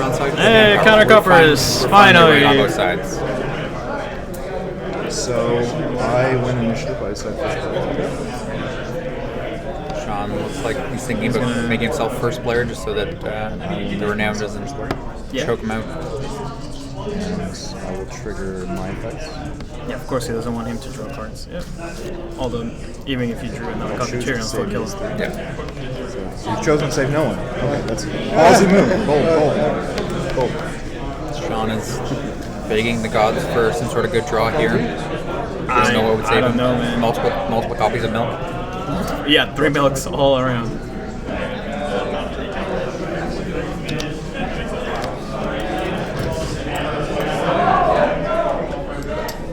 You mean me? What is the round? I think it's 50. Oh, the last round. This is the finals. Yeah, finals. So insane is not one. There was 6 rounds yesterday, and there was 4 rounds today. This is the 10th. 10th round. I'll take 5.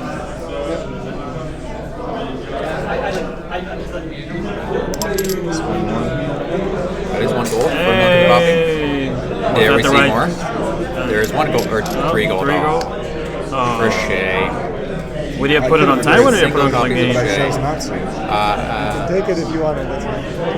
You're watching now. That's okay. Tywin's the only one with Now power I icon. can't call you out of things. It was fun doing All it. yours. Sean is just going I've for already easier lost. power draw. A good charity That's certainly a fine play.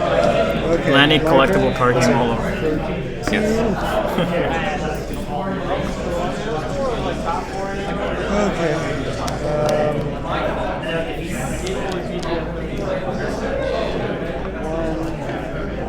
Gold for milk of his own. There we go.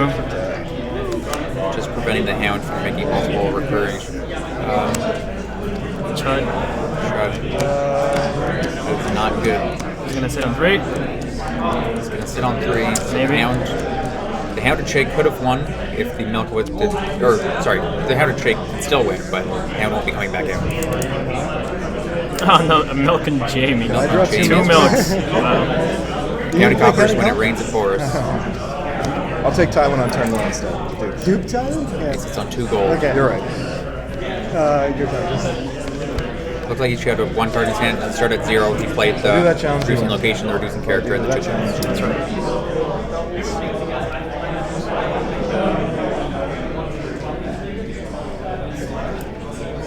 So I'm not seeing it for Sean here, unfortunately. There's only 2 power left. I mean, what do you do? You can't defend the Even military. if he does do the power challenge, you just return with your renowned characters or even your own power challenge.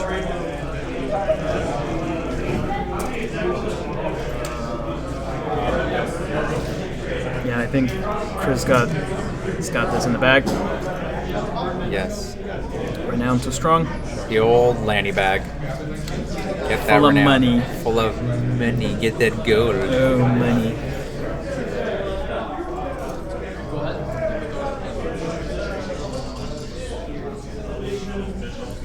Sean's looking to turn his 3 costers sideways here. Throws in. Up. Takes his backsies. His hands never left them.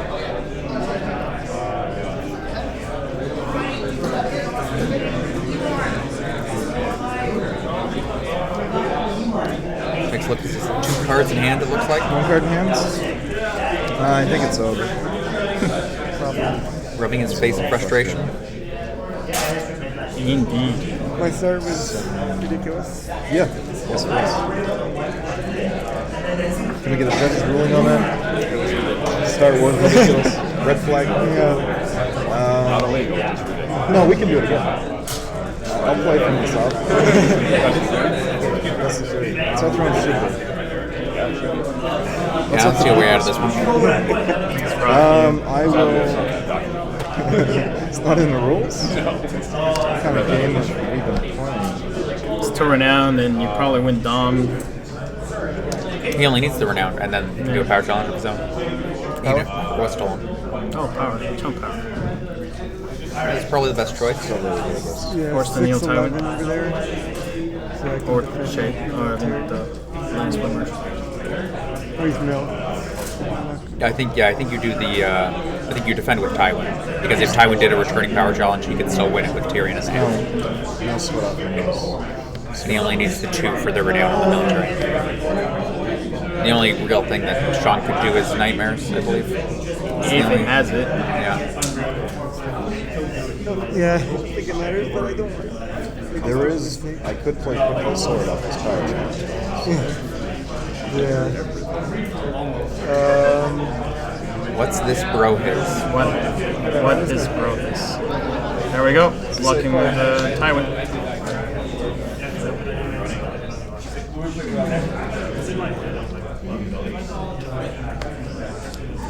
Spends 1 Sanchez. Are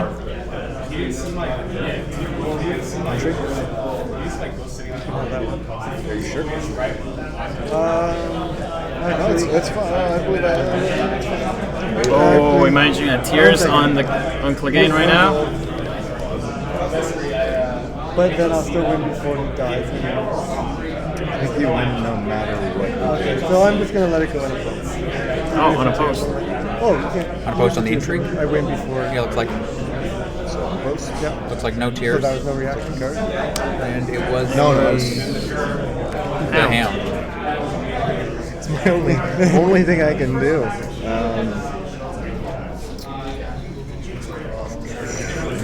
Your turn. Look at the milk hound. Good milk hounds, really good milk target.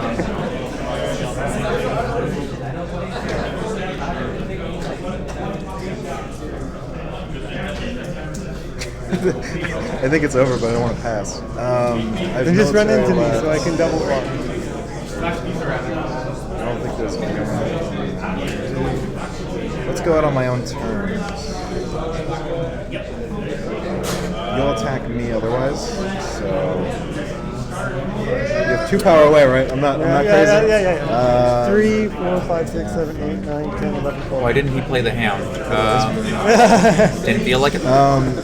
Only 2 gold? Is the hound dead? No, it's just discard. No, it's 11. Oh no, he has the reducer as well. He could have played him, not ambushed him. He defends. Big game. All right, Chris. Chris Tremblay is the 2016 Canadian National Champion. Rob is adjusting the camera so we get a good view No idea here. what just happened. Congratulations, man. That's awesome. Thank you. Well played, Chris. You battled, right, when I did that stupid start. So when you were cursing, I had him in my Now you see their faces. That's what Sean Emberley looks like. I had put him down before and got milked. Chris right away. Tremblay, So I with decided his I rugged would beard. put him instead. He's also It's a better one. Yeah. Or so Yes, not milked. Lanny is very proud that Tremblay put won. him down, got him tears.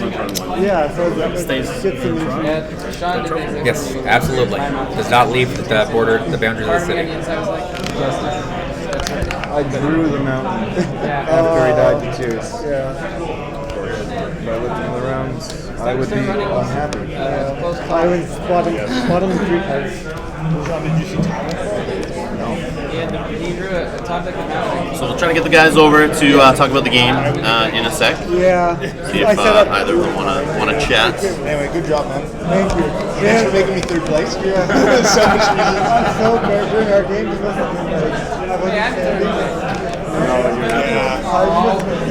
Sorry. Yeah. But it wasn't just that. It was you had 2 treacheries, and then you had the tears. I had to take the lead with the tears, and then the next turn you top decked the tears. So it was like you had everything you needed, and I ran dry. That was the crux of the entire thing. Like, I'm telling you, I have points like, everything worked out. Thank you. You did really well. I should have mulligans. But I've had mulligans today where I drew like 1 card setups. It was like 5 card setup can't be that bad. I think this one's mine. These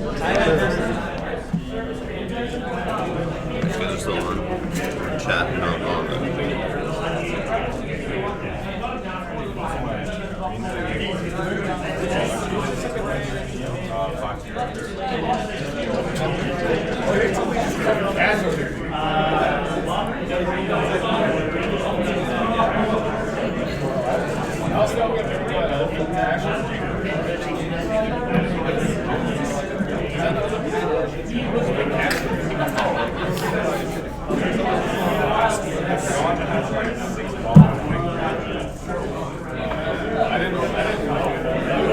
Draw is not the only factor in the game. The game is also play skill.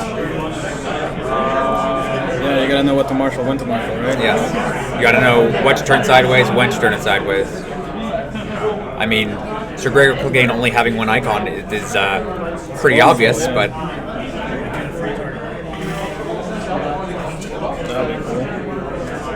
Why don't you have a best of 3? Yeah, it's not set up that way right now. Varburg Morgulis did a best of 3, and I think that was pretty well received, but I don't know... we couldn't because we were an FFG tournament, because it is a Nationals and part of the Championship Series, but yeah, I don't know if that's something they're going to look at in the future. I don't know how far you can go outside of the FFG rules, not as far as that goes.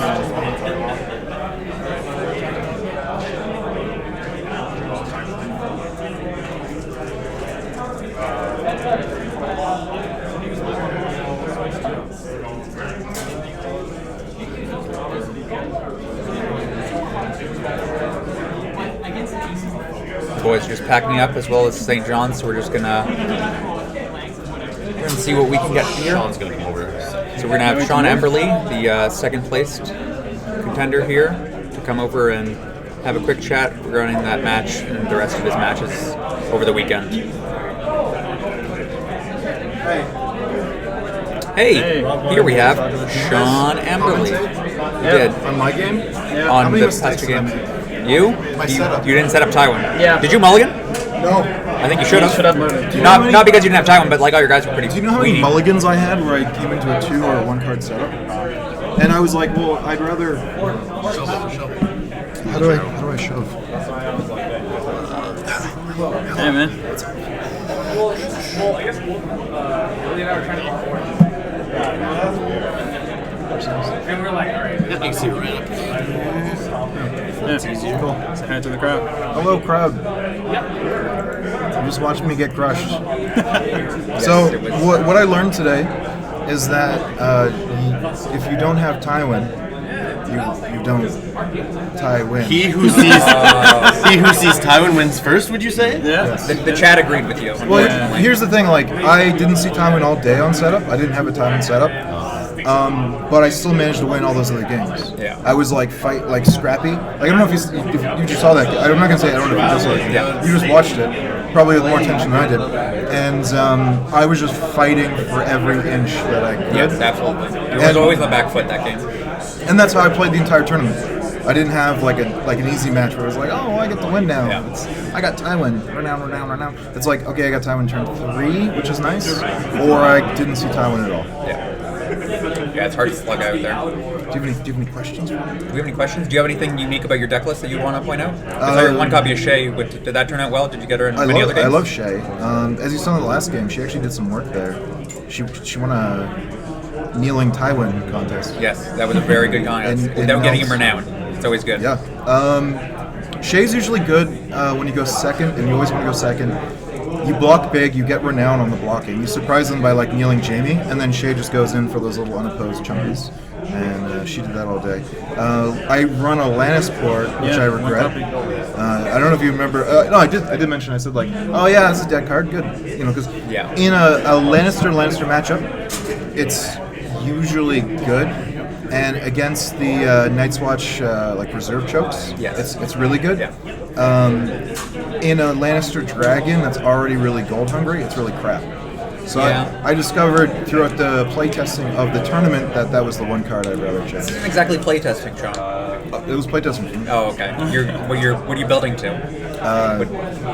Just summer kit next weekend? Self-respect. Oh, okay.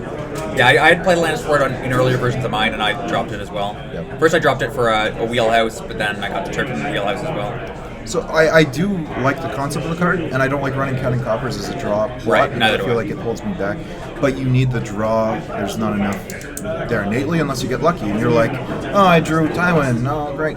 Or you could be like me and be like, oh, I drew a Dead Mountain. Are you running a copy of Heisel? Just the one? Yeah, just one. One Walling Scout too. Yeah, that's the same as I'm playing that in my deck as well. But my plot deck does have a summons pretty much instead of Winter Festival, I'd say. So Winter Festival is awesome. It seemed that way. Winter Festival is a surprise. It pushes really quick, 5 gold, good initiative.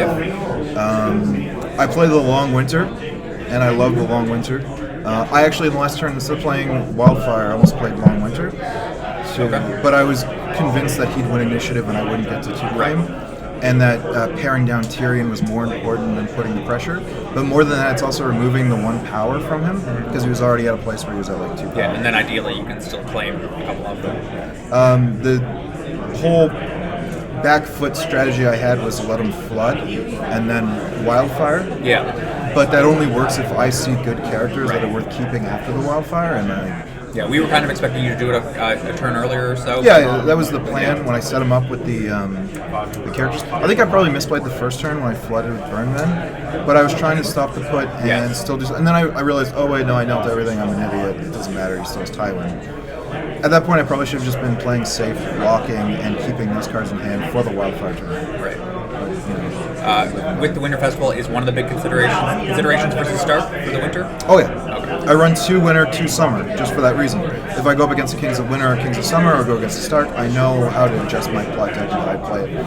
I played against a Kings of Winter Night's Watch, and I was opening with the Summer plots, which gave me breathing room to build my deck at the economy, get like preferably a Tywin, and then play other things that aren't. Then choke is not a factor. Yeah, choke is not a factor. Do you have a thought about Long Winter instead of Winds? Long Winter instead of Winds? I'm in the same camp, in that I like Long Winter better because of the gold, mostly.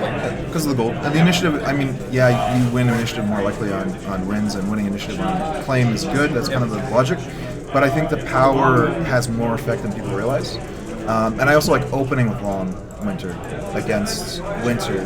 Because it... Against Winter? So you go down to 3 or less reserve? It's King's Winter where you open Summer. No, sorry, against Summer. Against Summer, okay. Long Winter against Summer. So they have less reserve. Less gold. Your reserve is actually up, but bigger reserve. And the problem with Summer, I was expecting to see some Summer, is that it has the chance to just like flood on turn 1. Right. And I'm kind of trying to make that less easy to do. Do you think Kings of Summer is going to get more prevalent? I didn't see much of it this tournament. I think it'll get worse. As soon as Valar comes out, I feel like it'll get a bit worse. Because a lot of them are that like kind of weenie horde. Like you have the Tyrell Knights, for instance. Right. Yep. And a lot of them live past first snow now with the forecast guy. But they still run a lot of chuddies. Yeah. And so Valor, when that gets dropped on the board, and all the renown and the tourney of the hand turn, and then it's like, well... Can't dupe any of them, can't really save any of them. All mostly non-unique except for Night of Flowers. The meme magic didn't help me today. Trump shirt the or cursed the Trump mat. playmat. Yeah, it was the mat that did you in, man. Playmat did I you, won man. in the top 4 with the playmat though, in the match against The streak is John. Yes, go back. Go back. No, you were saying something. What is No, the stream is different. The stream curse, the Trump mat on the stream is just all, you get bad vibes coming through the internet. And you're at Canadian Nationals. Yeah. So, you know, just saying. The Americans came really far. When you get back to Ottawa, Trudeau's going to have words with you. Okay. I'll have words for him. Oh. No. Anything else you want to talk about the matchups you've had in the deck? It's all going to be covered on your wonderful podcast, Beyond the Wall. Yes. I can't use too much of my material because we have nothing else to talk about on Beyond the Wall. Yeah. But I played hard, and you work hard, you play hard. I work hard. Sean Emberley, 2016. Yes. I work hard, I play hard. Yeah. Sorry. Well, good job. Good job, man. Second place. Thank you. Not too bad. You coming to Worlds? I was considering if I won. No, nothing. I don't know. The game's kind of shit. So can I curse on this? Oh yeah. Yes. Oh yeah. Don't worry. You can fully curse. Give him what for. So I don't like landing dragon in the way it works, where you're like, I have all the cancels, I have all the counters, I have the mountain, and then any 7-coster, any 6-coster, any character I drop is better than your characters and will have some sort of wild, inconsistent, I kill you and I win. Like, I had a chance in coming back with being on the back foot if I just drew the right character. Right. And that's not skill, that's just top deck luck. Yeah. So I don't know if I like that so much, but that's my... I think the chat's going to like you after that. yeah? A lot. Is that what they've been saying? Yes, they were saying that you had no chance because he set up Tywin. Oh, yeah, basically. Well, that's not true, because I did play against Tywin decks, like set up Tywin decks, and then won because I was able to get lucky and draw into a milk. So the answer to everything is Tywin, and then the answer to Tywin is milk, and the answer to confiscation to answer milk is another milk, which I did in one game. So they confiscate the milk again. Yeah, that's fun. Or you double milked them on turn one. I had a game where Tywin and Tyrion were set up, and only character of any worth that man was Mountain. I got him out. I treachery Tyrion's gold, so I didn't take a Tears or put to the sword, and that Mountain hit a Tywin. So even though my opponent set up Tywin and Tyrion before I saw any of them, that game was done in my favor, and my opponent conceded. You were like, I see you Lannister the Mountain can hard. take out Tywin. That's the only thing just that variance of like rolling the dice. But that's it. It's Lanny versus Lanny. I see your Lannister and I raise you Lannister. Yeah. That's all. The only thing that can beat another Lannister. What's that? So, how many 5 people are watching this? Oh, we got 60 something still. It's just down. Did it drop when I appeared? Is there like a metric? No, I think it skyrocketed. As soon as the game ended, probably. Let's see if we can pick up anything. Came to the right channel. Miracle. Get the deluxe box. Victory. We are reading. We're just catching up on your chat here to see if there's any questions for Sean. Just some discussion about Valor. Yeah, yes, we'll deal with it. questions for Sean. Yes. Now you can put hashtag question for Sean. We also accept it on Twitter. Yes. We'll try to catch up on that. Twitter account. Do we have one? I have one, yeah, but at Rob's Gaming Table. At Rob, that's right. Yep. Lannister in Toronto, Hamilton has been an issue I just think recently. Canadian meta hasn't really caught up. Top players are still Canadian. We also have a call-in line. We did not. We tested some other things, but Lanny Dragon's what we were comfortable with. So that's Kyle and I played that, as well as a bunch of other locals, I imagine. About catching up. I don't know if Lanny Dragon's fallen off. It's still a great deck. No, it's definitely top 3. So. Yeah, there's other good decks, but it's just a really comfortable, easy. Like when I come to a tournament, I don't want to be thinking the whole time. Self-pilot deck. Yeah. It plays itself. I mean, the Night's Watch choke deck I had was like a Night's Watch Lion, Jumpy, lots of cool stuff like Sam Bratz, except with like some new cards that came out and some modifications to make it mine. And it took a lot of thinking. I didn't want to think. I wanted to just sit down and mountain. Turn things 90 degrees. Yeah. We're noun. Although I wonder if that game would have gone better if the Summer Harvest was a mandatory, or like not a mandatory but an optional trigger. Oh yes, I wasn't sure whether you were joking about that when it came up. Man, at that point with double time, and I'm like, yes, you don't need it. You know, this is a good challenge for you. Let's see see what you can do with a 0 gold. And well, I mean, you could have 3 if it's Rose Red. Do you think you can play that choice? Yes. Again? Do you think John's asking John people of Beyond the Wall is asking his pod mate whether or not that was a regret? I think the shirt of Trump building a Lego wall, and a Trump playmat was the mean magic that brought me to the top 2, and I failed personally. Adam's asking, do you guys have decks you played just to see how janky a deck can be before it stops being successful? I fucked around with some stuff over the past few months. Usually in casual nights. Yeah. I was considering bringing actually a Targ fealty that does all like summer and winter stuff to counter the summer seasons. This season, sorry. Yeah. But uses Beggar King off of the X's and Summer Harvest. Yes, I did that as well. And the low gold off of Winter to get like 2 claims with like you're still getting like 6 gold. I played Targ Fealty so that I could utilize Summer Harvest, Famine, Naval. It's my deck. But the cool thing about that deck is like I'd call it janky because you need these pieces and it doesn't work if you don't get the pieces. I found it. I didn't get to play the match, but I found that if it was playing against Night's Watch Choke, you would get hit extremely hard because they'll be taking. They could take all of your gold from Famine. Yeah. So it's not great.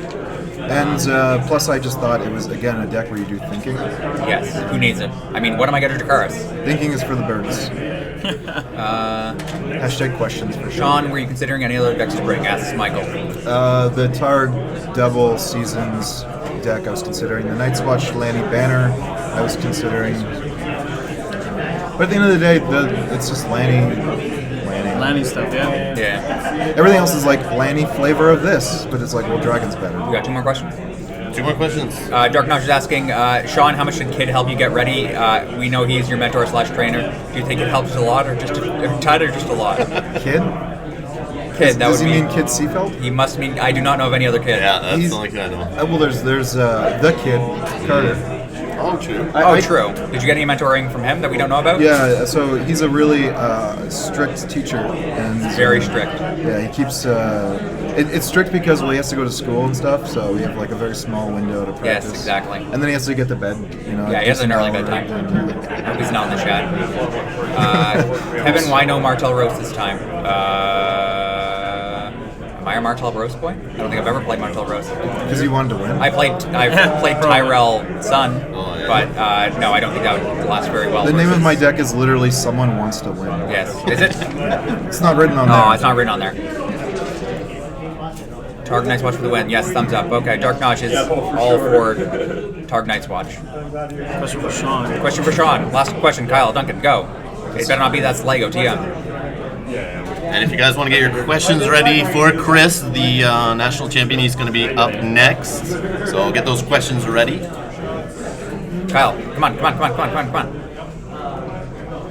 Nobody has questions for the loser. What? You're running over time. Kyle Duncan being slow. Actually, to be fair though, I'm the first loser. You are the first loser. It feels good. Yes. First at you can something. You can drive home with pride. Are you driving alone? No, that'd be really sad. That would be super sad. I've got friends, Kevin. What are you asking? Name one. Right now? Yeah. That's hard. On the spot. Joe. Joe Collins? He's not here. No. Anyways, time's up, Kyle. Okay. I think we're going to wrap it up with Sean. Oh, there we go. Popularity for your podcast, the White Book. Okay, anyways. What would be the best talking point for this event? So in all seriousness, Sean is from Beyond the Wall, which releases usually Mondays or Sunday nights. I don't expect... Mondays. Do you have something recorded for tomorrow already? We did record stuff. I don't know if they recorded that me. John can probably tell us. Okay, so I expect Sean will talk about this event next Monday or next week, maybe. Next podcast. Another one, not this coming couple one. weeks from now. Sean will be sleeping. What's the best talking point you have from this event? Best talking from this event. That's hard. Let's talk about the tiebreakers. We can't talk about. We can't really go that much in depth right there. Yeah, not right now. Tiebreakers we will be talking about tiebreakers. Yes, it will be a good talking point. Thank you. Beyond the Thanks Wall. for coming, Sean. Thank you, Sean. Thanks, guys. All right, so guys, get your questions ready for Chris, the Canadian national champion. He's going to come in here now and chat with us a bit. Yeah. Chris. Chris. All right. Chris, opening question. How does it feel that I was your only loss? Go. Amazing. No, it was pretty much it was the opposite, or it was like what we saw there, except for he was on the receiving end. Yeah, that's the way a lot of my games went. Yeah. So, here we have Chris Tremblay, the 2016 Canadian national champion of A Game of Thrones 2nd edition, the card game. It's crazy. Yes. Yeah, it's crazy. Absolutely crazy. How did you expect to get? Never. Did you expect to get day 2? Never. Well, as the day went on, going into it, so... Explain your history, when you started, start from the beginning, man. People don't know who you are. And nobody. They need to know who you are now. Did you play first edition? No, pure second edition, never a card game player. So I play Fancy Flight, play X-Wing, played it for a while, been a fan of it. And then some friends, when Game of Thrones 2nd edition was coming out, I started playing a little bit, I got interested, and so I picked it up, started playing slowly, just casually from the beginning, tournament here or there. And then about, I don't know, a couple months ago, end of store championship season, I kind of decided I was starting to become more interested in the card games than miniatures and X-Wing. And even like with Octagon and some of the ways that you can just get reps in and play versus X-Wing, where I wasn't a big fan of the Vassal or whatever. So at that point I started playing more. And I was still playing like Tyrell all the time and just like...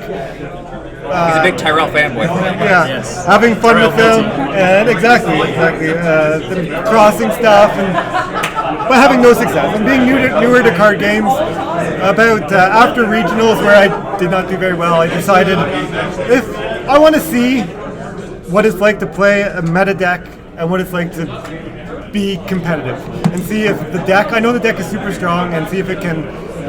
I can lean on it as I'm getting familiar with triggers and everything like that. And so coming in today, I was like, I know these guys are local meta like to run Lanny Dragon, and I had a feeling, so I was like, hey, I'm going to join them. I'm going to put up against them and see what happens. Tech a little bit for more power, knowing I might be up against Lanny Dragon. I was a little weak to Martel. I knew that. I only played them once.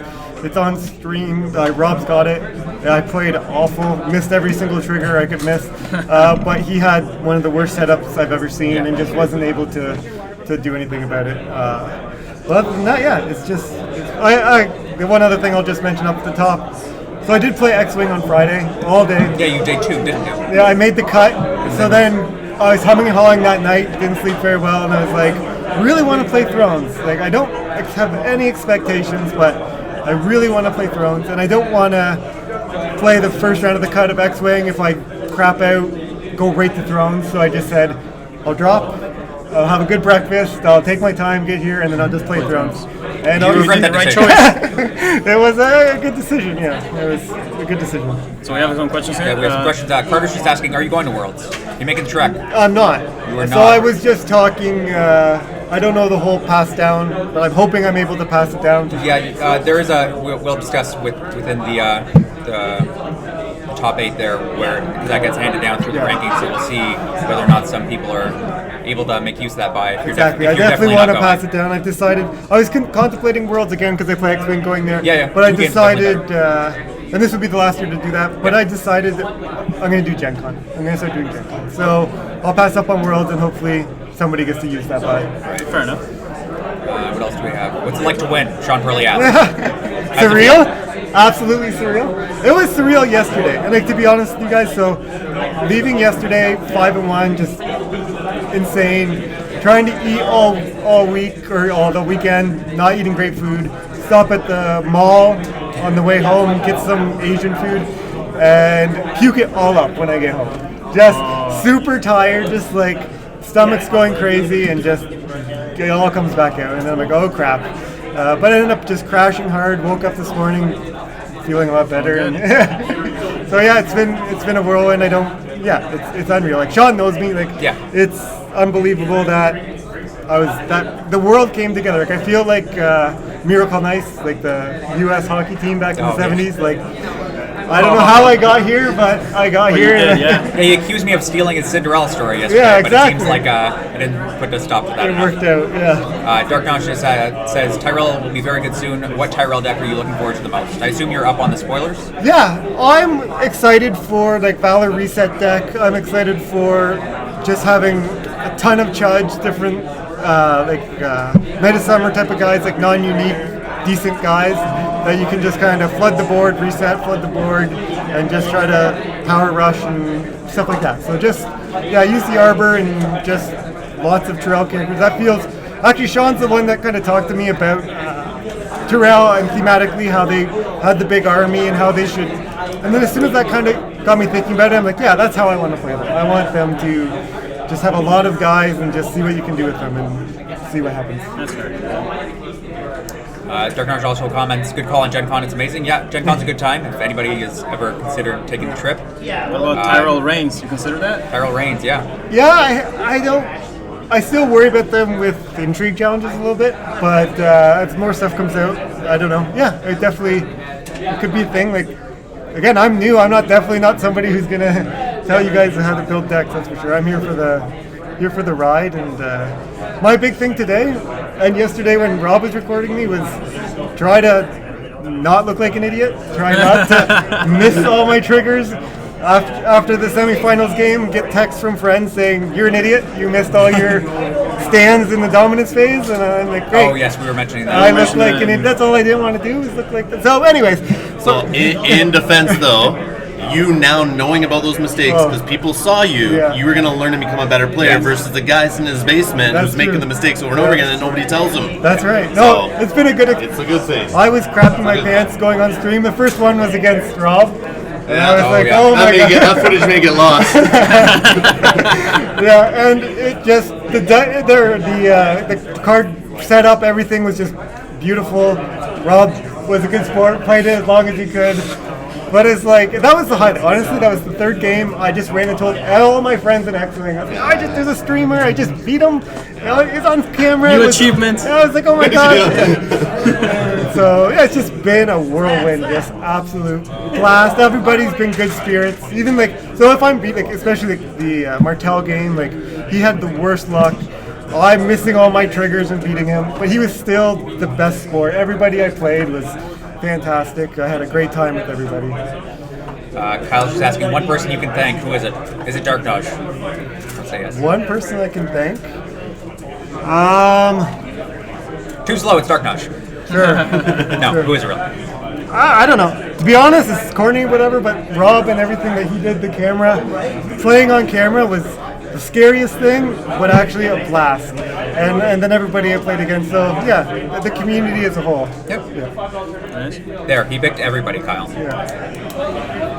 Any questions for Chris? We're just gonna keep him around for a few more minutes. Anything about your deck you want to talk about? Did you base this on any lists that you've seen, or basically from scratch? Based on knowing kind of what Lanny Dragon does.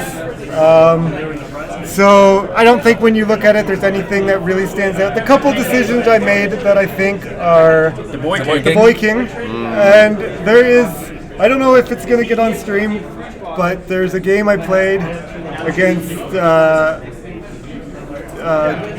Tard Lanny, and Boy King shenanigans in the final turn is the only reason I won that game. I was just about to lose. So I won't say anything just in case you do put it up, because I'll post them. I'll post them all as long as the footage doesn't get lost or memory cards fail. So we'll save that one. So that 100% won me that game, and there was an early game where I got it.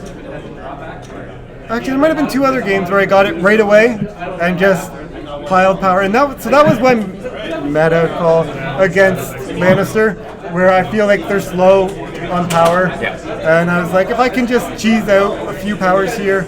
And a couple times I did have pain going with it, and it was just doing its thing, and it helped. Yeah, so I think that was a last second decision. I think I was watching a stream and somebody had it going, and I was like, that kind of works. The other decision I made was I cut trading. I had it there, and I just hated giving the gold away. I hate trading too. So I decided to go with a second summer harvest, and nobody expected it. And I think 3 times I hit their trading. Yes. That's it. Maybe I think mine. yeah. I didn't think you'd play 2. Yeah. I knew 1. I expected 1. So then also it's like 16 gold, and it's just like, okay, that's way better than then you're 10 and giving them 3. Yeah, exactly. Only one Raiders. Okay, exactly. So that's where I said I was weak to Martel. Yes. And I was like, so the decision was leave Pain in, who I think is really good. I only had 1 Pain.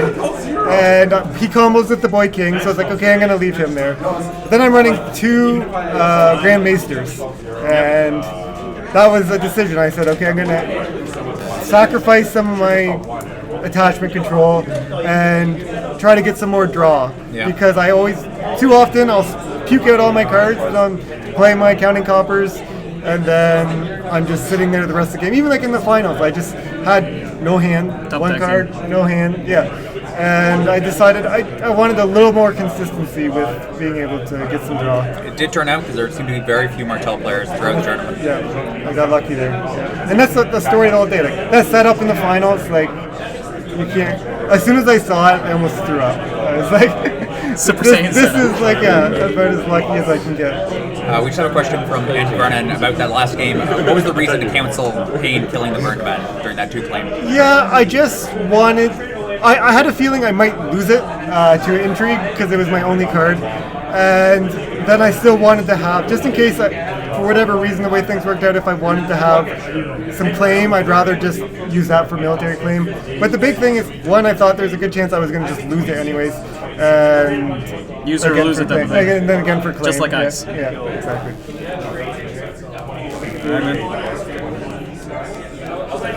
Yeah, I'm not saying trading's not good. But it's just, Yeah, it's just annoying when you give them gold sometimes. I just, It's not always I wanted great, to run but it. yes, it is. It's still fine plot.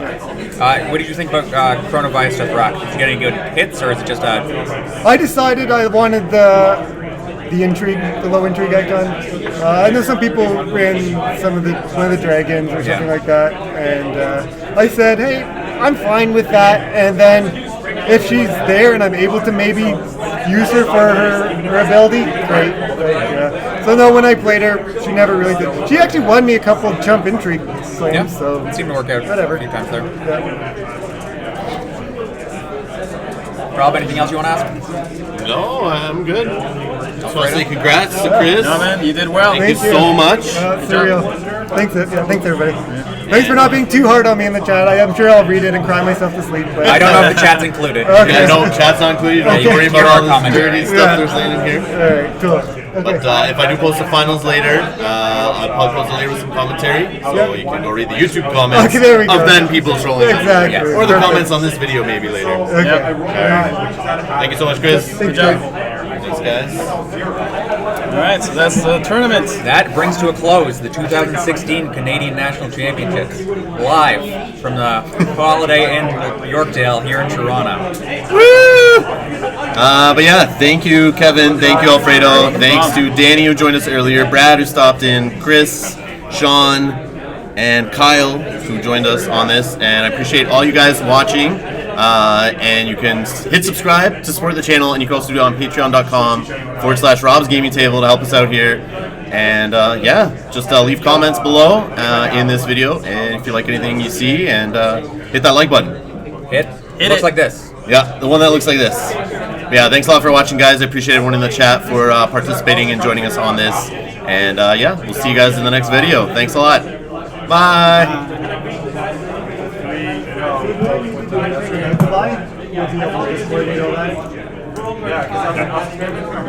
I will take care of it all. Cool.